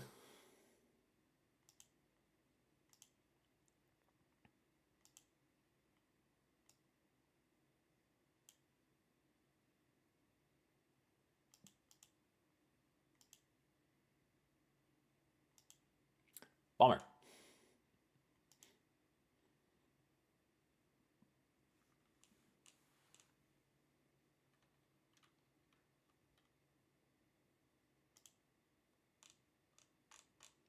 Ah, there's the instructions.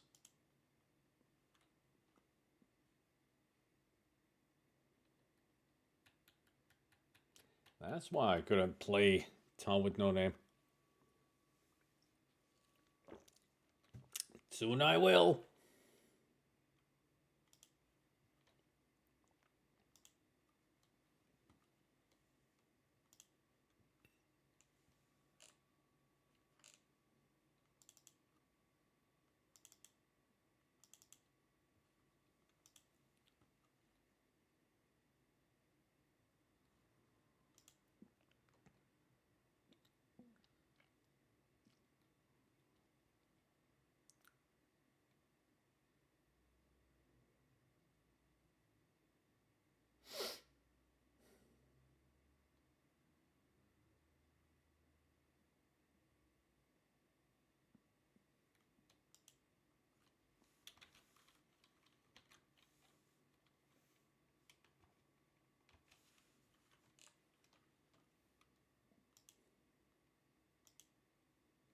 I mean, I know that's not from the Town with No Name, but that's a Psycho Killer. It also came to mind. It was so great that they put the Psycho Killer into a CD TV. Like on a CD, we made this game, and the game is like 10 minutes long. It's like, what a waste.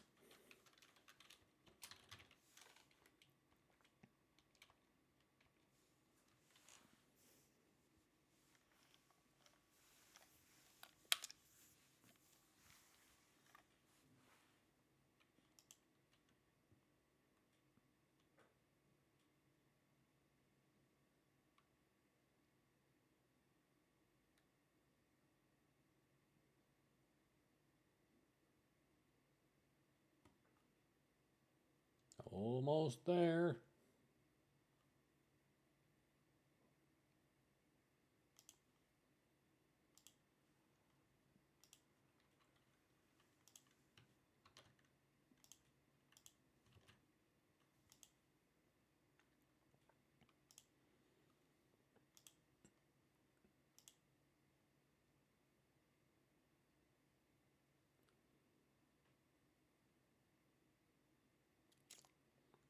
Oh boy, oh boy, oh boy. This is gonna be something.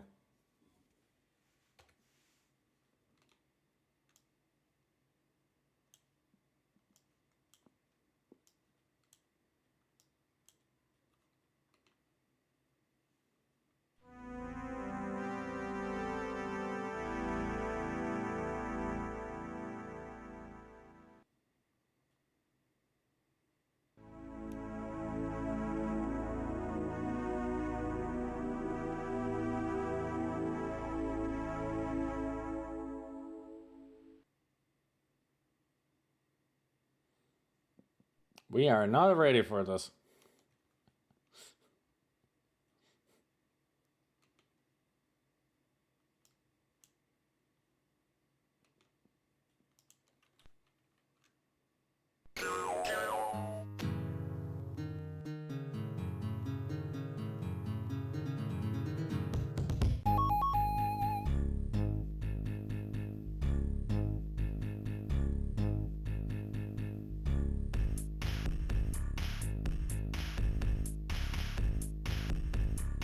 Poor Spider.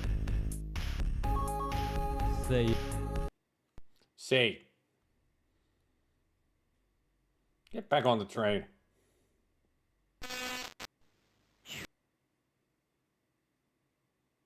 I get the feeling that the sound is broken.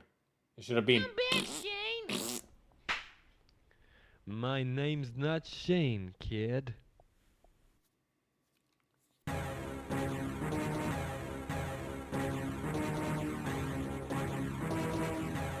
Shortest game ever.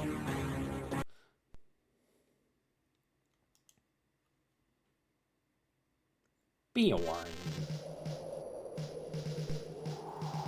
A different beginning?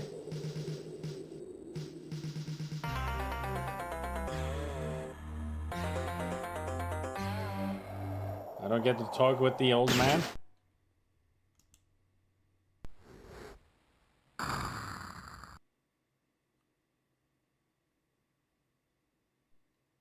Dang, that's torn it. Ugh. Oh, it's not showing? Oh, man. Hang on. He's died now. He's killed Evil Eb's littlest brother. Hang on. Yeah, for some reason that happens. I don't know why. I mean, it's a different emulator. It's a CD32.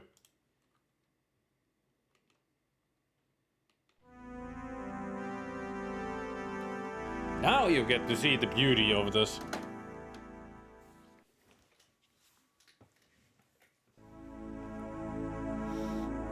I mean, do you even want to see the game, really? I mean, I think it would be better if it was a black screen for you guys.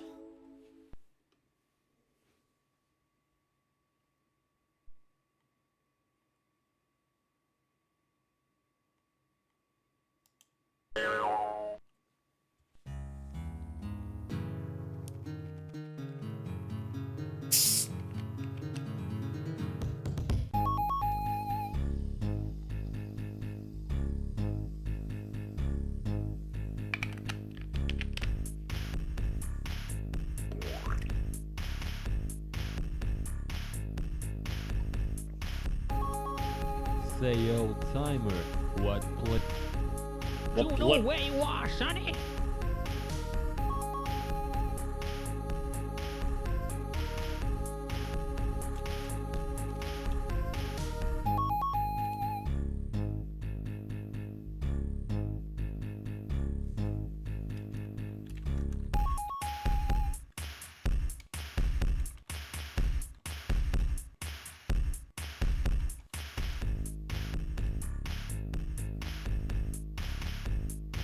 From an idea.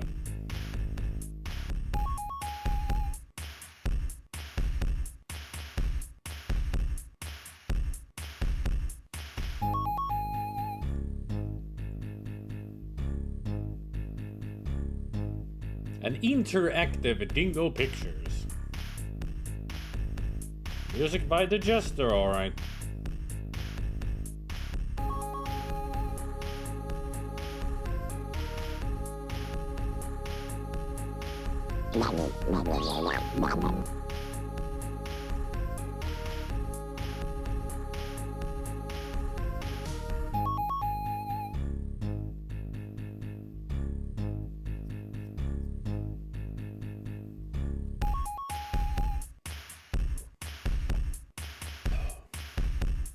Animated and directed.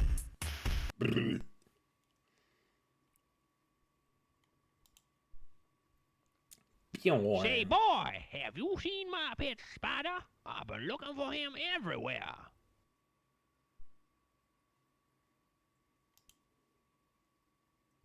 Say, boy, have you seen my pet spider? I've been looking for him everywhere.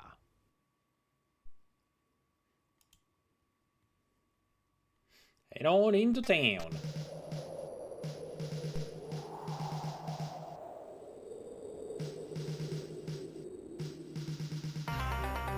Saloon, store, jail.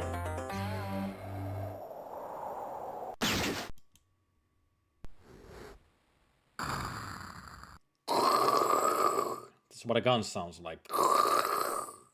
Dang, that's torn it. Ugh.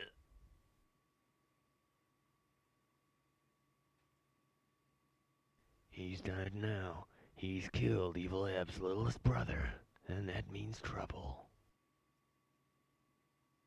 Whatever you say is second-hand Clint Eastwood.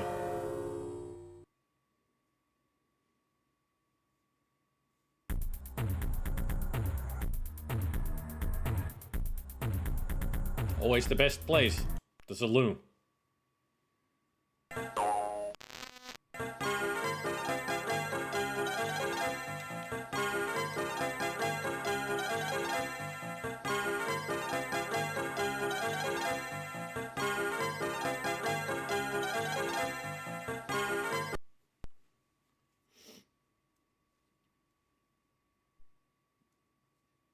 Law of the West meets Dingo Pictures. It's just Dingo Pictures.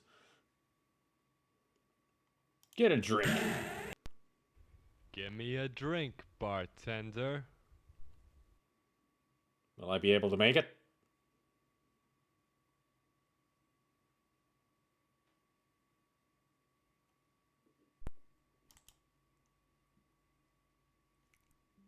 Did I get it? No, I didn't.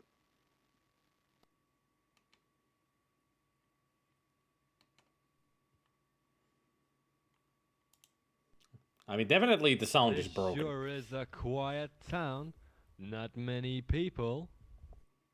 There are a great many people, stranger, but most of them are dead. Next you'll be telling me you don't like strangers round here. Well, I don't say that until nearer closing time.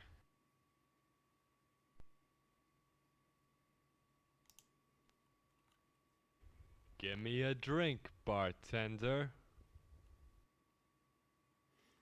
Will I make it this time?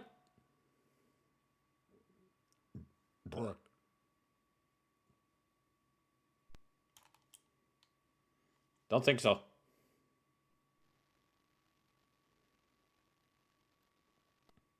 You're supposed to click the drink when it's sliding. So you can get it. Give me a drink, bartender.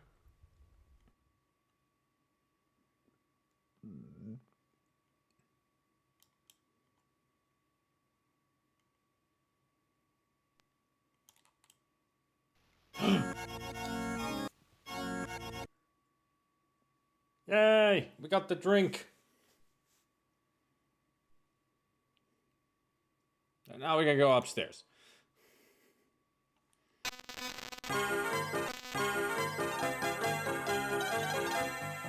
Yep, had to anticipate. Try the middle door.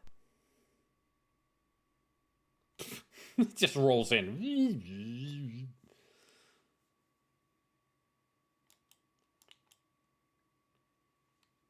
Did I just get killed? Now I got killed.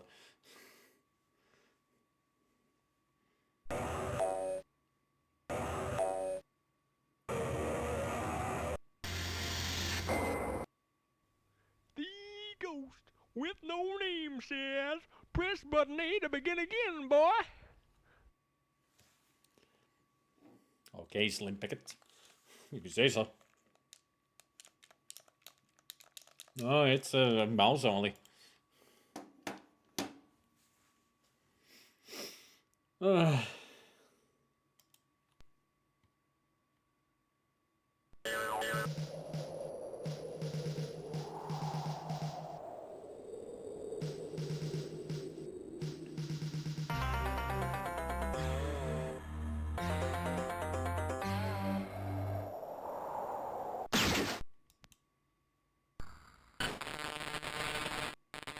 Ah, now the gun sounds even better. I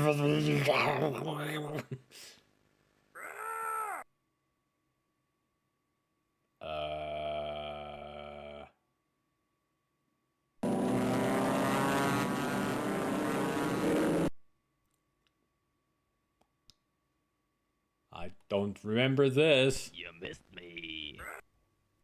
Did I?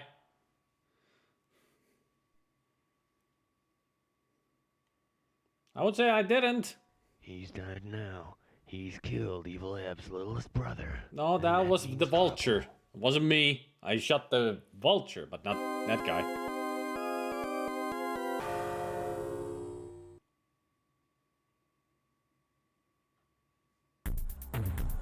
To the store.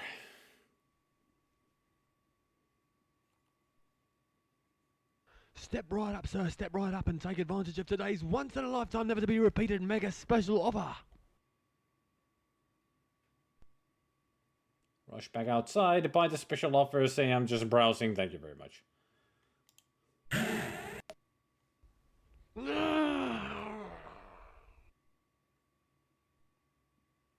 I guess he didn't like me just browsing. A magnificent magnificent decision which you won't regret, sir. One baked bean. Meanwhile, In Back to the Future.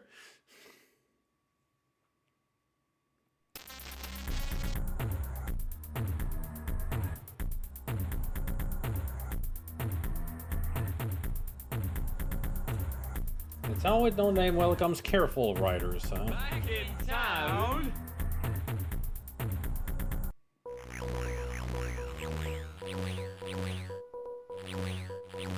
Telegram for the man with no name. Evil App's littlest brother. You killed him, senor, so I'm gonna kill you. Oh, this is how you make a great voice. Paces up the street, then turn and shoot. All right, Sheriff Hat.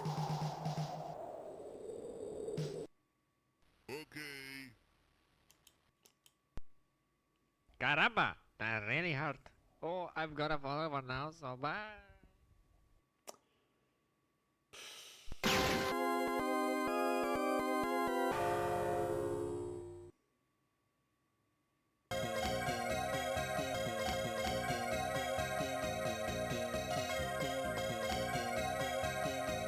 Are we going to Funky Church?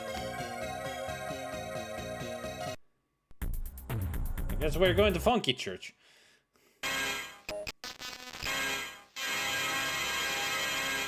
Maybe not so funky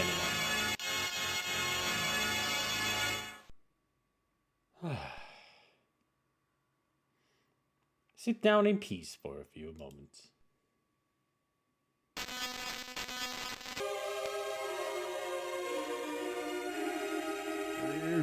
Bless you, my son.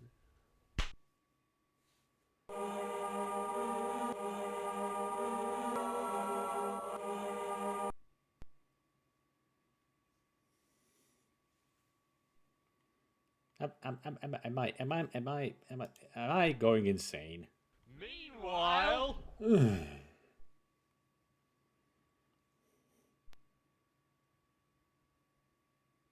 Ay caramba. back in town.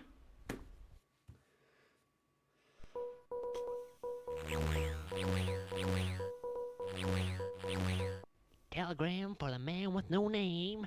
He's right there. Zippy Zeke seen heading for town to avenge fellow gang members.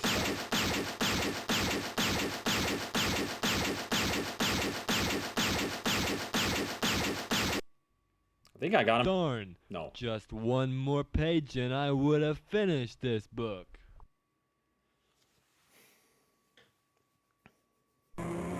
Where's John and the updated DreamWeb?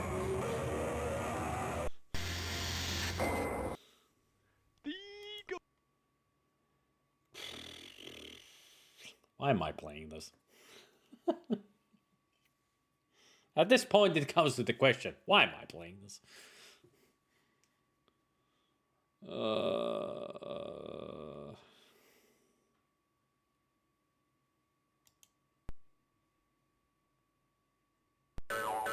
Yep, I did.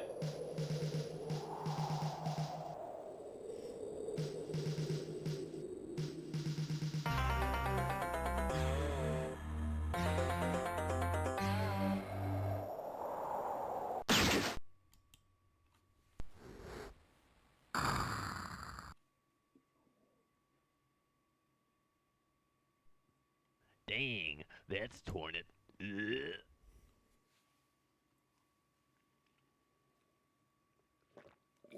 He's died now. He's killed Evil Ab's littlest brother, and that means trouble.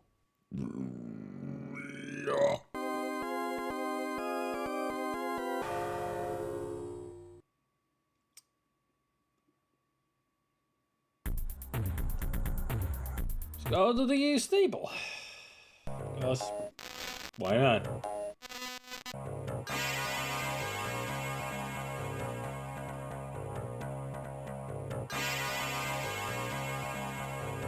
What a beautiful beast. Steal a horse. I don't think it wanted me to steal it. Meanwhile...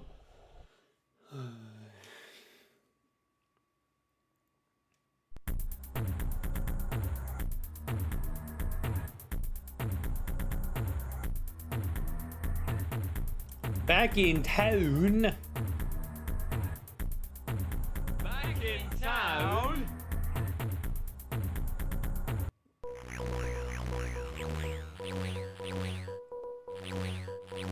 Telegram for the man with no name. Evil abstinentless brother, you killed him, senor, so I'm gonna kill you. All right, boys, take 10 paces up the street, then turn and shoot.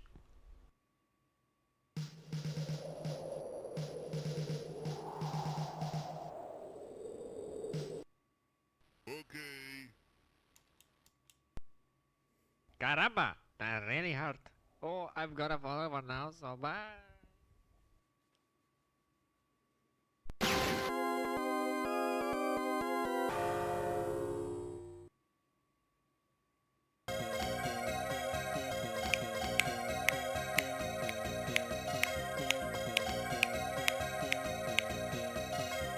Yep. I have him as one of the emotes. Let's go to the jailhouse.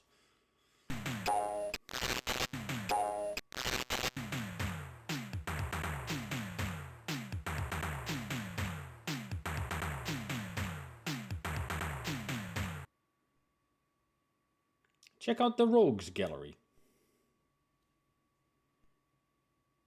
Nasty Ned, alive or dead?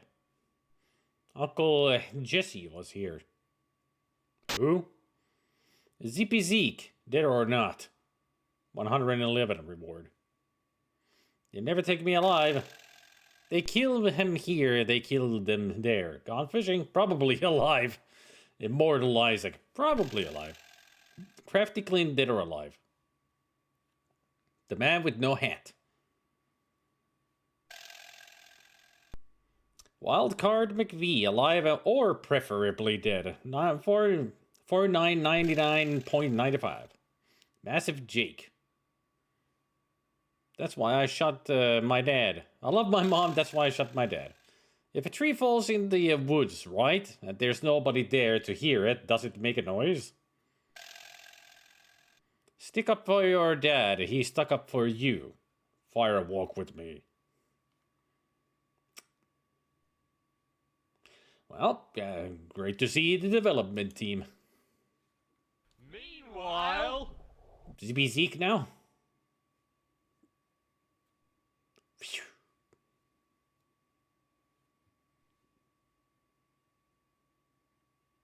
Back in town... Back in town?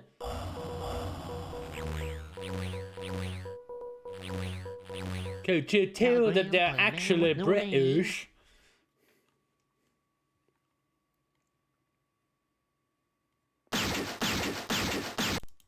Gotcha.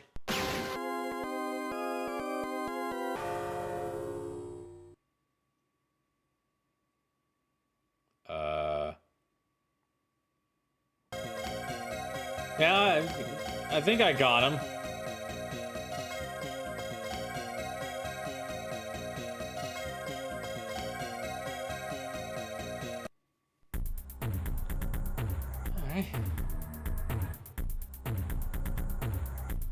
Yeah, it does, but I don't remember which door she's in.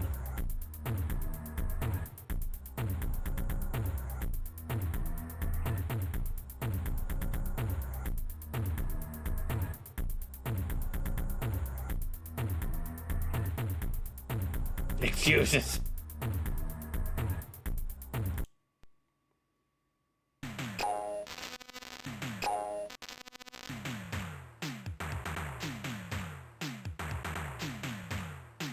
But it does play the beautiful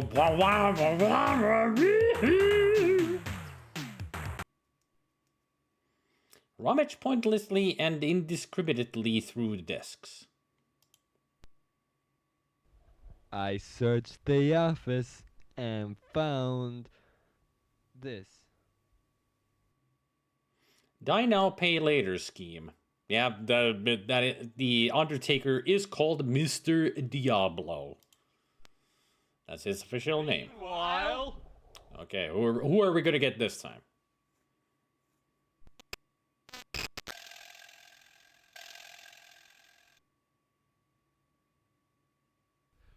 back in town. Ah, that told us a lot.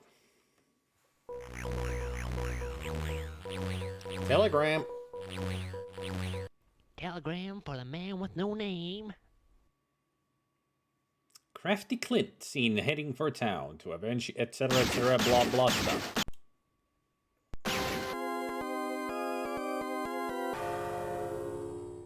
I think I got him. Is that what you indicate there, Death? That they died?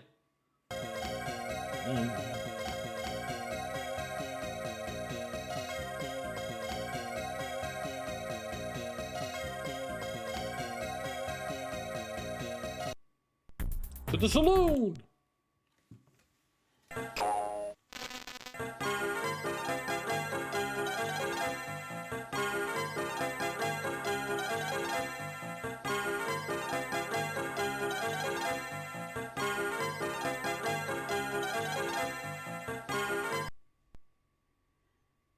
That's me.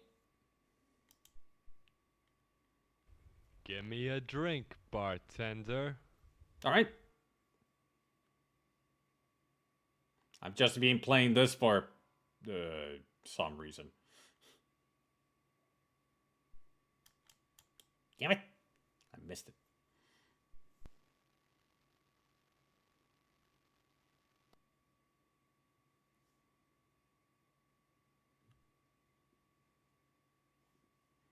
Give me another drink. Give me a drink, bartender.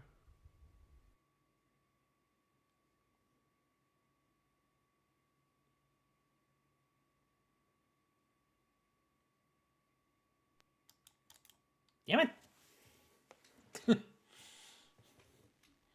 I thought I timed it right again.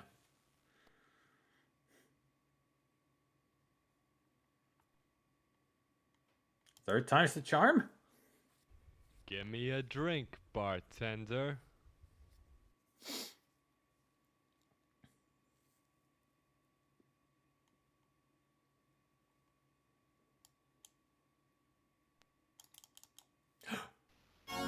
Yes! Now we go upstairs and see if we can woo the lady of the night. Last time I went to the middle door. I'm gonna try the last door? I think it might be the last door.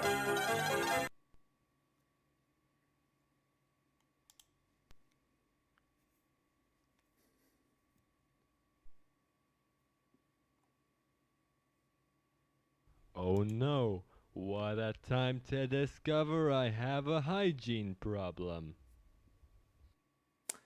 Oh yeah, I forgot. If I want to woo the lady of the night, I need to take a bath.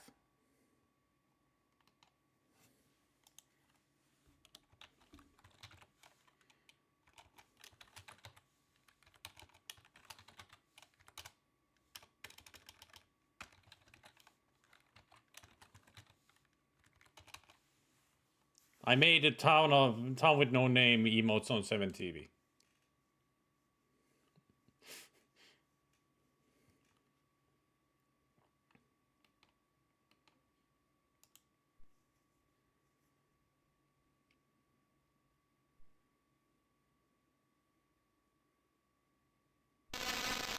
Yeah, there's the bath.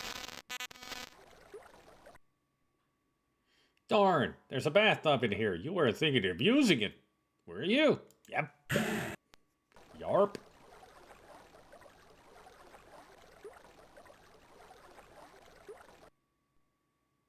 And now the last door. Now do we get that beautiful music?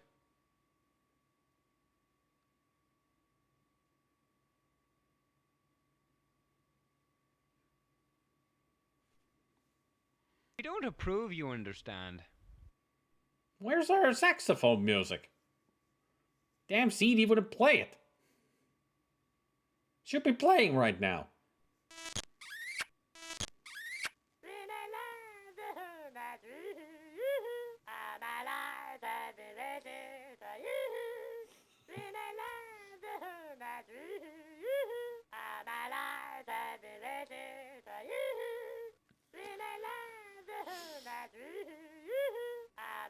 Man's got ammunition.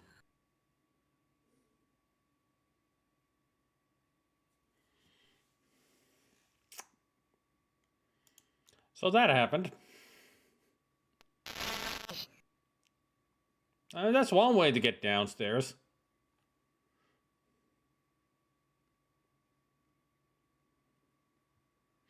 Hey, Mitchell.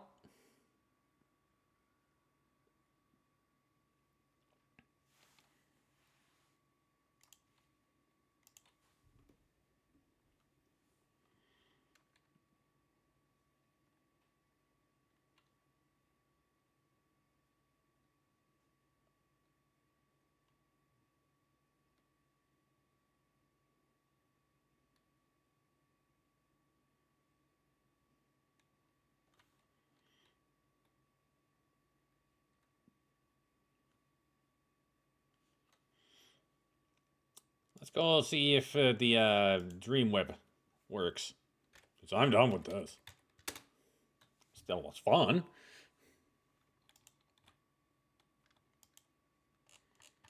Well, let's get to the proper game that we're playing today. Hey, Beast. Right, first I heard about this masterpiece from Angry Video Gamers video, yep. I think everybody did. Or at least a lot of people did. I had known about the game even before that.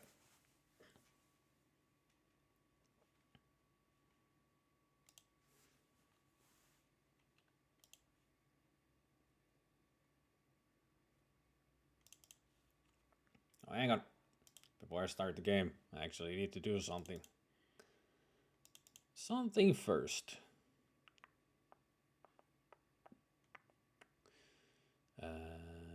Ba-da-ba-ba.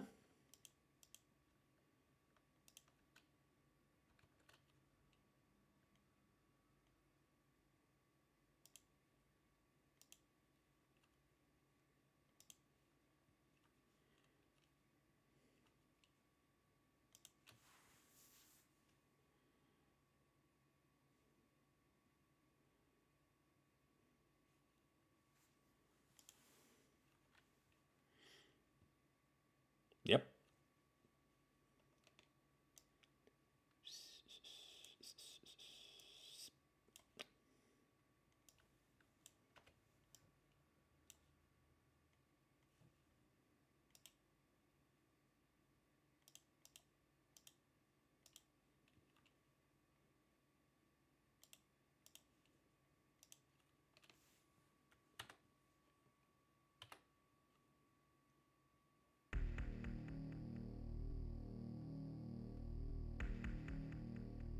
Game options, disk options, load.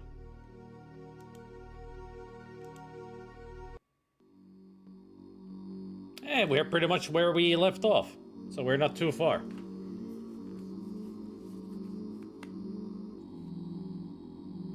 This is just before I got the papers that broke the game.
Why are mobile browsers so fucking dumb? I don't even see freaking, like, history here.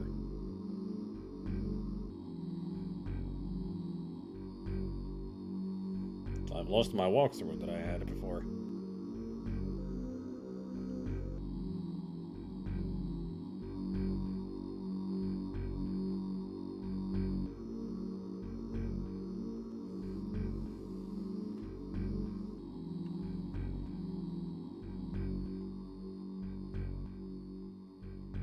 Alright. Let's use the gun.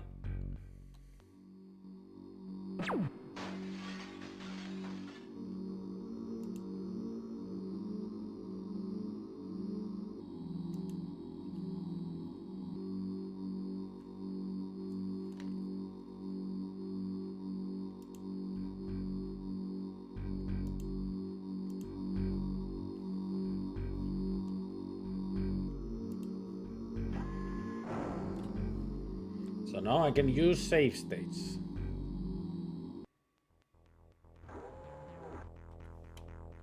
Save.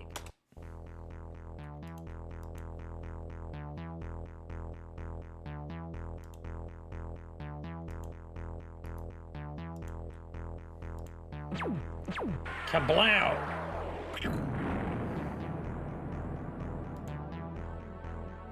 So this is gonna be the moment of truth.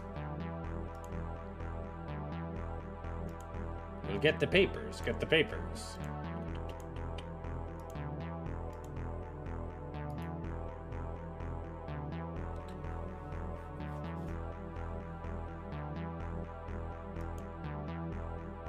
Hey! We can read! Sartain Industries Limited. Update information on Project 7. Top secret authorized personnel only. This document is presented by Dr. P. Golding, Head of Security, and is for the information of Mr. Sartain and Chief Security personnel only. This document must be destroyed as soon as the contents have been examined. Following the deaths of two public figures under the watch of our security operation, we have decided with Mr. Sartain's approval to concentrate our efforts on the strongest remaining members. All possible security measures will be taken in order to protect these people.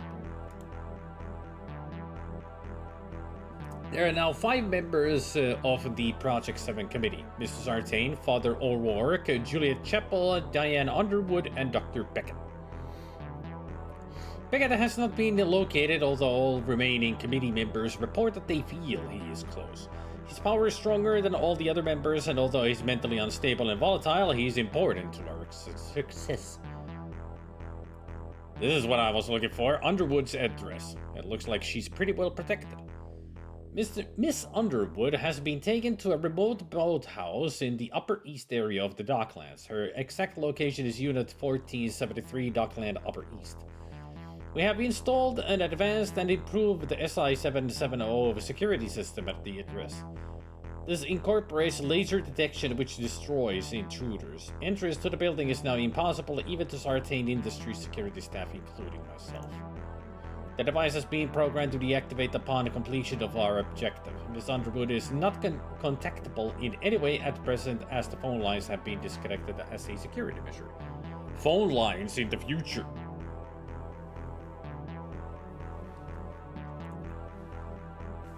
I guess they didn't have radios. So it cannot be contacted because the phones don't work. But what about radios? What are radios?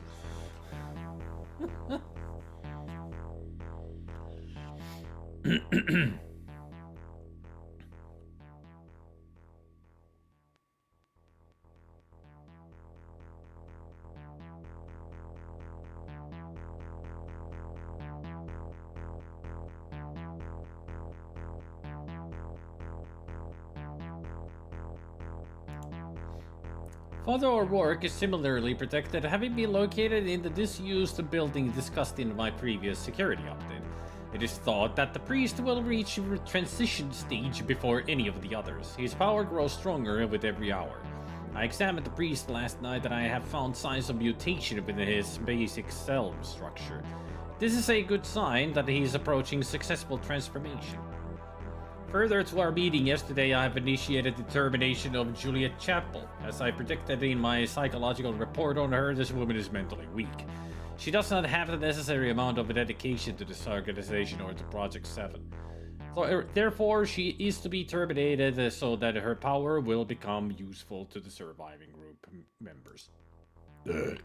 Here's Chapel's address. Perhaps I ought to check her to make sure that she is still alive. A plasma device has been installed to explode when she next returns to her residence at 361 Kensington Place. It is impossible to survive the blast as the device, an SI-203, is voice print activated. In conclusion, I can say that despite the loss of 2 of our members and shortly a third, we are close to achieving our goal. Crane was a fool who knew nothing of his potential and could see only short-term gain. General Sterling, however, was a strong and important part of our team, but you must all continue to think positively over the next 24 hours. With you all securely protected, I wish you a short and comfortable wait until you all finally emerge as one within the DreamWeb. Dr. P. Golding, RDT, Sartain Industries Limited.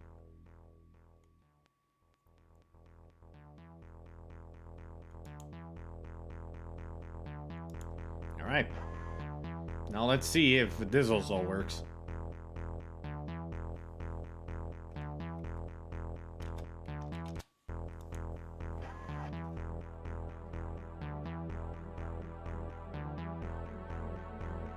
There we go.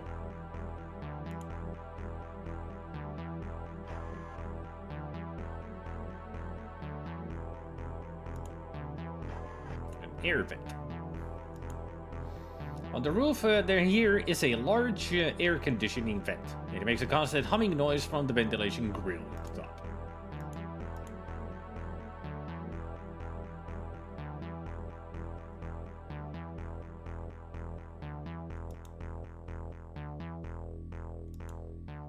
You think you can escape from me? You reach into your coat and take a hold of the gun. Escape this! Bitch! So much for Sartain.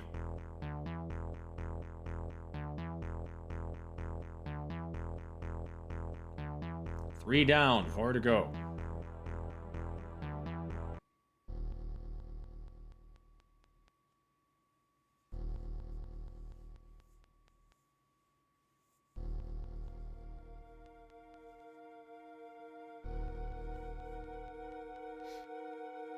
Back in the day on my Amiga 500, I actually had an extra floppy drive. It made playing Fate of Atlantis and Monkey Island 2 much easier. Still needed to swap discs around a lot, but, you know, easier.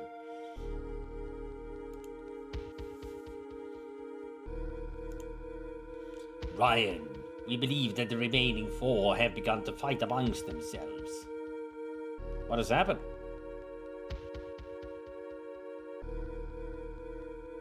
We sense that one of their number, a woman named Chapel, is weakening.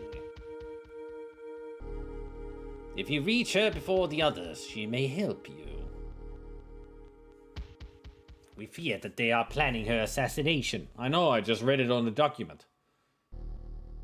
What if she is killed before I find her?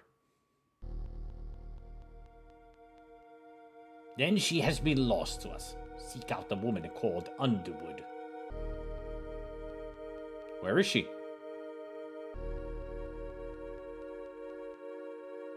She works for the government, but now she's under the protection of Sartain's men. We do not know where. I know what I must do.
What a nice car.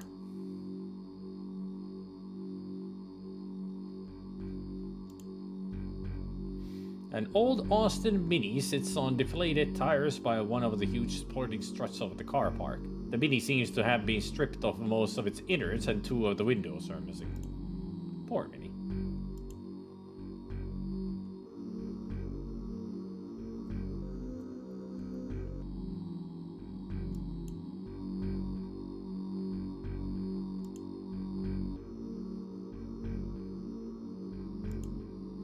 A battered old builder's van. The back of the van is open. The cab has a row of lights fixed to the top.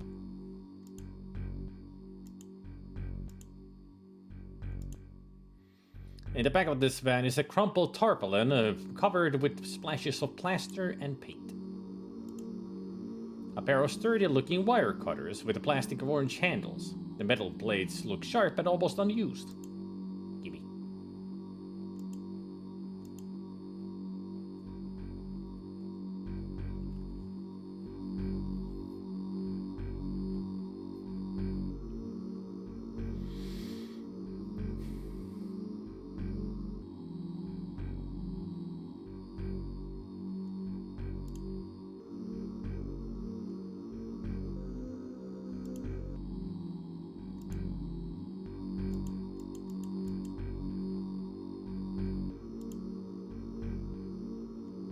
Can't even go that way.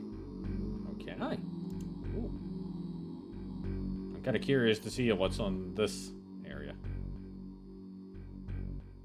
Just cars.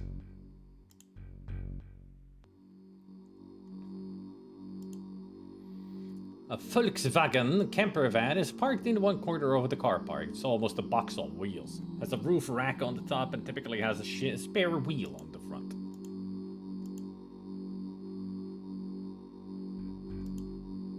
A flashy Japanese sports car. An alarm light flashes occasionally in the window.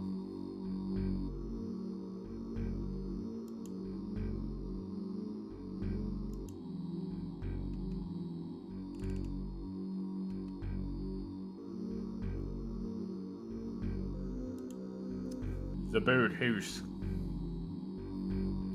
Not the boathouse. We're going to Chapel's house.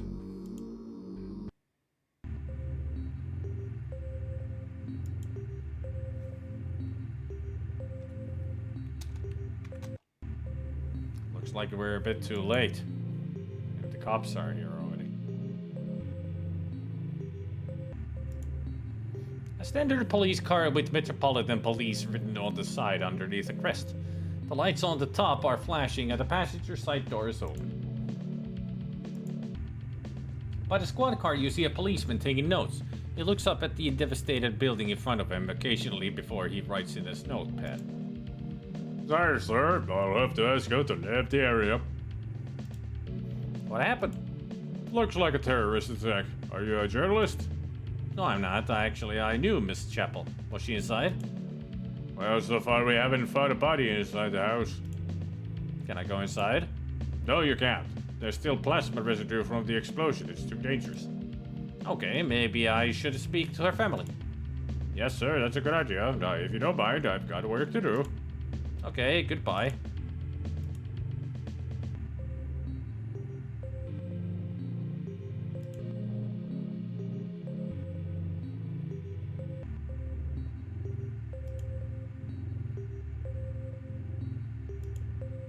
A section of high wall. You jump up in front of the wall and reach out, your fingers just about to grab at the top.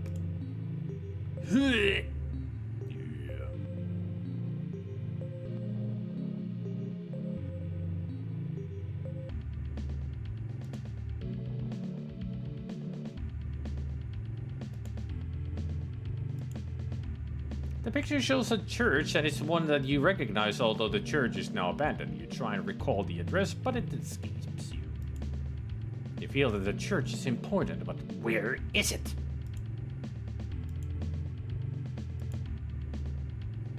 I think that's the only thing that we need to look at here. A massive hole in the floor, which must have been the result of a bomb explosion. Nothing else could have caused so much damage. The hole is steadily filling with water from a burst pipe. In the wreckage, you see the remains of a pair of purple curtains. There must have been a window just here. Part of the curtain rail is still attached to the curtain.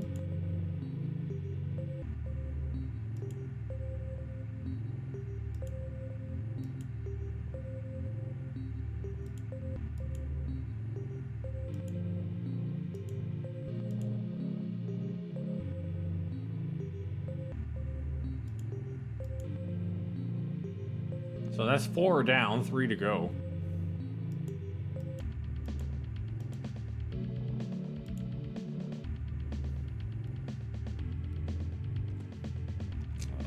Boy, this is gonna be fun. Not.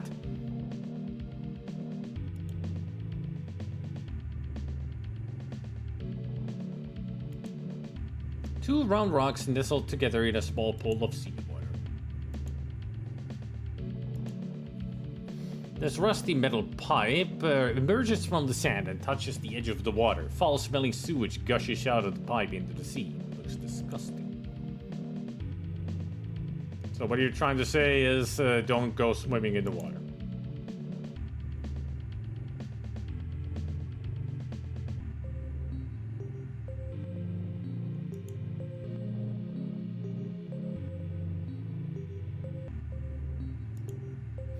A rusty piece of railing that has the one broken end where it has sheared away from the steps behind you.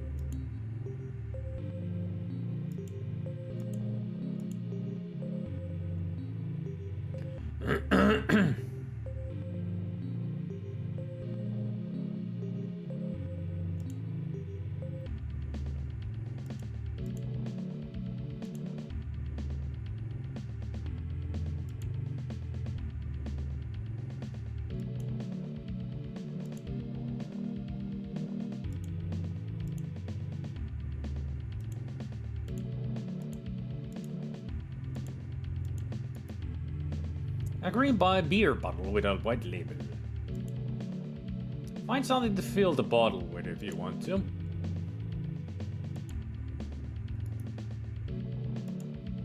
Find something to use it with.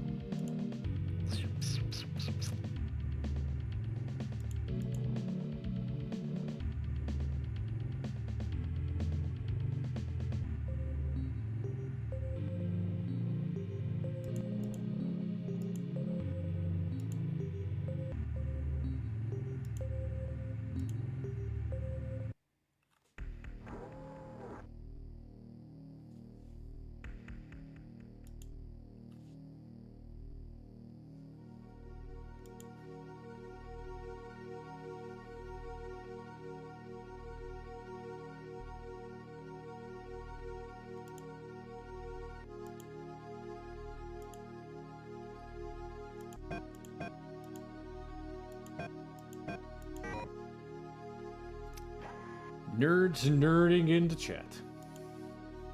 I'm a tech dummy, so you guys keep talking about programming. I got nothing to say.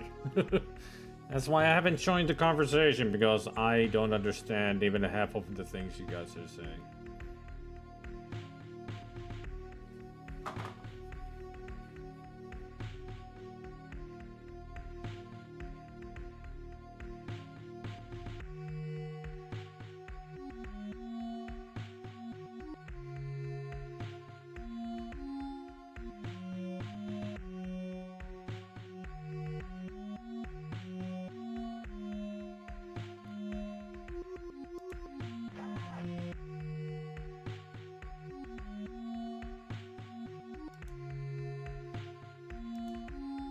A kitchen unit made of hard wearing and easy to clean substance. The sink is set into it. Can I use it? You don't need to use the worktop. Can I use...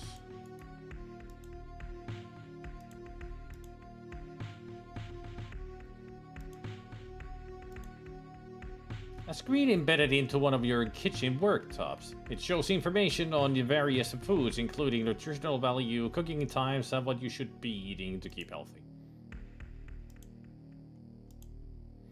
A shiny metal tap that mixes hot and cold water into one. You run the tap for a few seconds and take some water.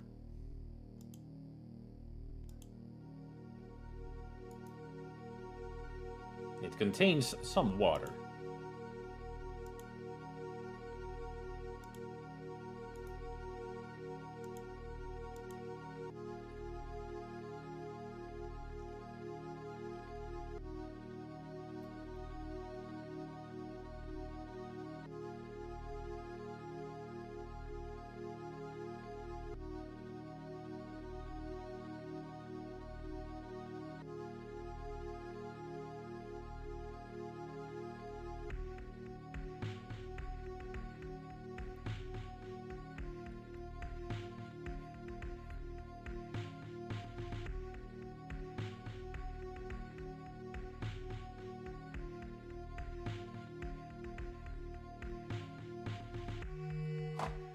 Huh. Oh. I'd be reading this wrong.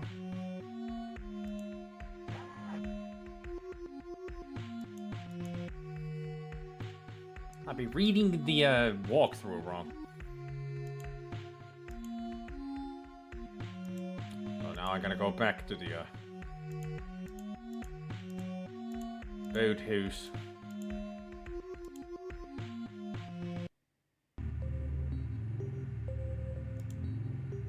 So I need to use this with the bottle.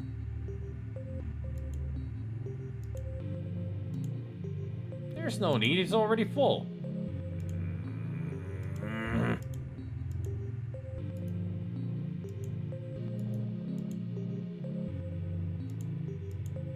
Man. Can I take another bottle from the Sparkies?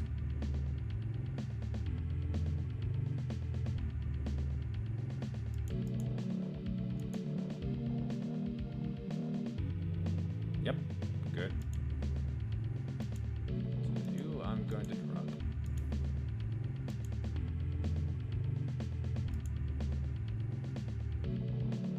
Grab that.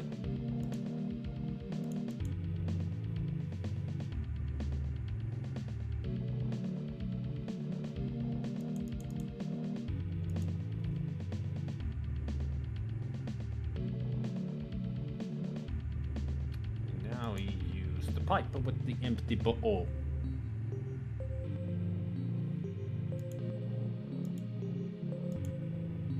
Quite disgusted, you thrust your hand under the filthy water and take as much as you can.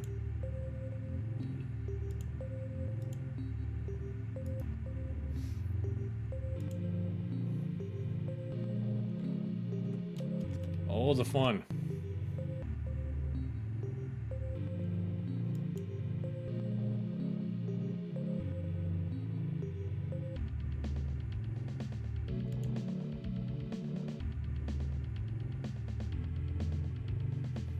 I'm sure nothing bad will happen if I go examine the security device over here.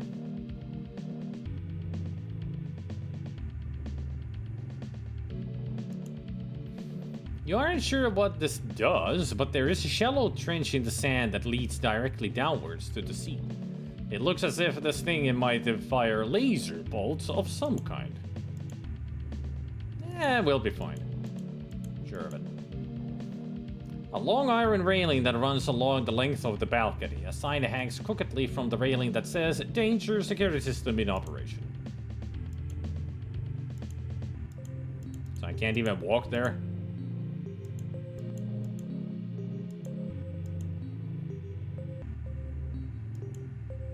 Come on, game. Come on, game. It's such an easy death for me here, and you won't allow me to do it. They haven't learned from Sierra, have they? You see a metal plate lightly covered with sand. A raised symbol in the surface shows a lightning bolt. This must be some sort of electrical junction box. You remove the sand from the cover with your hands.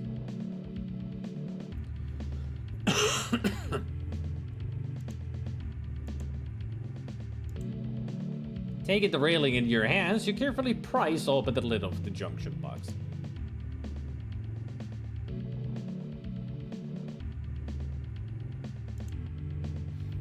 The lid of the junction box is open, and inside you can see a mass of wires and bits of circuitry. Electronics is something you've never been to get the grips with. You throw the water onto the open junction box and turn it away as it begins to spark.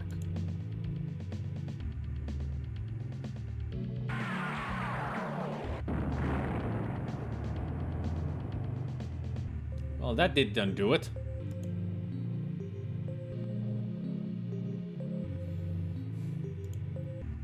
A small lump of rock that appears to have come from the wall that the security device was fixed to. The brick smolders slightly, is hot to the touch.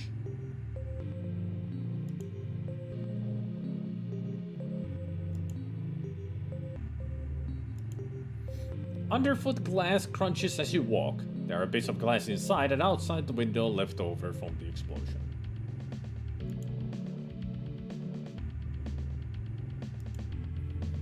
The blast from the exploding security system has left a gaping hole in the balcony railing. It should be safe enough to climb up now, unless there's a secondary security device of some kind. You hoist yourself onto the balcony.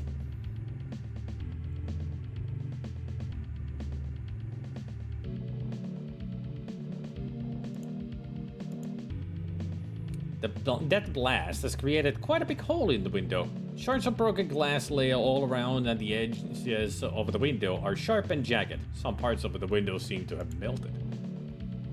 I learned from last time to use save states instead of saving the game proper. Gingerly, you step through the window. I prefer blondly. Well, I think my actions did the trick. She did, yo.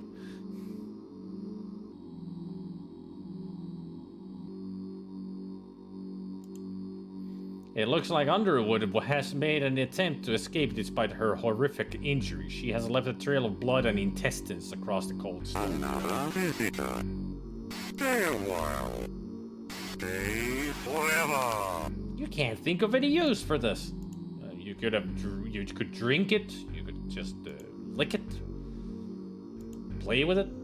This globe is set into a solid metal base, and it is itself constructed from a huge metal sphere like a giant ball bearing. It is held in place by vast metal hoops that meet at the top. And thank you for the follow. The globe spins lazily.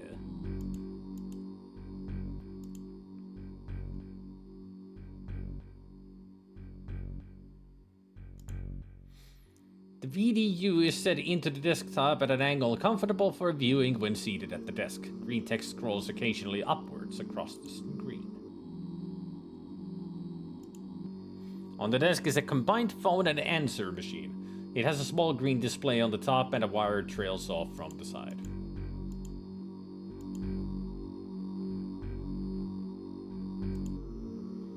The woman lies in a pool of blood and entrails. Amazingly, she's still alive, and she's trying to dig her fingernails into the floor in a desperate and futile attempt to drag herself away from you. Alright, that's your name, isn't it? Yes? I wondered how long it would take for you to find me. I have come this far. I have to kill you all. Then kill me now, you bastard. In this pain. Where are the others? As I tell you, O'Rourke is growing. Soon he will be too strong. Then I must hurry. But first, show me mercy. Show me the heavens. I want to die now. I would just leave her to rot.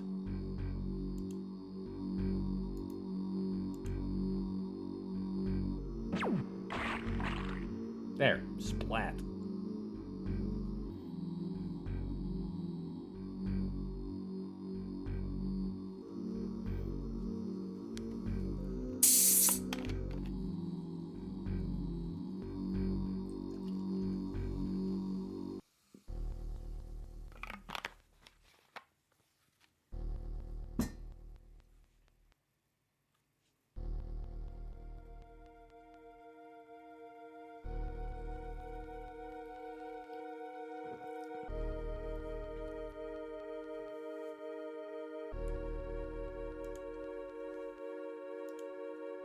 Ryan, you have done well. Only 2 remain, but they are very strong. I can feel their strength.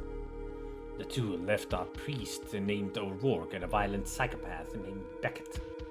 The priest has almost reached entropy, but he will use his power to transcend the boundaries of Earth. He seeks higher goals than the mere domination of the DreamWeb. Can I reach him in time? Perhaps, but you must act quickly. You already know where he is. What if he has reached entropy? Then pursue Beckett. He is the last and most evil threat to the DreamWeb. He holds the final key. Now you must hurry. Hurry we shall. At least as fast as possible.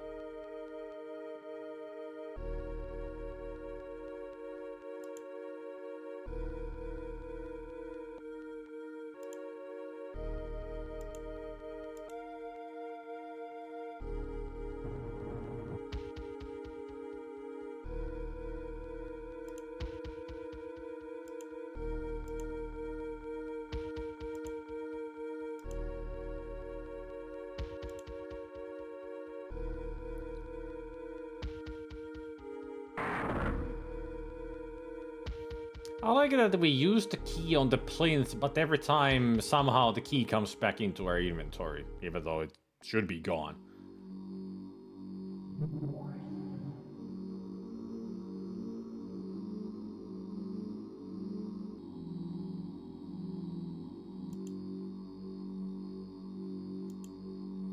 A weather-beaten sign has flaking white paint on it that you can just about make out.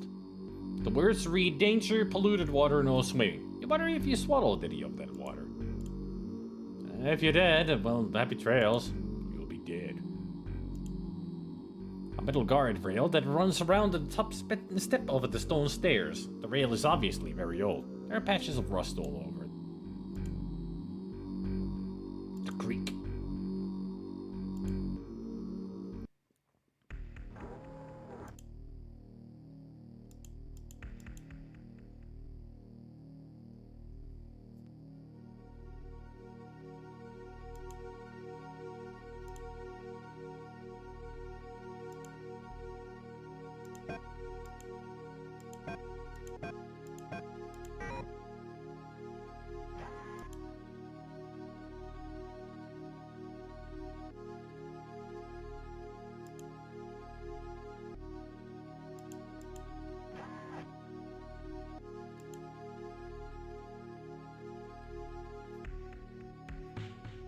Hey, it's you! That's perfect! Let's join our cursed Hey, man, forces together, and together we can rule the world!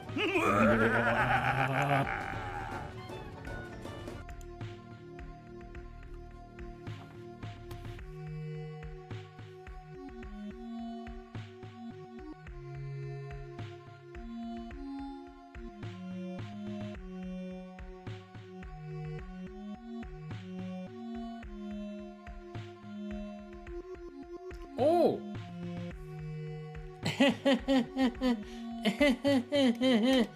I missed something important way back.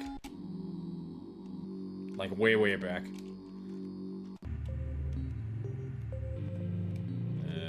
Is this afterwards? Yeah. I missed something very important here at Chapel's house.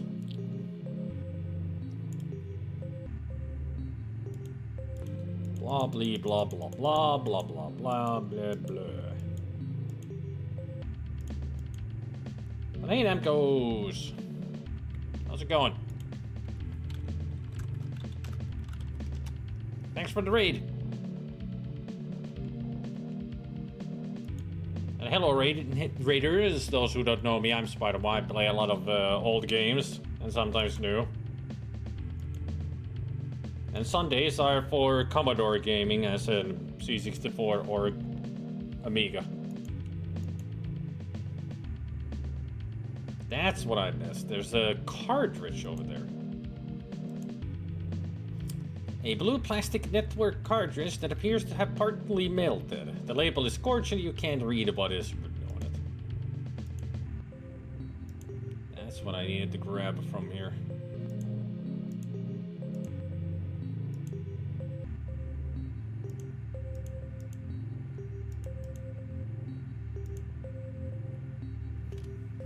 So what were you playing?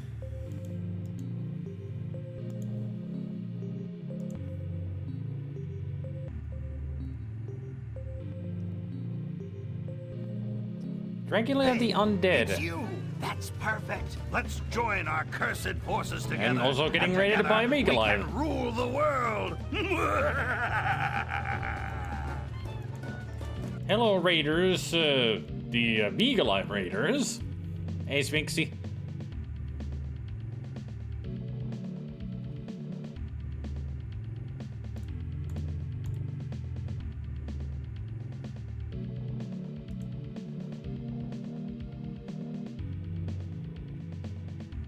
Oh, wait, I don't have a bottle with me, right? And that's the other thing I need to go and get.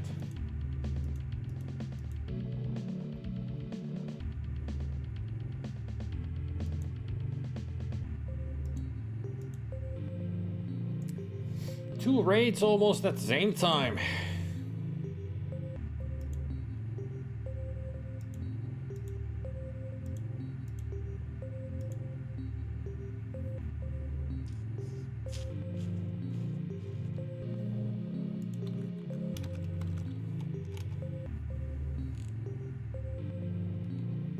You may have the chicken face. I have the whole chicken.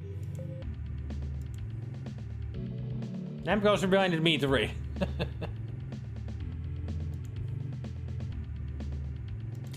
Pick that up.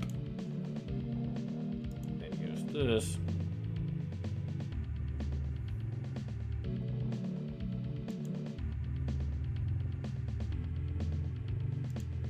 Use that with the bottle.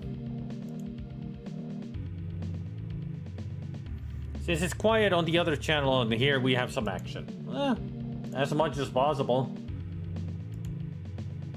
I mean, I gotta redo all this because in the other area I missed out on an item, so it's a good thing I do those a lot of the save states.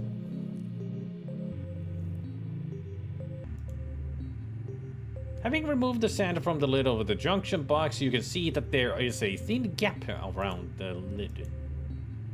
Well, that's why we used the railing on it. And this is highly rated, even on a lemon Amiga, this is like 8.5 or so. And for a reason, like this game is cool and good. But there are many moments where you can easily soft lock yourself, but then you just replay and try to do things properly. Or use a walkthrough like I do, but keep doing other stuff on the side. Like I just explore everything before I even do the things that the walkthrough tells me to do. I'm just keeping through all these because we've just done all this already. Can I actually use the telephone? Because it's got an answering machine. You pick up the handset, but the phone is dead. They did say that the phone lines are dead. A mirror drinks cabinet is situated in the corner of the room. In the from surface, you see your reflection. In the from surface. I gotta love typos. And bad grammar. Your face is covered in mud and dried blood and your hair is matted together. Yeah, that's what it looks like over here.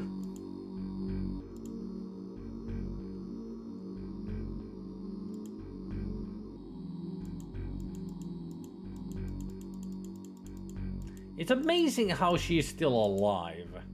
And why we should even do a mercy kill when she's one of the evil ones, but we do have to do this since we need the power that she holds. Reviewers said this game is done in a day or two if you mess up, which was the only downside of it.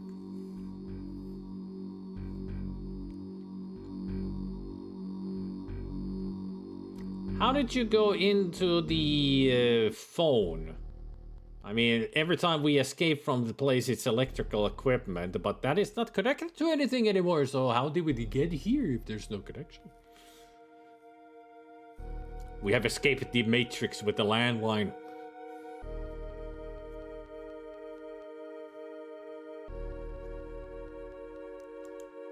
Alright, brother creeper. Have you found the lamp? Brother.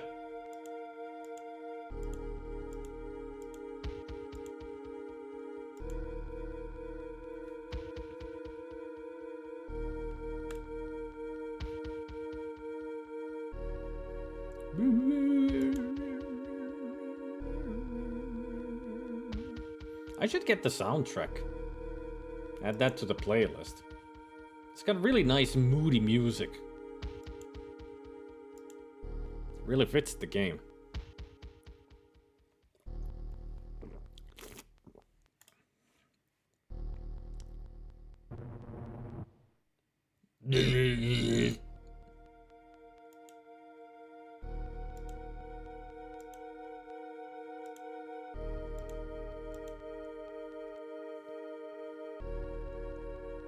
Here we go!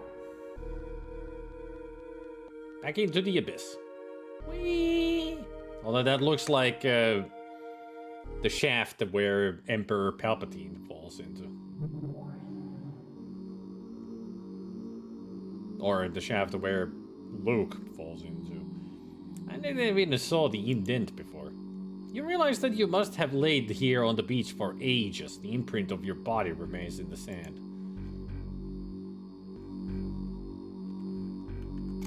Save. Oop. There we go. Now that we've done the things that I missed.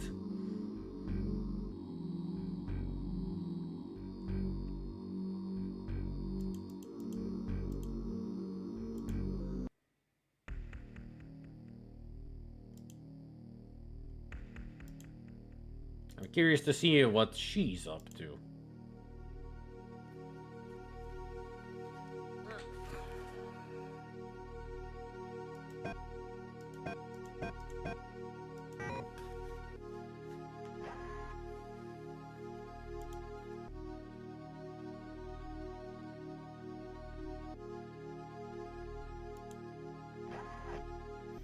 Love that the sound effect for the doors is a sound effect in RoboCop.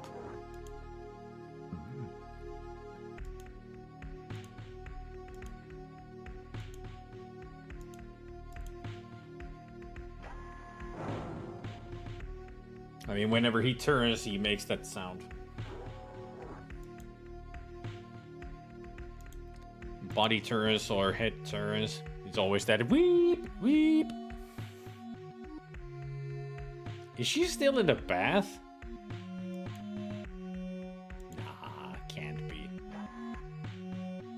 No, she's gone. Huh. The bath is fitted into the plastic casing that surrounds the bathroom walls.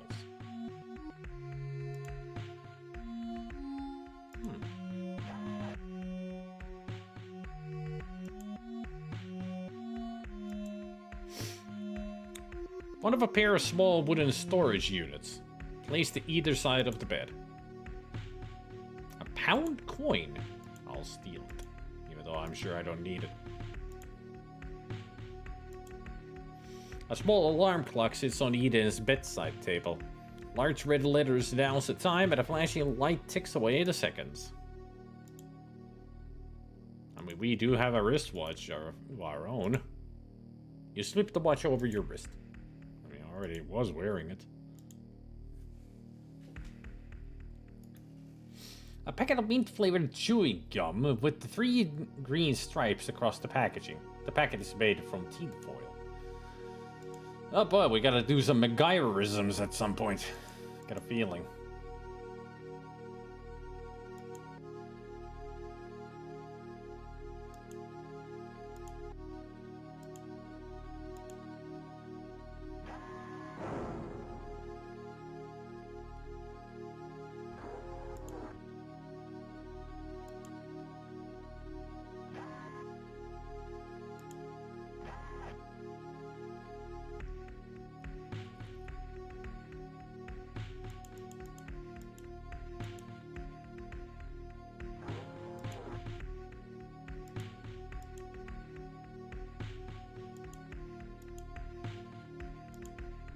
This wheel is connected to the air duct in the lobby.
Open.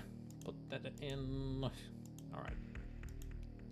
Time to hack, so to speak. Well, that's not really hacking, we're just reading a disk. That's like a cartridge.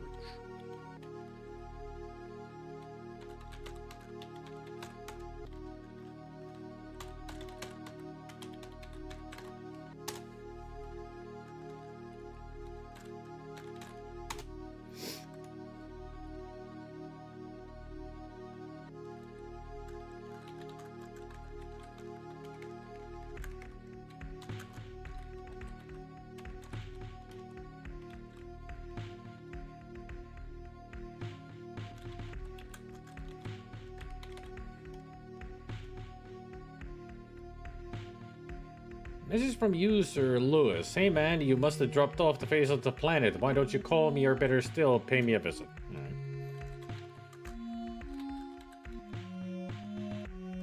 What else was in the mailbox? Read it. Karma.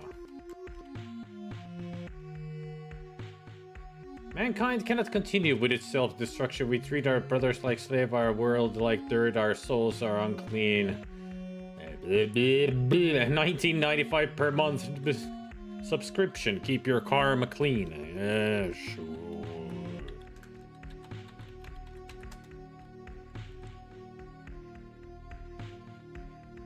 Ryan, you're fired. Getting here, take your stuff and get out. I can't pay a loser like you to waste my time. P.S. If you need a reference, you got it. At least he's nice about it.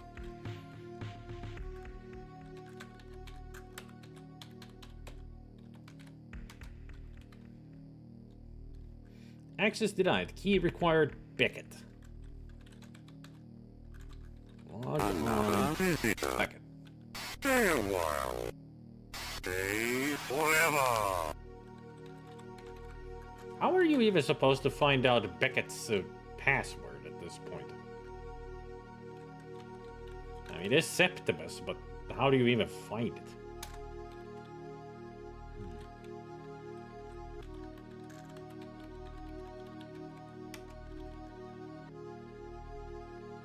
Brief. Now let's be brief. To all members involved in Project 7, please note that O'Rourke is now within his secret chambers as Saint Septimus and is not to be disturbed there. We believe that an assassin has been dispatched by the Keepers. All Project members must remain vigilant and possibly retreat to a place of safety. The O'Rourke's place of hiding Saint Septimus. The Italian steps. I remember where the church is. Alright.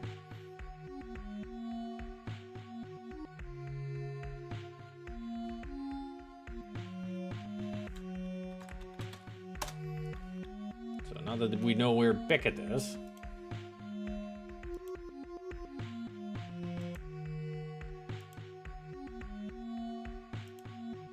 Let's go pay him a visit.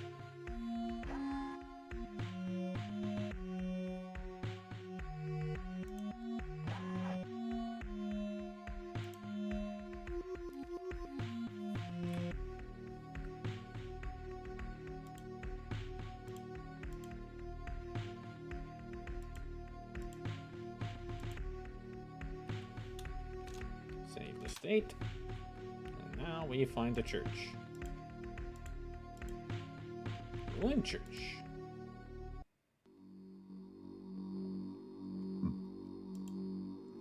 A weather-beaten notice board that has a wooden frame and a dirty glass front. Wiping the glass, you see that the message board has the word St. Septimus Church at the top. So that confirms where we are. A wrought iron gate with thick bars about 6 inches apart. The paint has peeled and flaked off and the hinges look rusty. There's a chain connecting the two gates together. Not if I can help it. You decide to try cutting the chain with the wire cutters.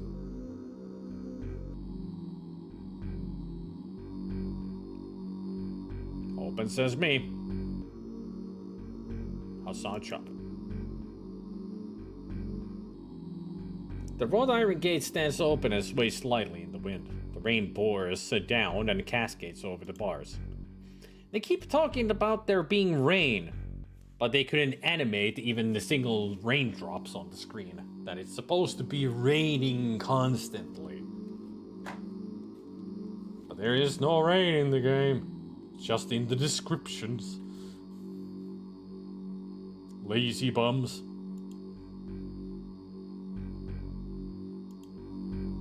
The church door stands wide open. It's about 10 feet high and seems to be made from a huge single slab of wood.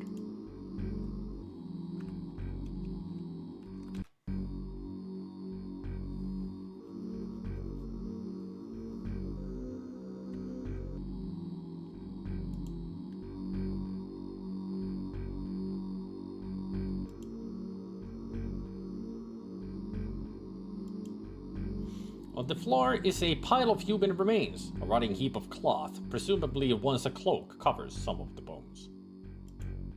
Most of the remains seem brittle and quite useless.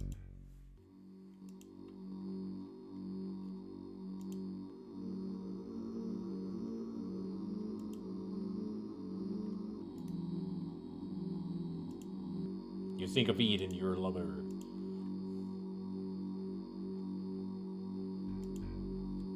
A stone tablet set into the floor with the words of an epitaph inscribed upon it. The inscription reads, Jacob Gauntlet, 1307 to 1365.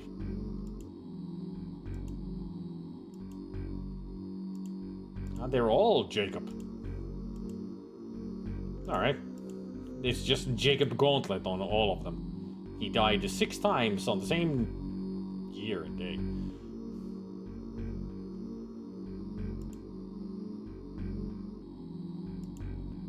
A small leather bag with a drawstring around the top. The leather is worn and very soft to the touch. It's got nothing. Too bad.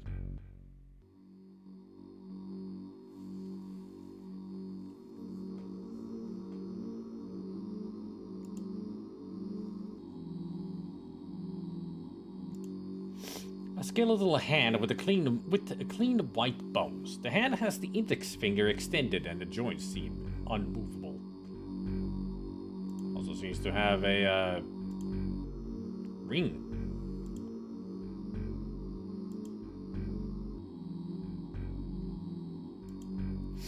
You turn the human skull over in your hands. The bone is clean and bright white, apart from a small amount of dried blood in one eye socket.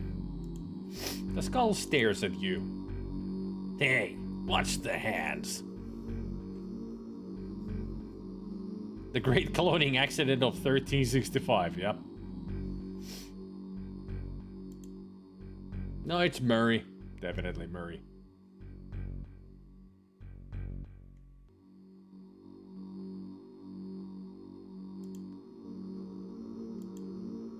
A stone alcove set deep into the wall.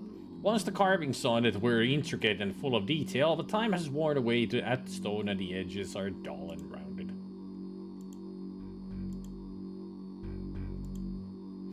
A tall wax candle that has drips of wax down the sides. The drips dried in motion and look caught in suspended animation.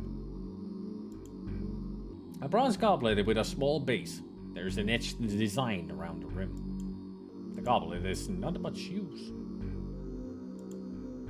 A small wooden bowl that is obviously quite old. The inside is scratched and worn. Do it. This stone statue towers above you. It must be at least 12 feet tall. The statue is of a saint who holds a shield in one hand and that has a coat of arms carved into it.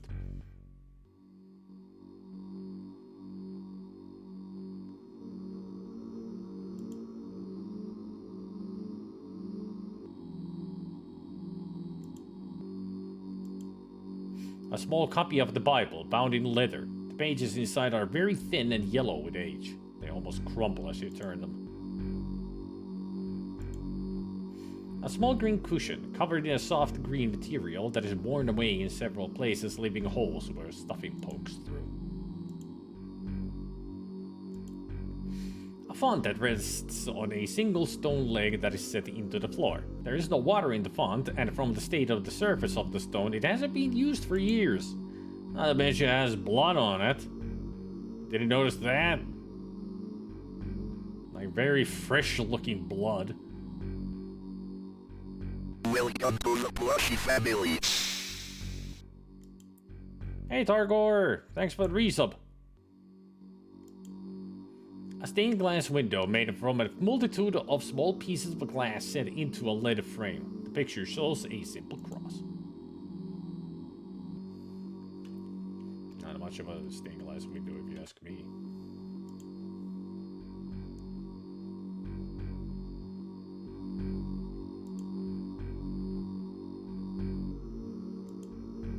A large altar carved from stone. The surface feels rough to the touch, and as you run your hands over it, you notice a draught of air where it meets the floor. A gold candlestick with 3 stems and a wide circular base. The candlestick seems to be made of solid gold, and consequently, it is very heavy.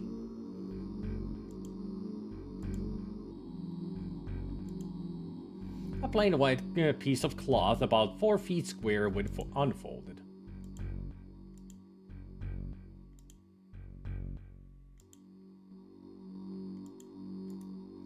A heavy candlestick that actually appears to be made of solid gold. It is highly polished and extremely heavy.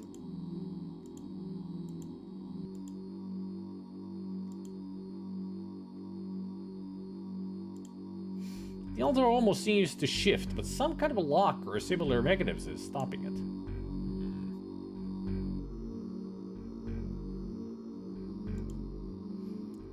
In the top surface of the altar is a hole that looks about the same size as a human hand. The hand slots neatly into the hole with a clunk. So that opens it. You give the altar a push.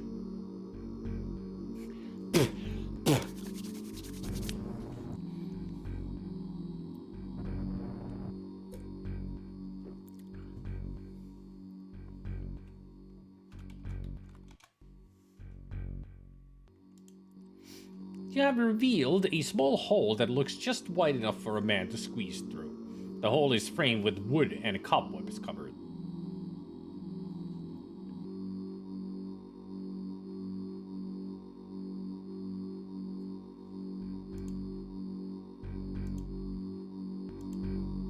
You carefully lower yourself into the darkness below.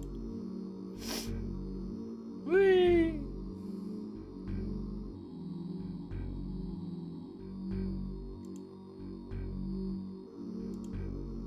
A jar made of clay that's about knee height. There is a slim opening in the top that is just big enough for you to fit a hand inside. There's a small clay lid covering the opening. A gem.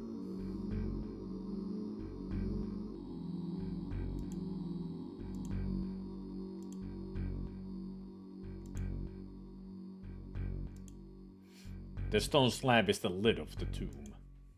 Raising yourself, you give the stone slab a heave.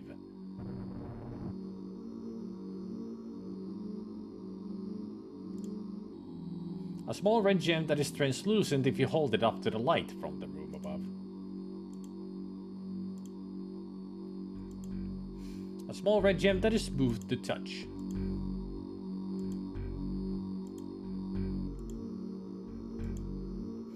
A short dagger with a gold handle and a steel blade which looks sharp.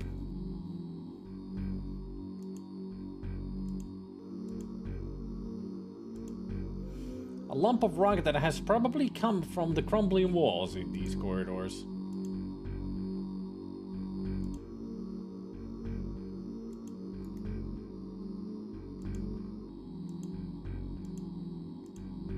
Bandwagon drop.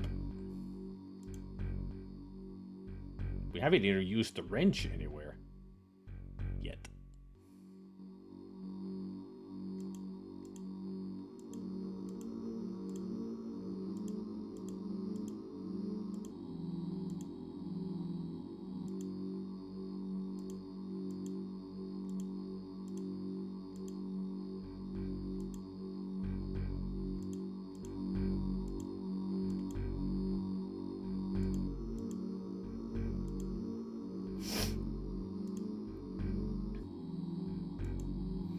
Set into the floor, you see a square stone tile with 3 circular holes in it. The holes are man-made and they are identical.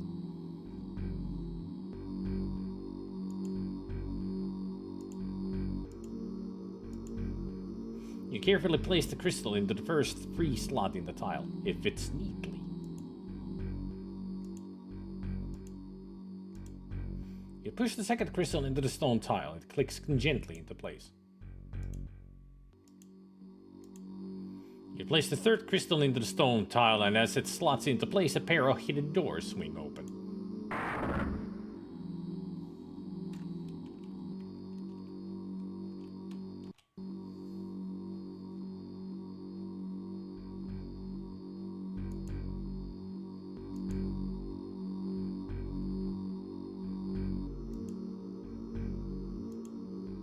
The rock is small but heavy and is covered with some kind of mold. It is very slippery because it is wet. A lumpy gray piece of rock that must have come from one of the walls in these catacombs. The rock is wet and shiny. Just the way I like my rocks. Moist.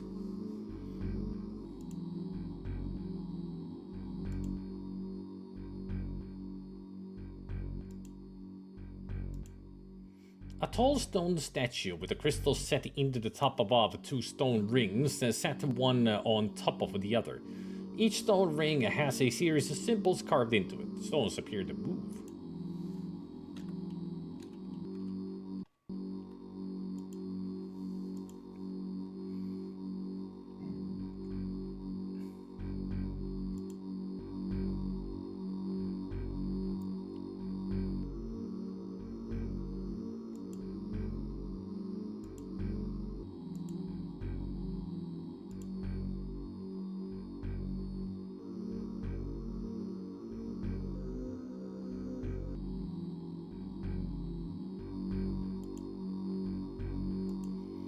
Oh boy.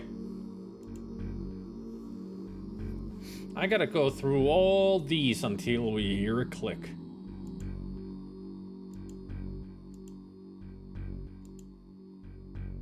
Oops.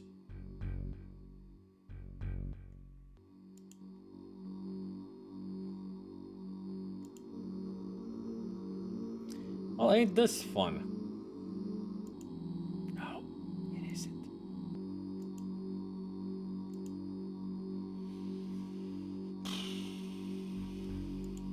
This is gonna take a while.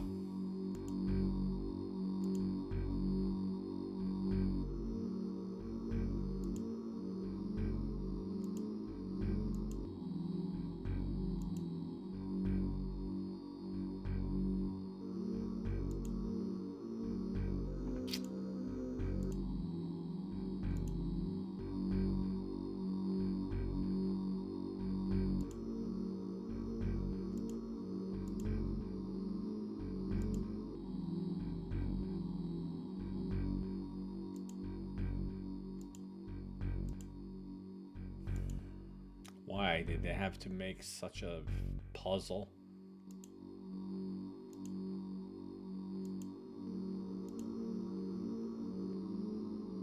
Don't even remember where I started.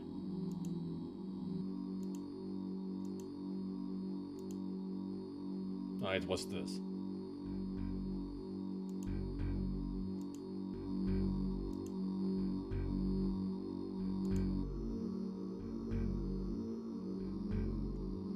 one I tried already.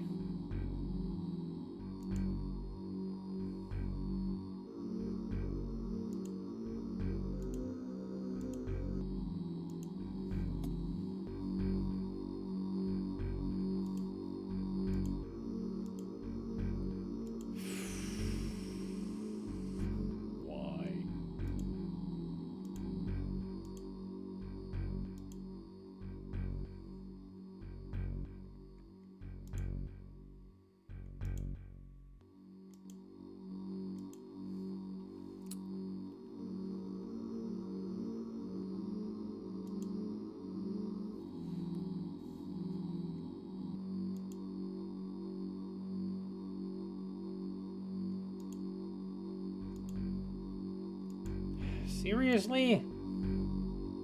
Is it gonna be like the last combination that I try?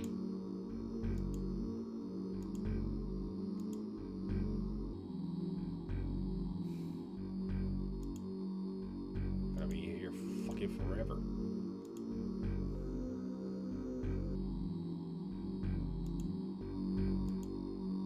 Give us the click already. Come on, man.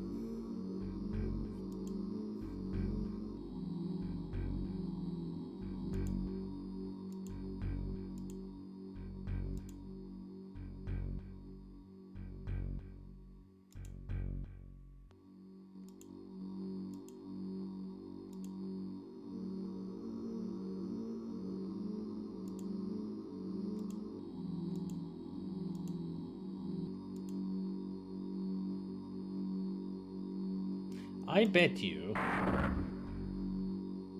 that the statue that you find at the beginning of the church, it would have had the coat of arms, that you would have been that, but because we don't see it, it's a guessing game. At least I got it. Jeez.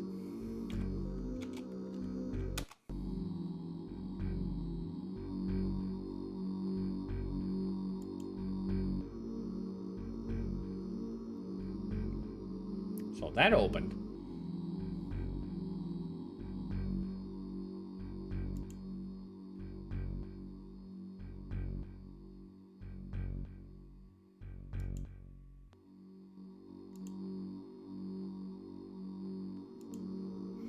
The gate is open and has retreated into its recess in the wall. What do you mean, what?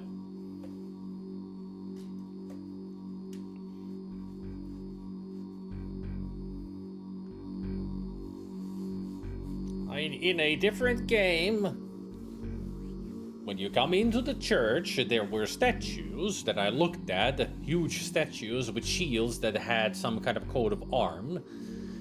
And I'm sure that the coat of arms on that shield would have been the one to solve this puzzle with. Not since we don't see the image.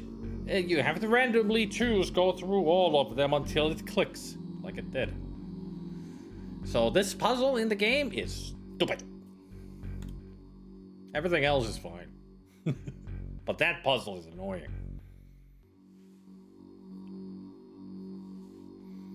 Now, if this was a different game, we would see the solution.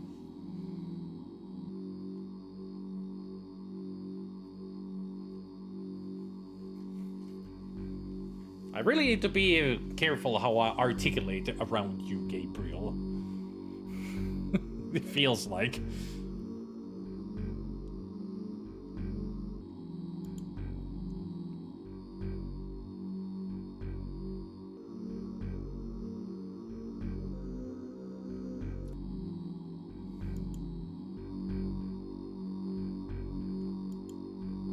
A stainless steel sink that is fixed badly to the wall. It looks as if it's held there only by the water pipes. The sink is dull and there's a small pool of cold water in the bottom. And a rock. Smooth, round, light gray piece of rock that feels cold and heavy. Find something to use the rock with.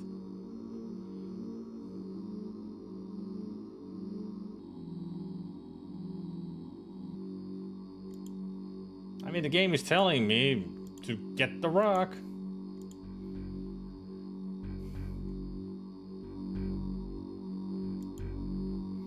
There is an unmade bed here that looks recently slept in. The sheet is a dingy grey color, and the duvet is blue. A small wooden bedside table with one leg shorter than the rest. Man, sometimes reading typos is difficult. With on leg shorter than the rest. Like everything else in the room, it looks old. A grey office chair that has stuffing poking out of a hole in it. The chair is on one stainless steel leg that spiders out into 4 arms with wheels on the end.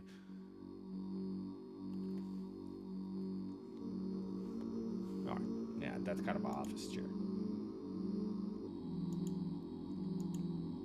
An old and battered cupboard with 2 doors. The front is scratched and the handles are worn. One seems to be loose.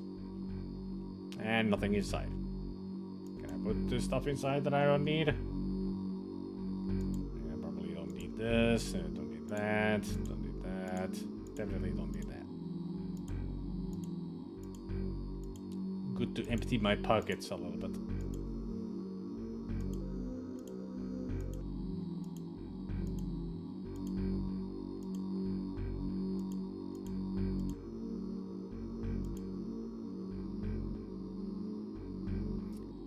So I opened that in order to get a rock. Works for me. Unless it opened that gate. Who knows? A round lump of grey rock that is shiny and damp. It has mold growing on it and it's quite heavy. How many rocks am I gonna gather around here?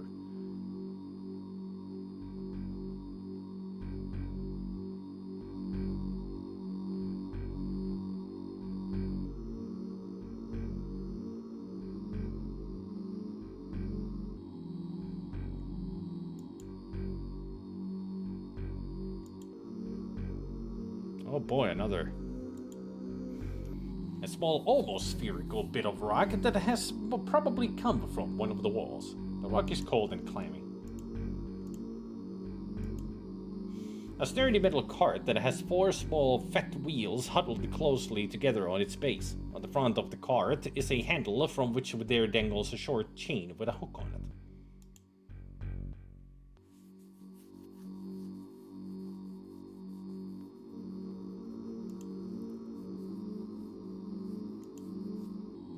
Got a feeling I'm gonna have to put all these rocks on the cart. A small grey rock with a brown hole in it that was probably caused by dripping water. The rock is cold and slimy. A small grey boulder that is moldy and damp to the touch.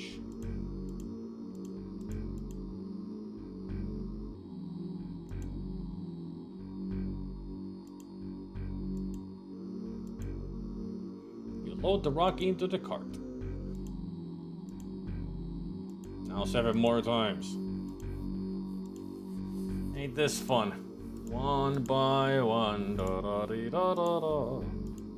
One by one, da da da.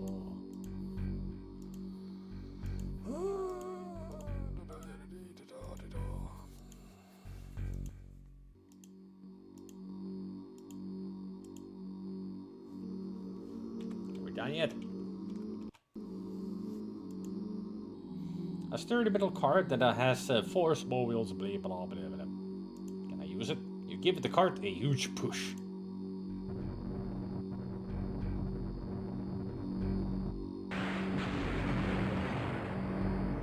There she blows!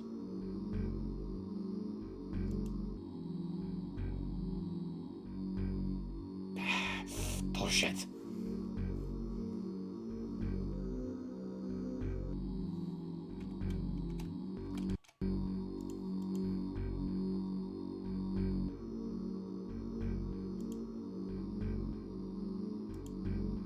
A flimsy looking wooden packing crate that has the lid resting lightly on top of it.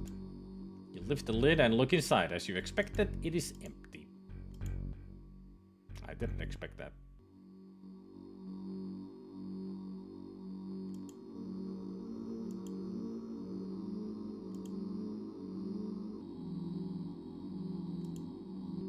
A flame silicate with a packing crate that has a lid resting lightly on top of it. It is empty. Nothing else here either.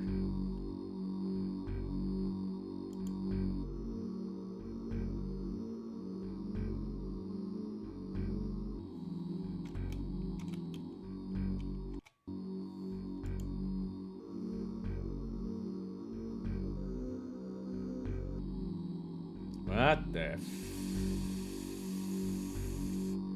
The keeper suspected the priest would reach entropy. I think this is it. There's a human-shaped thing. I'll move on. Now the priest has escaped me, I must find Beckett.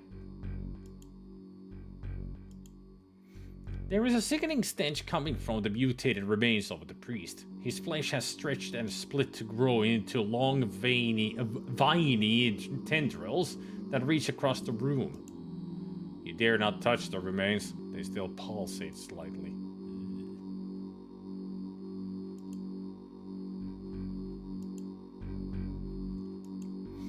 In the floor, you see a hole where a stone floor tile has been removed. Peering into the hole, you see a small room below. You lower yourself through the tiny hole.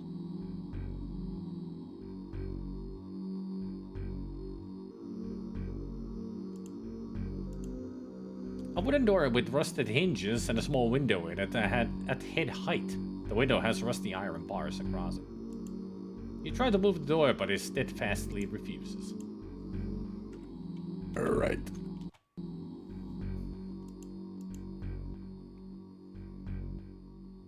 Train tracks.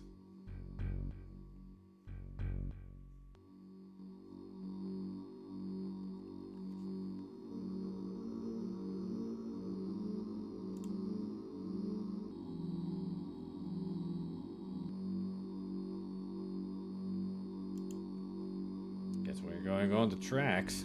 Just be careful. There used to be a subway. You might get shocked. Or derailed.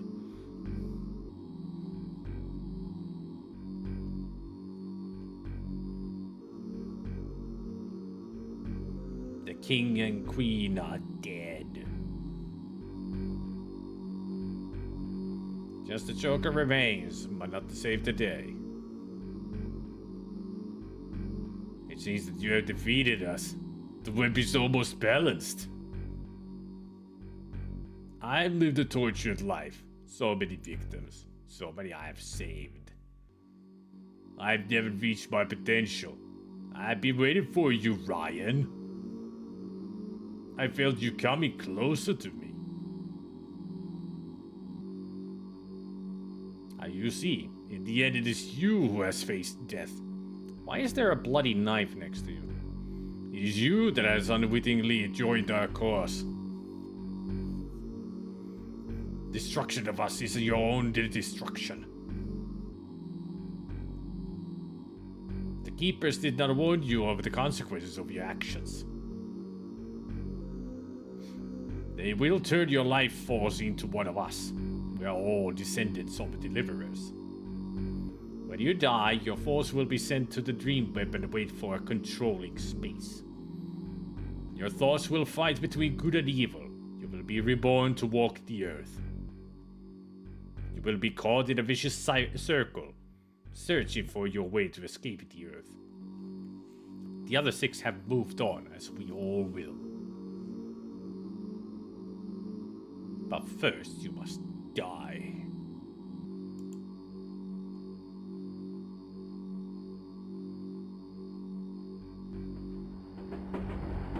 Ooh. Splattered all over the place. So much for Beckett.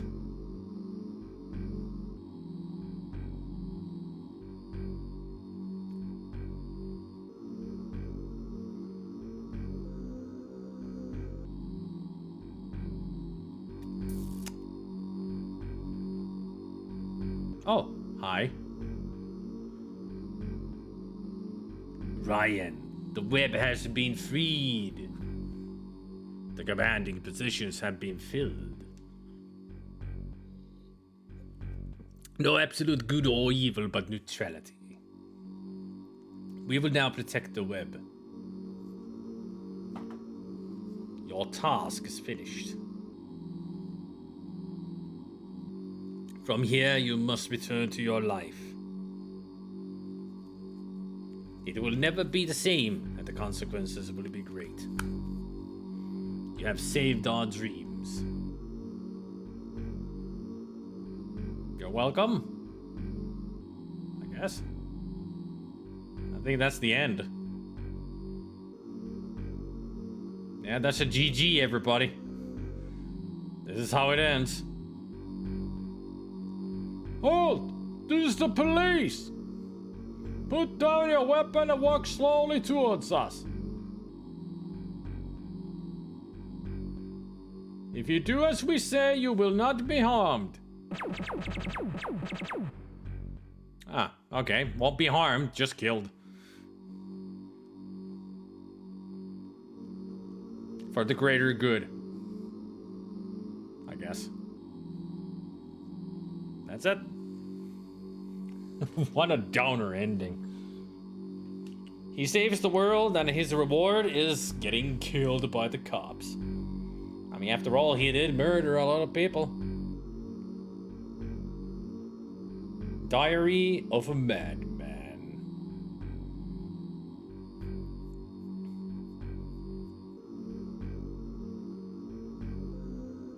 Hey, Silo.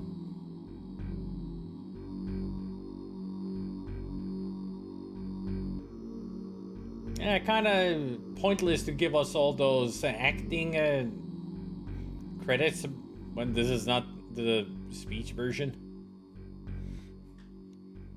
Greetings to. Is there a double ending? I don't think so. I think this is the only ending you ever get in this game.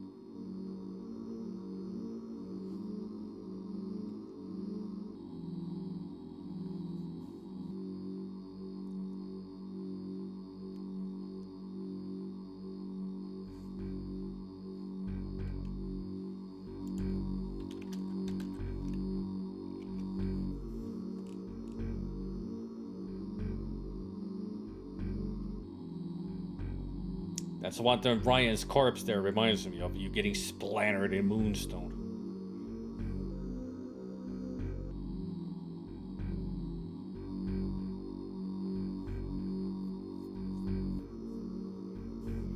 A lot of greetings to people. Not the thing you usually see at the end of a game. Lots of greetings.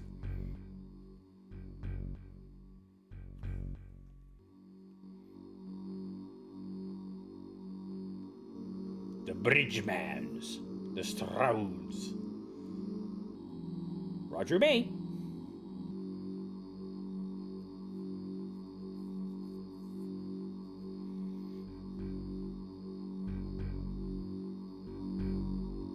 Still, it is a great game. Very cool game. Great animation, great art in total. Very moody music, and the story is so grim.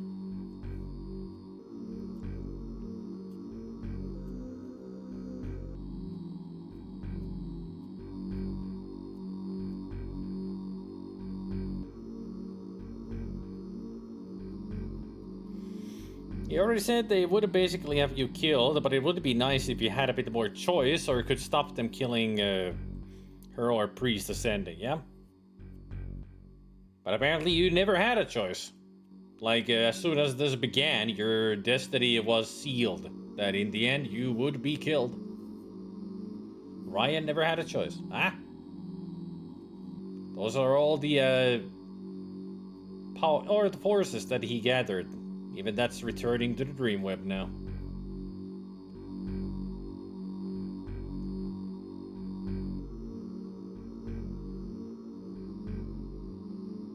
Spat out a card, I see. Or something.